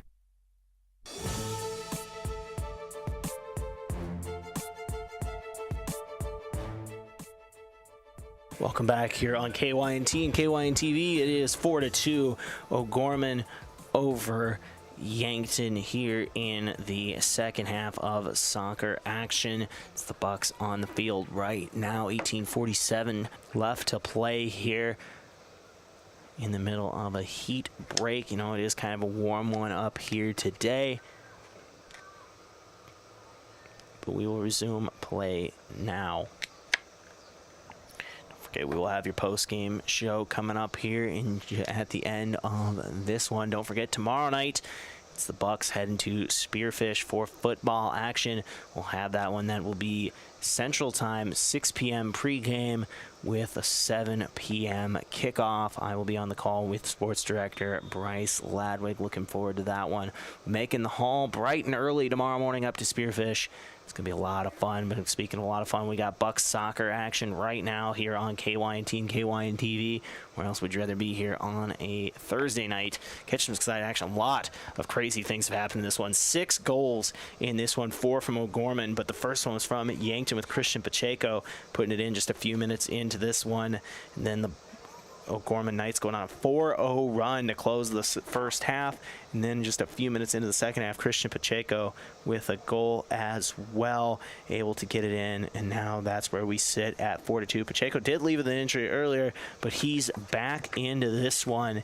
So he's going to try to bring the Bucks back here. Need 2 more goals here to tie this one and have about 18 minutes to do it. That's going to be out on O'Gorman as we resume play here. Dannenberg blocked by Quazza. Quazza trying to get it going. With it now is Cole Pedersen, and he's tripped up just a little bit. Quazza now loses footing, but gains control again. Moves up the right over to Schoenwald. Schoenwald trying to get something going. Pass it to Zimprich. Zimprich over on the left side with it now is O'Gorman. Griffin putting this one up. Zimprich blocks it, makes a man miss. Tries to make another miss, but that's him and Jimenez with the steal. Dannenberg looking for Pacheco. He's got 2 goals already. Pacheco, if he can find a way to get in front of it. Alex Hansen driving way out of the penalty box there to kick that one and save the play for O'Gorman. Under 17 to play now.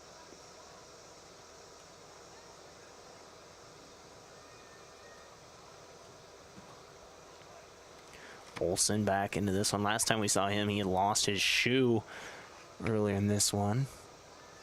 Kind of something you need to play soccer. You need your shoes. Shoes are ideal. He's got that figured out, hopefully, for the rest of this match.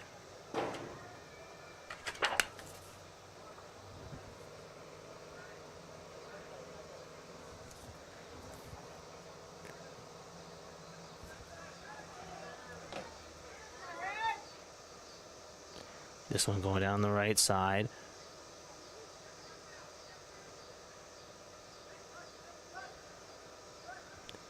O'Gorman moving, that's going to go out.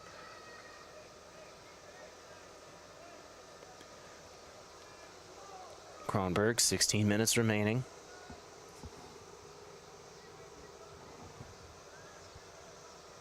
That one's going to go out of bounds once again.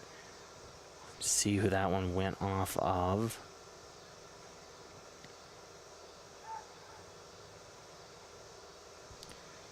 Will be.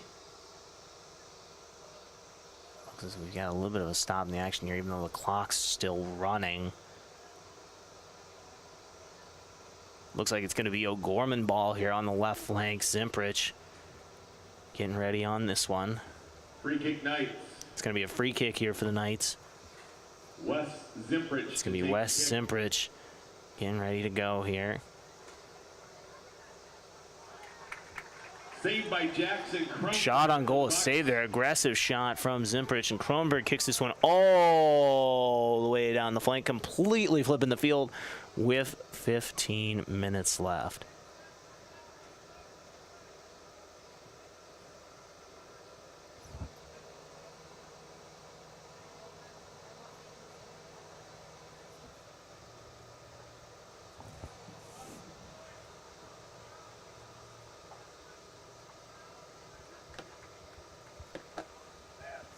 This one over to Huber. Huber to Griffin. Griffin up the middle. Blocked by North.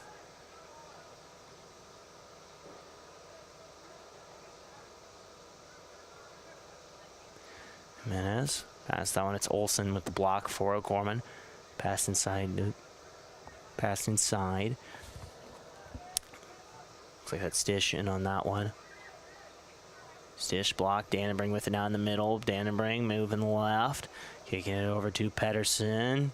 Pedersen past midfield to Dannenbring. Nice diving save there by Quazza, but that looks like that's going to be a penalty there. Or not. They're going to keep going. I guess nice defensive play there by Quazza. At first, that's what I thought it was, but it looked maybe like they could have called something. And that's going to call. There is a player down. It's Lance Dannenbring over on the left flank. 2 players down, both for Yankton. One is Dannenbring, and it looks like he's starting to get up. Looks like he's just a cramp, and there's an O'Gorman player helping him on cramp. It looks like Jimenez was down as well, and he's up. Looks like Dannenbring just has a bit of a cramp here. Don't forget, we will have your Yankton Bucks post-game show after the conclusion of this one as they trail 4-2 with 13:43 remaining. While he's cramping, we are going to take a break in the action here. This water break is brought to you by your local water expert specializing in water softness, water filtration, and bottled water. That is Culligan. We're going to take a quick break here on KYNT and KYNTV. Score is 4-2. O'Gorman over Yankton. We'll be back here in just a minute on KYNT and KYNTV. Kids seem to always be misplacing things. Socks, shoes, backpacks, books, you name it. So when it comes to important things like EpiPens for serious allergies or inhalers for breathing problems, make sure there's always some on hand when those items go missing or run out. Hi, this is Michael from Yankton Rexall. We pride ourselves on providing accurate prescriptions and appropriate medical information for your child's health. Good health attributes to good students. Yankton Rexall, your hometown pharmacy since 1923, located in the Meridian District. Hy-Vee Fast and Fresh is the stop to make any time of the day. Enjoy breakfast items, made-to-order sandwiches, burgers, and more from the Hy-Vee Market Grill. Daily $5 meal specials are from 11 to 7, and find convenient on-the-go meal offerings and select grocery staples, including fresh produce and fresh bakery items, too. There's something for everyone at Hy-Vee Fast and Fresh of Yankton. Shop Hy-Vee, where there's a helpful smile in every aisle.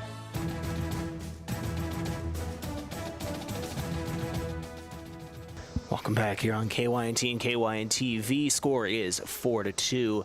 13:30 remaining in this one. O'Gorman leads over the Yankton Bucks. I'm Josh Boelter. We'll have your post-game show coming up here at the end of this one. This one kicked down the right flank by the goalkeeper, Kronberg. Kuzaria kicks this one over to North. North down to Quazza. Quazza on the right flank. Guarded closely there by number 14, Cater Reifenrath on that one. And this is going down the left flank. Chasing after it is Pacheco. He's got 2 goals. Pacheco moving in. Moving left. Takes the shot. No good. Just off the hands there of Carter Hansen. Hansen is down as well. Looks like he might have gotten hit with that one. Either way, tough play to make, and he made it. He is down with 12:49 remaining. Christian Pacheco had a chance there to make it 4-3. He's not able to get it. He's taking a second here to get going. Once again, don't forget that you're watching KYNT and KYNTV. And with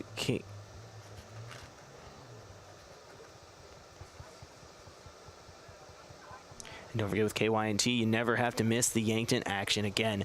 KYNTV is on YouTube, Facebook, Twitter, online at KYNT1450.com, and its very own smart TV app and on Roku and Apple TV devices. Download or subscribe today to ensure you're always watching Yankton's home stream. 12:40 remaining here. Brady Blom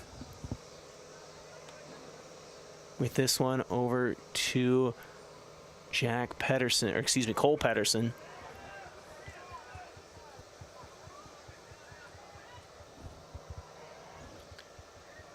Quazza. Getting over here to Schoenwald.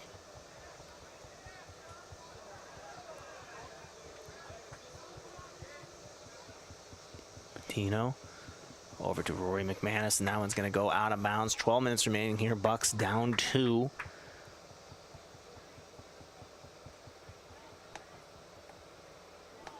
McManus taking his time to throw this one in. Looks over to Quazza, just throws it past him.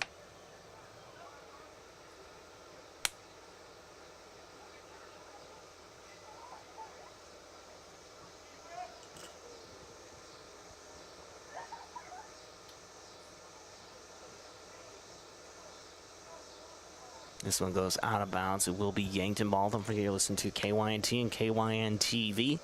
I'm Josh Boelter. Andrew Newman.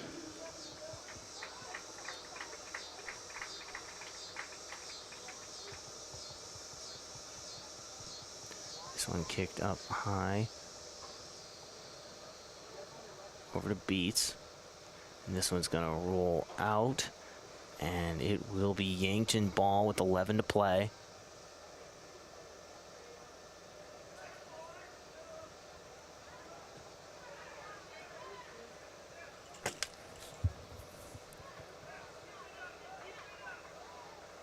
This one going out, under 11 to play. Newman. Getting ready to throw this one in. Brayden Beats down the right side.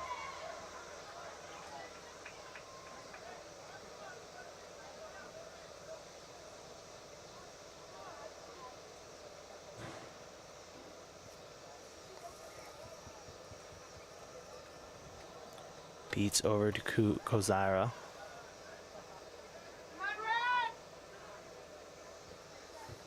Zyra kicking that one down, that's blocked.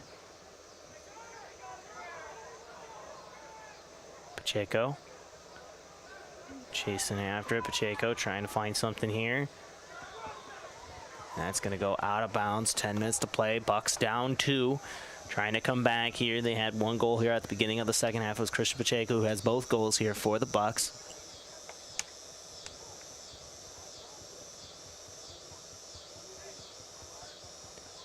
Will be a free kick here for O'Gorman. Vincent Rattle in here on this one. Rattle taking his time, getting set, fires. That's going to go up the middle.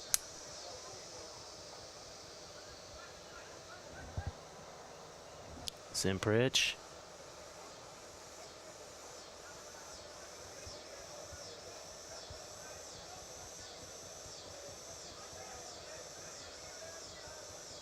Kicks this one down the right flank. It's going to roll out of bounds. It will be O'Gorman possession here with 9 to play.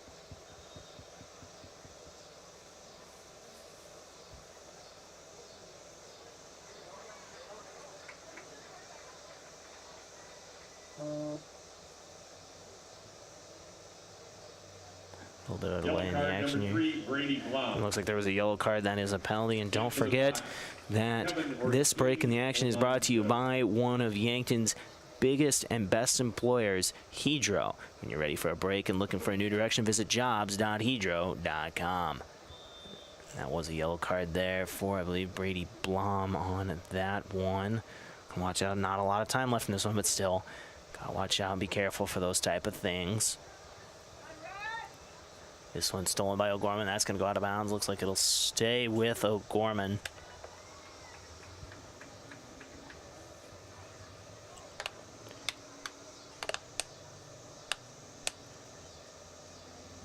Six goals scored in this one. O'Gorman with all 4 of their goals in the second half. Bucks with 1 in each half, both by Christian Pacheco. 8:25 to play as that one goes out of bounds once again. Into the night lineup, number 11. Peter Stitch. And number 19, Thomas Tobin. In for the Bucks, number 15, Jack Pedersen. One thrown over to Pedersen. Tries to get to Huber, but Huber falls. Getting his Ortiz Alonso, trying to get up to Pacheco. Pacheco moving it back towards Huber, and that's stolen. Quazza has that stolen by Jack Pedersen. Reifenrath moving up the middle, trying to pass to Pacheco or Jimenez. Both were in the area, not able to capitalize as this one goes left. 7:30 to play in this one. Beats down the right flank. And that's going to roll out of bounds. It looks like it'll be a goal kick here for O'Gorman with about 7 minutes remaining in this one.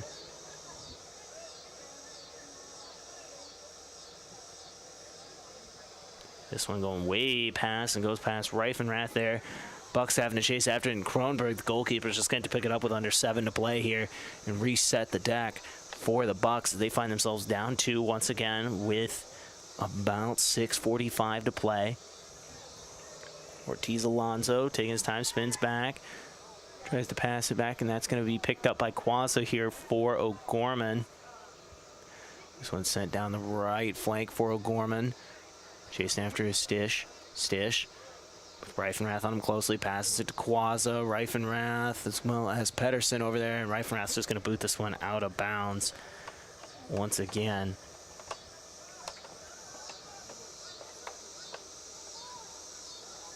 Pedersen with the block on the pass on the inbounds pass. Menez.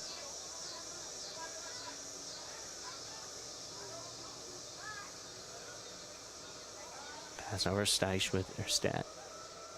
with it now.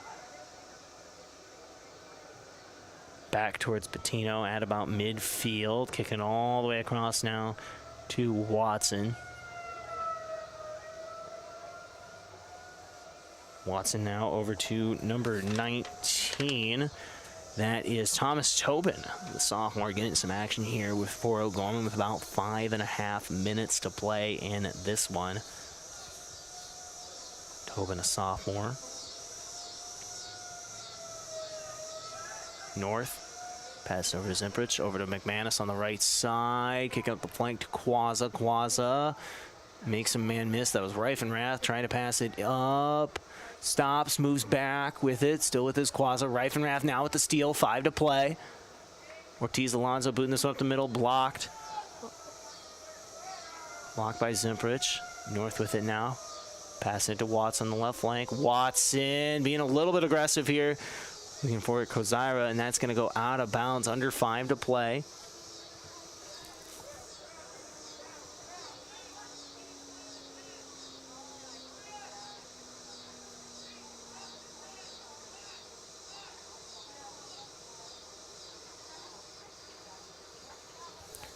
.442 remaining here. Kronberg getting ready for the goal kick. Boots this one up.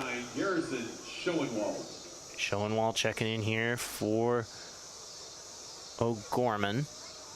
Milo Johnson with it. Kicks it back to Kronberg, who just boots kind of a ground ball towards the middle there. Didn't get very far, blocked by Kozira. Schoenwald with it. Now gets blocked. Bendy sends that one up, and that's going to go out. Just about 4 minutes to play here.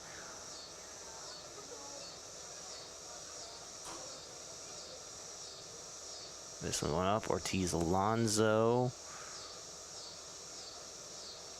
And that's going to go out of bounds. So it's going to go off of O'Gorman on the pass in, and that will be Yankton ball.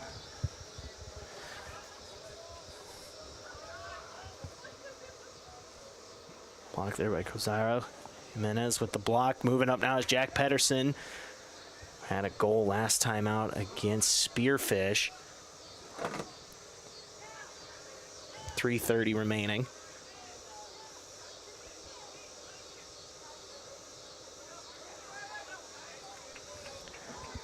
Pedersen up to Pacheco. That one's going to be stripped and lost out of bounds once again. Just about 3 minutes remaining in this one. 4-2 is your score. O'Gorman over Yankton here in soccer action. The throw in there off the head of number 31, Vincent Rattle. This one booted deep now by Stish. Chasing after it is Milo Johnson. Johnson looking over for Newman. Put a little bit too much on that. Newman's going to have to turn on the Jets to catch up to it, and does. Heck of a play there by Andrew Newman on the right flank. Under 3 to play. Newman now booting this one up. Blocked by North. Now blocked by Newman. Picking it up is Jack Pedersen. Pedersen over to Jimenez, up to Pacheco on the left side. Back over to Pedersen. Pedersen now moving up the flank to Pacheco. Trying to kick it inside here to Beats. Beats tries to reset. Beats Looking for it. Goes over to Huber. Beats fell after that kick. He is slow to get up. He's back up now. Shot there by Pacheco. Just misses. Caught in between the field goal post and the goal there. Or excuse me, that was Jimenez. With just about 2:16 remaining in this one. So that's Braylon Beats being helped off and carried over to the sideline. He's starting to walk now a little bit, but either way, having to be helped over by a couple teammates and now met by the trainer. He's being walked to the sideline.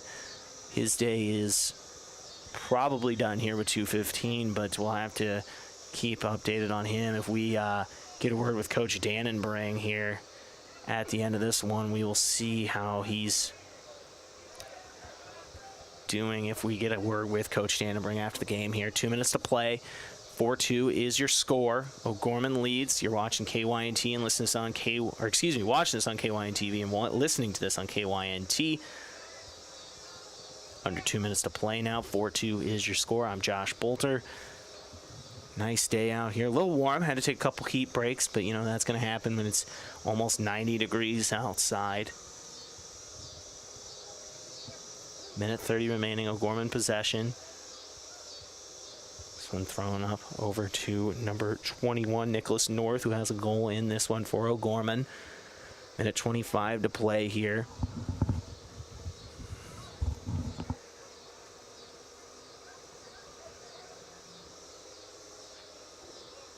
One going down the left flank.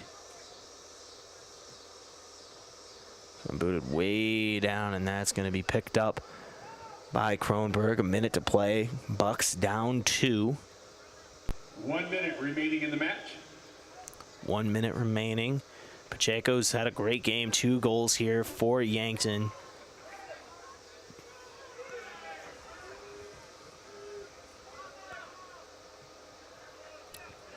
This one booted down, and that's going to go up and caught by Kronberg. No!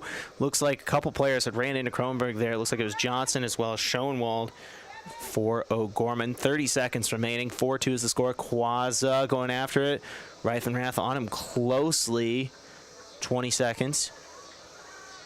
This one right in the corner there. Both teams trying to get a hold of it. Looks like that's going to go. We're just going to see which way they call this here with 10 seconds left. Two-point lead.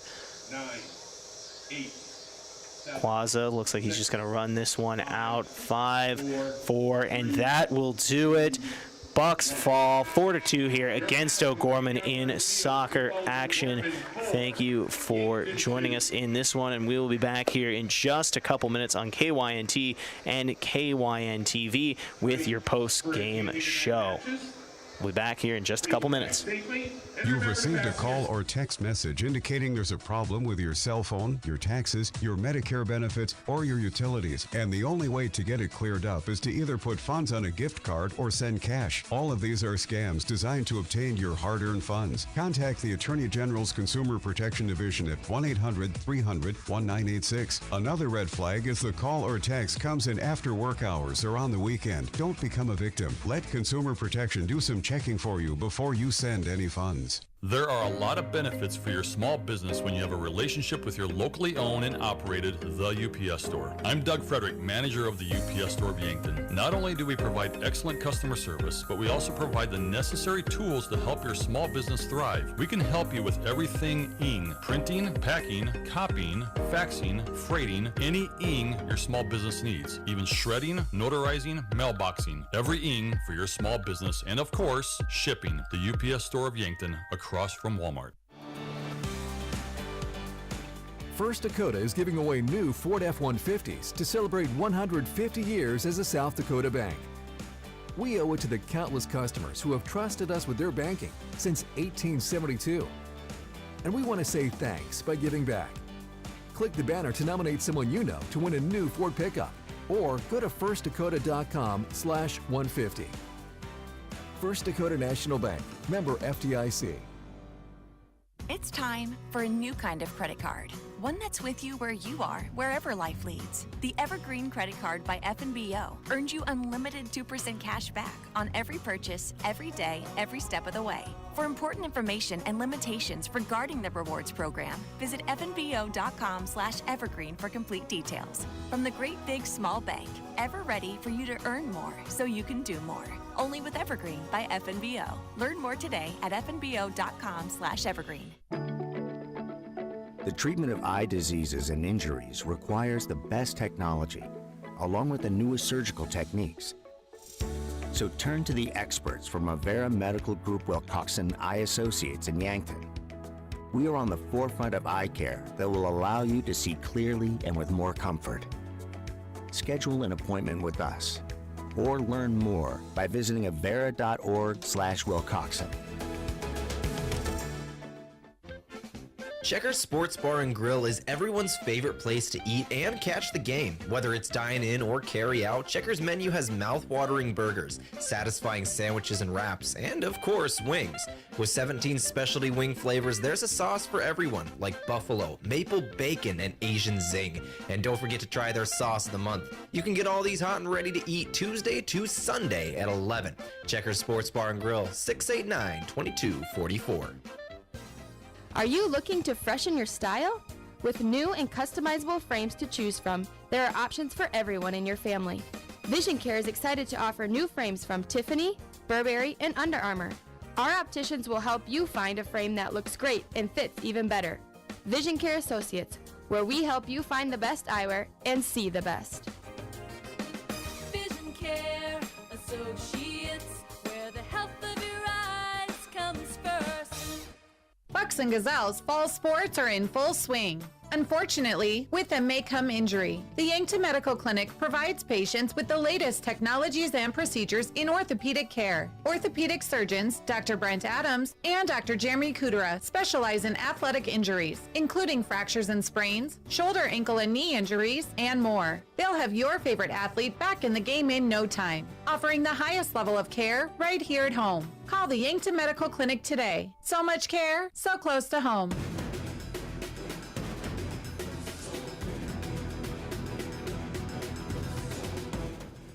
Welcome in on the Yankton Rexall post-game show. Yankton Rexall, your hometown pharmacy since 1923. Bucks fall 4-2 here against O'Gorman. And Brayden, we welcome you back in here. Brayden Butler, I'm Josh Boelter. You listen to KYNT and KYNTV. Really a couple quick goals in both halves for Yankton, but it was kind of that 4-0 run there for O'Gorman that just made the difference. Yeah, that run for O'Gorman, it proved to be the difference, as you said, outside of those two quick goals for Pacheco. And going back to what we talked about at the halftime, Yankton did exactly what we talked about they needed to do. They came out, they scored quickly, they cut the lead down, and now you're only down 2 goals. You can make something happen, but both teams really dug in defensively. I don't know if O'Gorman took their foot off the gas and played a more defensive style instead of not wanting to risk going out on the attacking front, or if both teams' defenses really just stepped up in that second half after that Pacheco goal. But it became that defensive stalemate, and unfortunately for Yankton, it was just not enough openings to get those 2 goals back. Yeah, and maybe not the best day defensively outside of those few minutes, it really went well for the most part. And you look at it, I think the big move though was Pacheco on offense. You looked at it, he stepped up big today. Yeah, we talked about it in the pregame. Coach Dannenbrink talked about it in a postgame interview last game. Hopefully we get a chance to talk to him again today.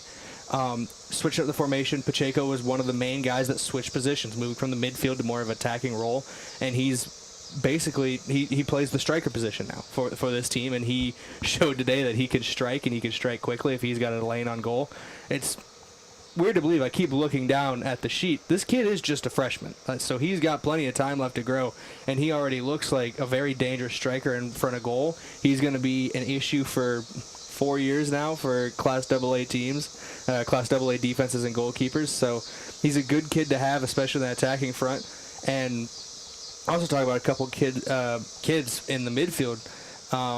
First off, Byron Jimenez, 9th grader as well. He stepped up big. He's kind of moved into the midfield role that was vacated by Pacheco with him moving to the attack.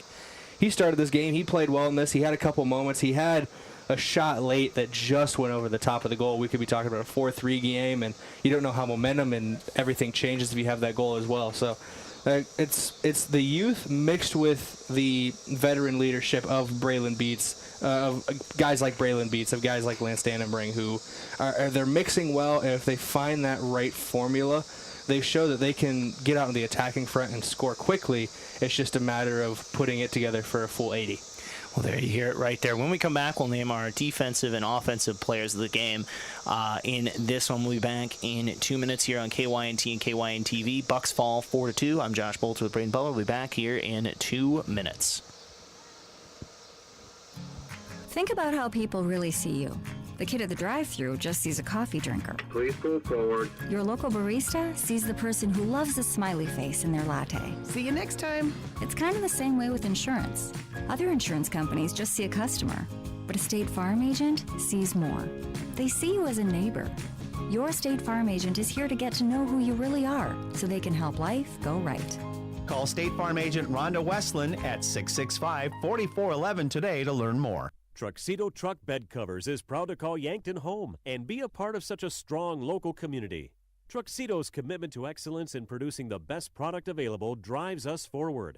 And it's a commitment we share with Yankton High School football. And that's why we're strong supporters of our Yankton Bucks. So let's unite, pack those stands, and cheer on our Bucks to victory. Be loud, be proud, be Yankton. Have aches and pains taken you out of your game? At First Chiropractic Centers, we have been helping people get back into their game for nearly 40 years. Whether your game is sports related, or it looks more like gardening, household chores, exercising, or just daily life, if your pain is preventing you from enjoying or participating in your chosen activity, we can help. First Chiropractic Centers, whole health with hands-on healing, with offices in Yankton, Scotland, Hardington, Tyndall, and Wagner. As a proud community bank, Core Trust delivers more than just checking and savings accounts. We invest in the cities and towns where we live and work by volunteering to coach youth sports teams, supporting local charities and the arts with our time and resources. Whether we live in a rural town in South Dakota or a suburban city in Minnesota, it's a place we call home. Core Trust Bank. Raise your expectations. Member FDIC.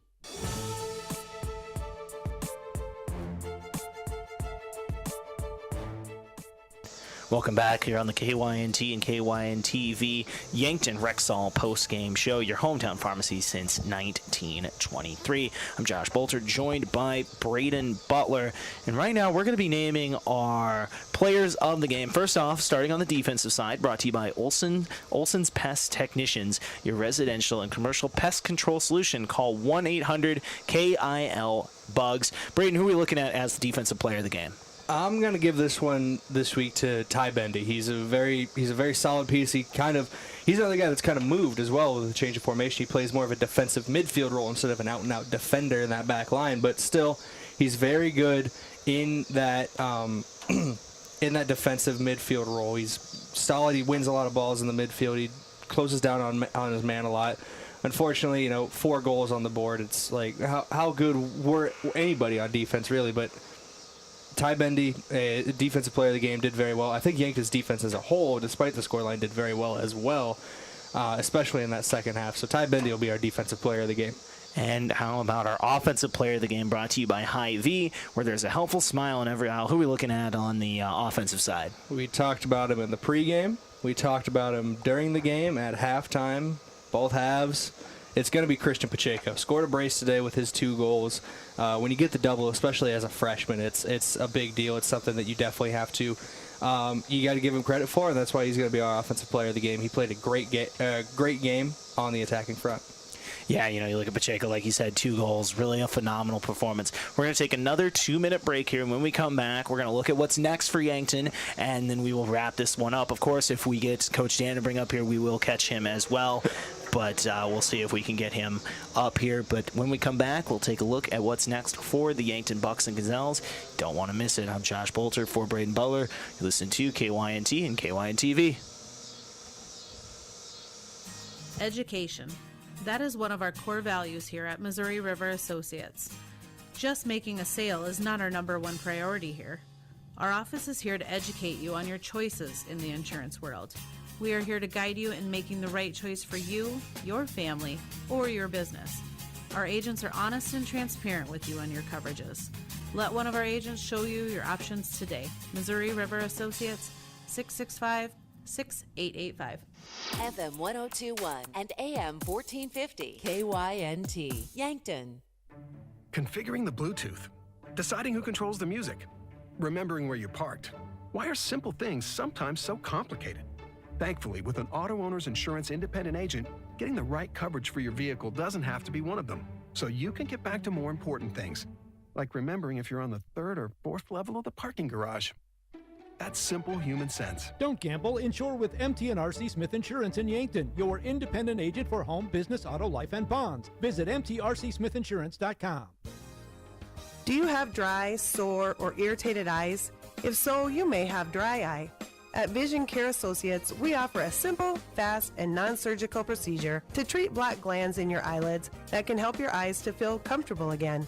Schedule an appointment with Dr. Fieser to find out about dry eye treatment with our newest technology. Vision Care Associates, where the health of your eyes comes first.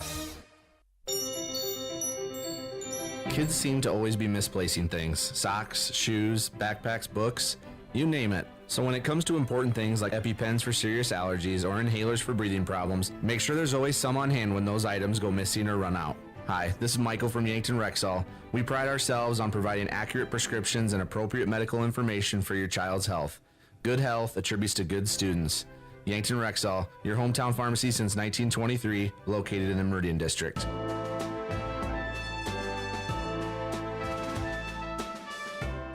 Welcome back in on your Yankton Rexall post-game show, your hometown pharmacy since 1923 here on KYNT and KYNTV.